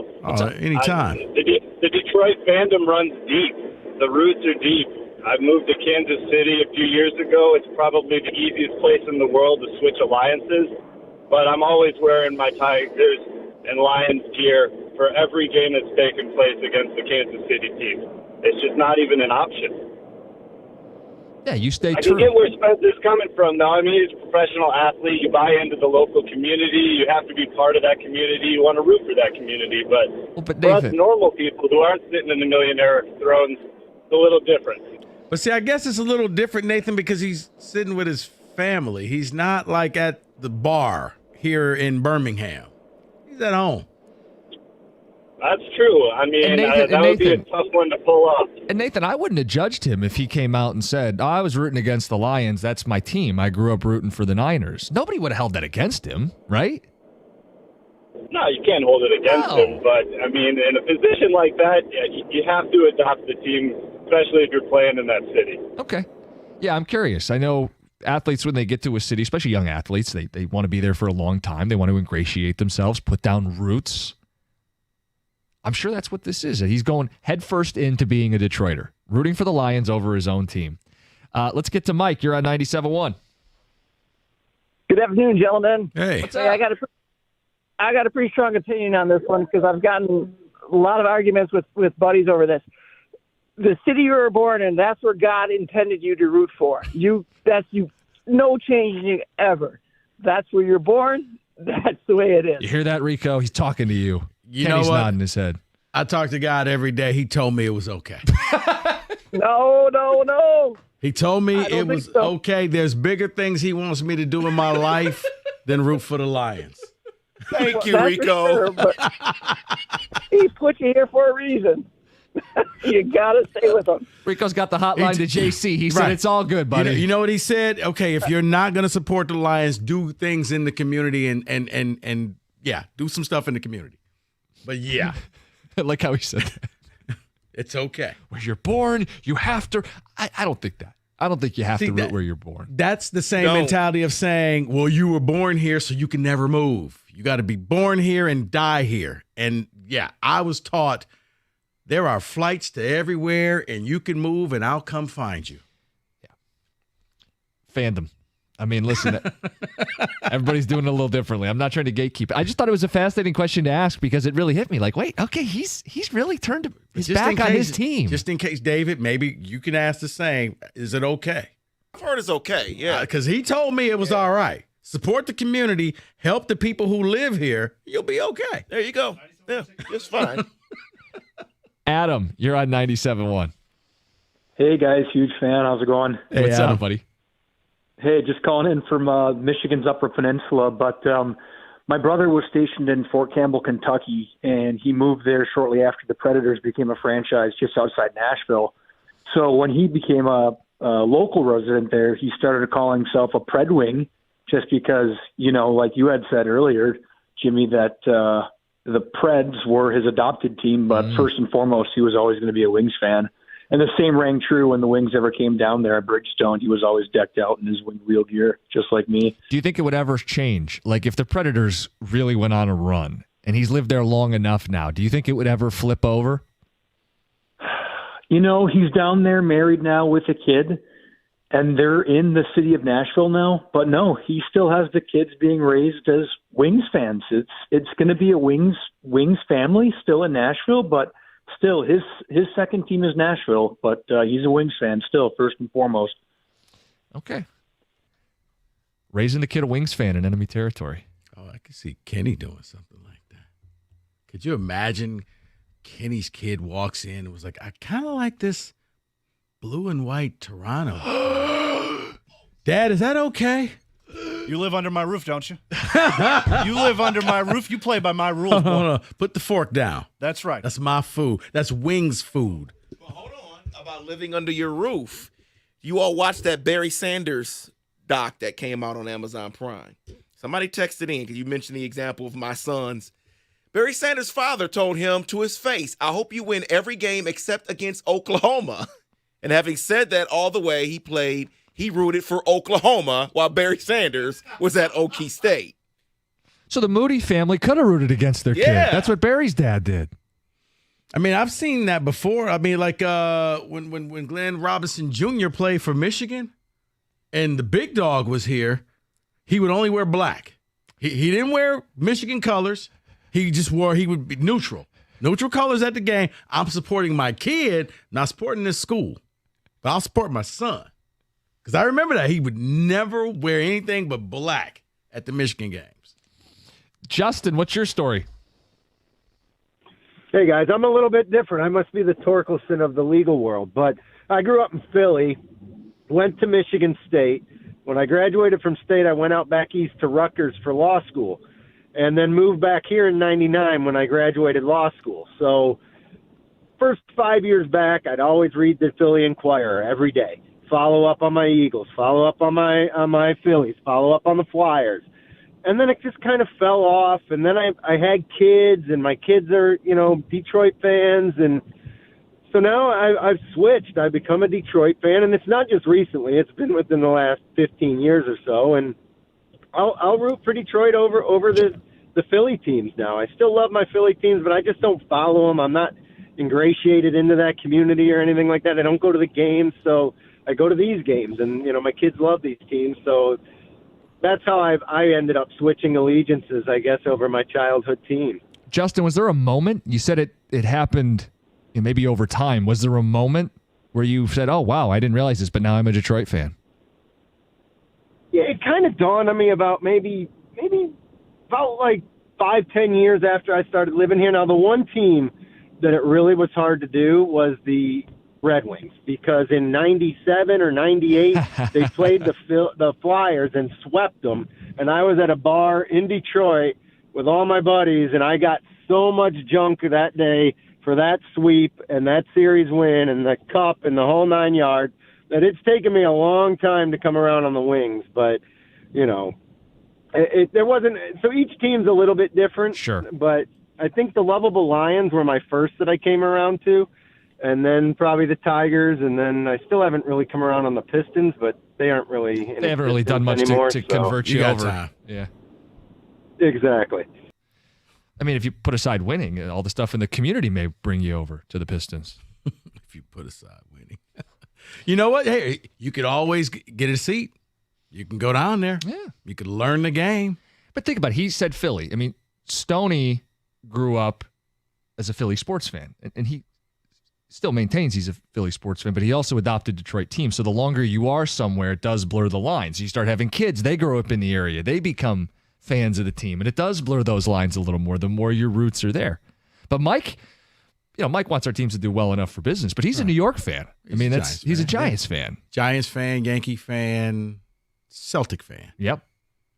I asked him what happened, but he explained it's a cable it to me. thing. Yeah, it's a long story. And like I said, that I understand. So anyway, fan question about Spencer Torkelson. We got a mock draft coming up next. We got to talk football. David's got some interesting players landing in some interesting places. It's next, 97.1.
You're exactly right, Jim. We're not going to go crazy on the names, but we may have discussions on the position that maybe a team took here, the debate on the quarterbacks, which is what we'll start with here.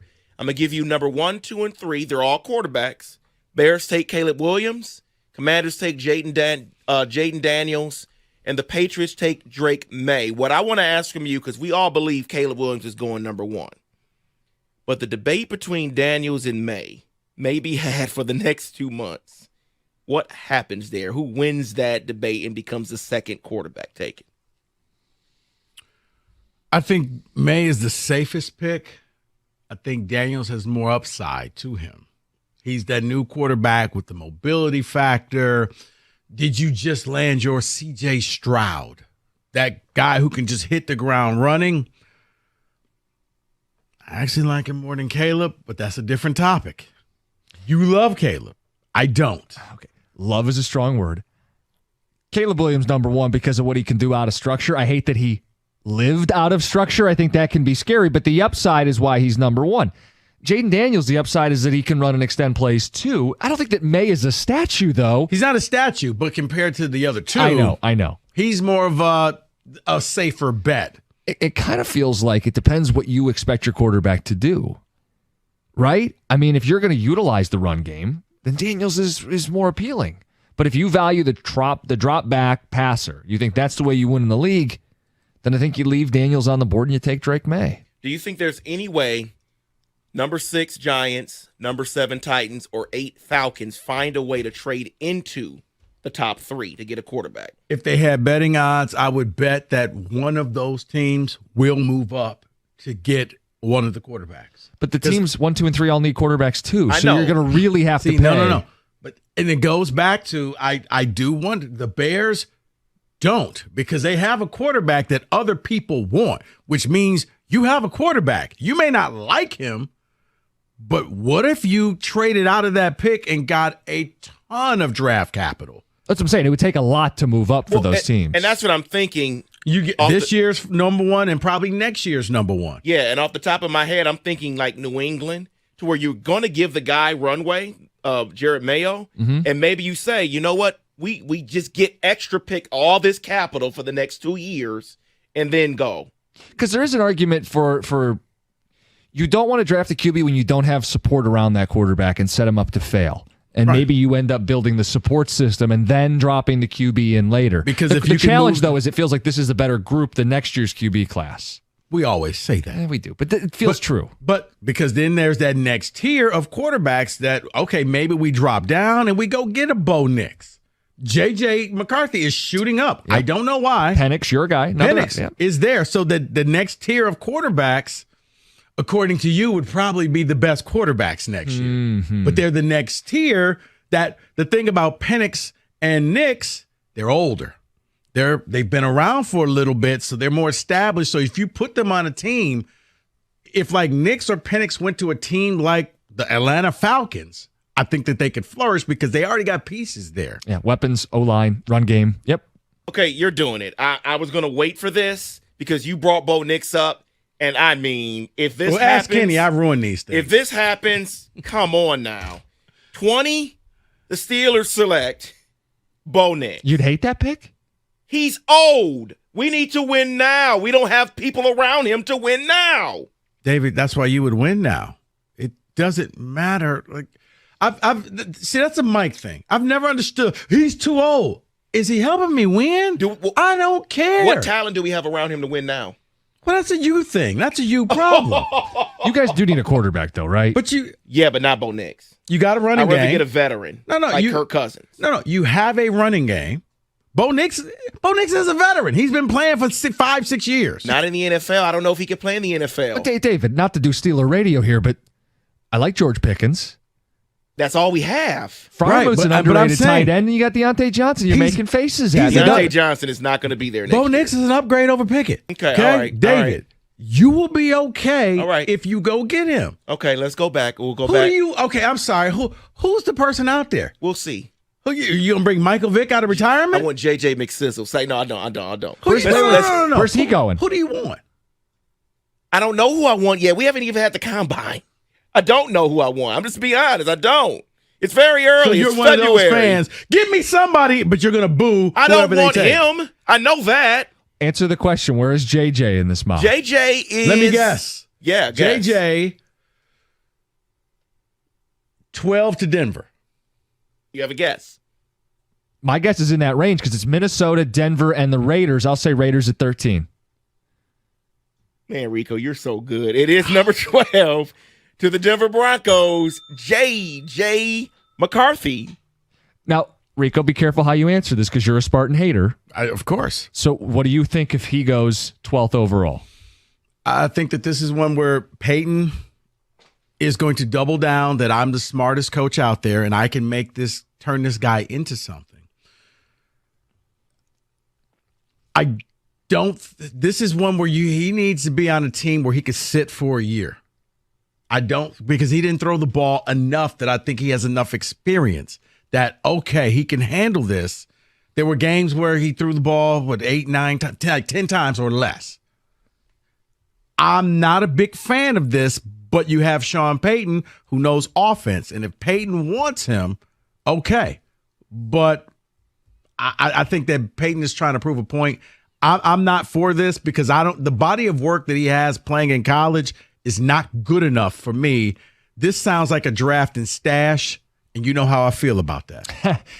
He's a guy who I'm not surprised. He will go in the first round. It's a question of how high because people are going to flip on the tape and they're going to see the throws he makes that are NFL throws.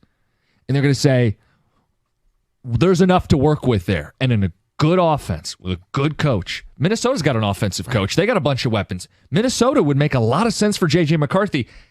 That means he goes in the top, 11? Yeah, and they pass on him here. The thing is, I've seen him in games where he was just handing the ball off. Right. That's not his fault. No, but it's not. But when it was asked to make throws, he did make throws that NFL quarterbacks make. He did, but I'm talking about just consistently. Agreed. Can you do that? Can you go out there and throw the ball Rico, 38 times? Rico, and that's why he's not going to go 1, 2, or 3. Right. But I do think teams are going to look at it and go, first-round talent, we'll figure it out when we get him in our building. I think he is the highest risk, highest reward quarterback because we really don't know. At least with Jaden, he played enough that you're like, okay, yes. JJ, I don't know. Okay. He could be great. He could not. There's a chance. Let me get to Detroit's pick here because they are picking late in the first round, as everyone knows. Not a spot they're used to. Number 29, they take Darius Robinson, edge rusher from Missouri, at 8.5 sacks in 2023. Now, he is a local product. He went to Canton High School. I think it would, yes, I've seen him play. It would be a nice pickup for Detroit. It would help with the defensive line. And, David, I putting my money down now. Who's the best wide receiver available that they could take later on? They're not doing a receiver in the first. Yeah, there is a receiver left here in the first because they don't do a 2-round. So the final receiver taken is Kansas City takes Adonai Mitchell. That's who the Lions will take. At 32. I like him. I don't think they're taking him. Is Keon Coleman gone? Keon Coleman is not gone. Okay.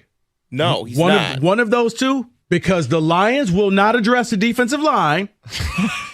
They're going to take a receiver. They're going to sit there at the podium and say, we took a football player, we took the best player, and everybody will give the golf clap. Good pick. Good pick. They'll do that whole high five around the room camera where, Sheila's like looking for somebody to high five with. Yeah, they'll take a receiver. It makes too much sense, David, is what I'm saying. Those are both bigger receivers. I guess in theory they could use a bigger outside receiver. It is not one of the 3 or 4 most important positions to address, but we know Brad Holmes doesn't exactly think that way. And that's why I said that. But you would think it's interior O-line, it's D-line, you would think. It's a corner. Is Kool-Aid McKinstry there? No, he is not. I don't see him here at all in the first round. Okay. So he's available. Chop Robinson, another name I know you like. Okay. But they won't. It'll be offense. Okay. And that is your mock draft football today.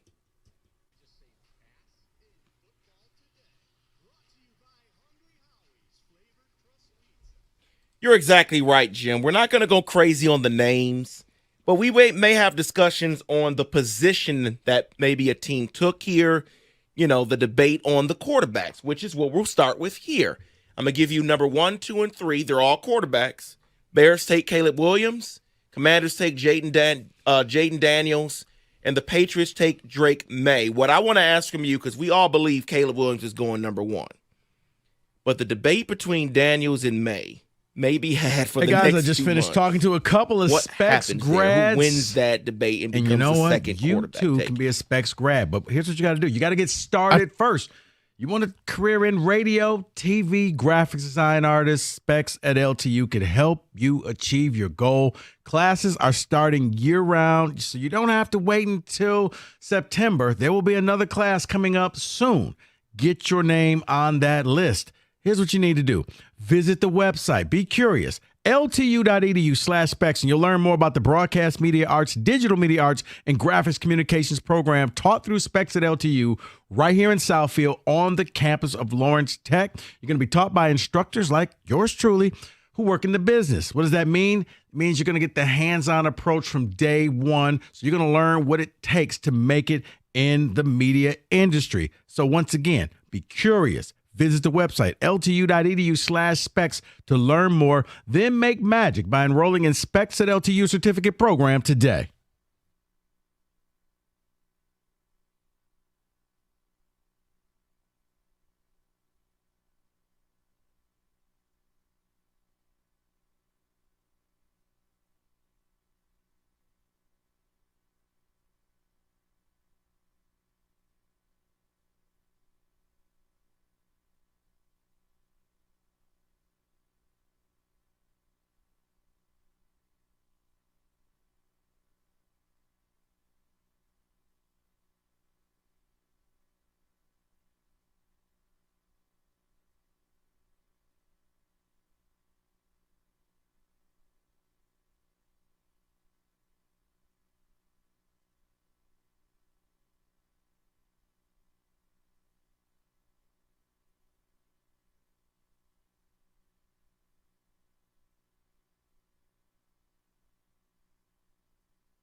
Got Wojo and Rieger coming up next.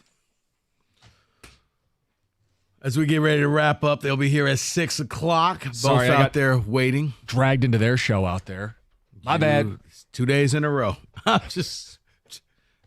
He does. It's my fault. But Rieger doesn't shut up. Everybody knows that. Then it's not your fault. It's his fault. No, but I'm an adult. I can just walk away, let him keep doing his show to himself.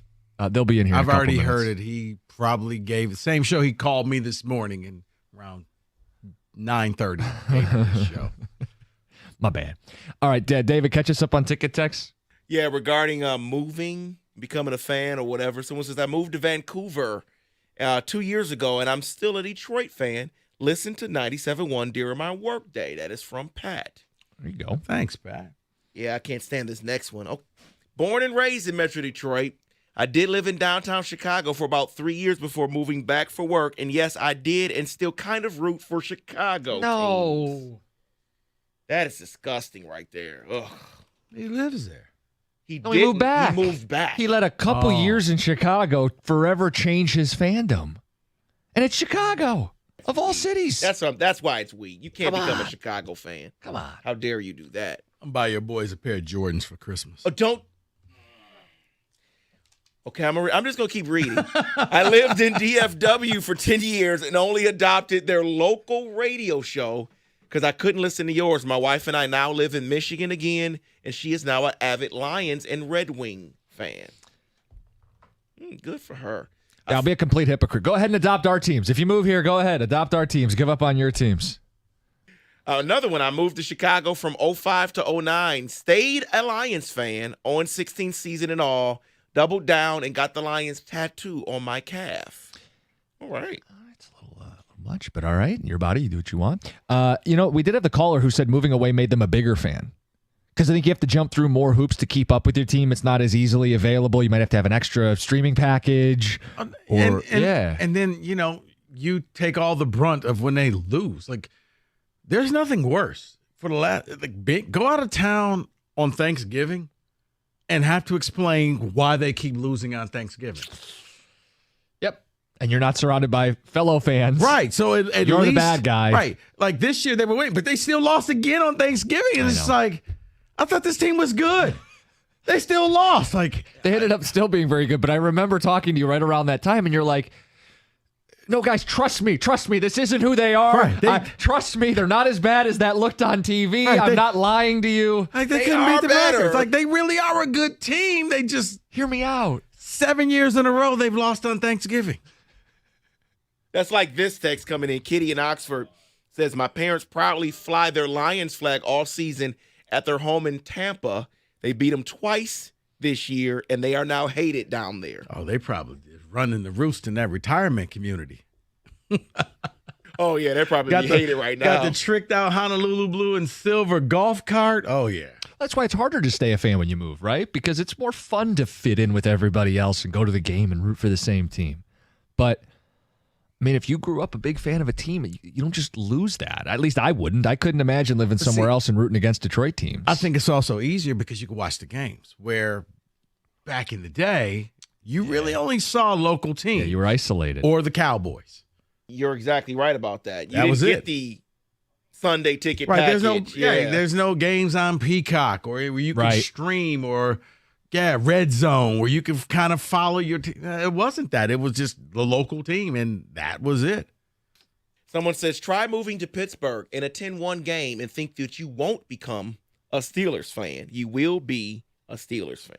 I agree. David, I'm sorry if this is a longer story. What made you a Steelers fan? I've never asked you this. Barry retired. Shortly before that, which was like a year or so before that, Jerome Bettis became a player for the Steelers. And I learned he was from Detroit. And I said, yeah, I like that.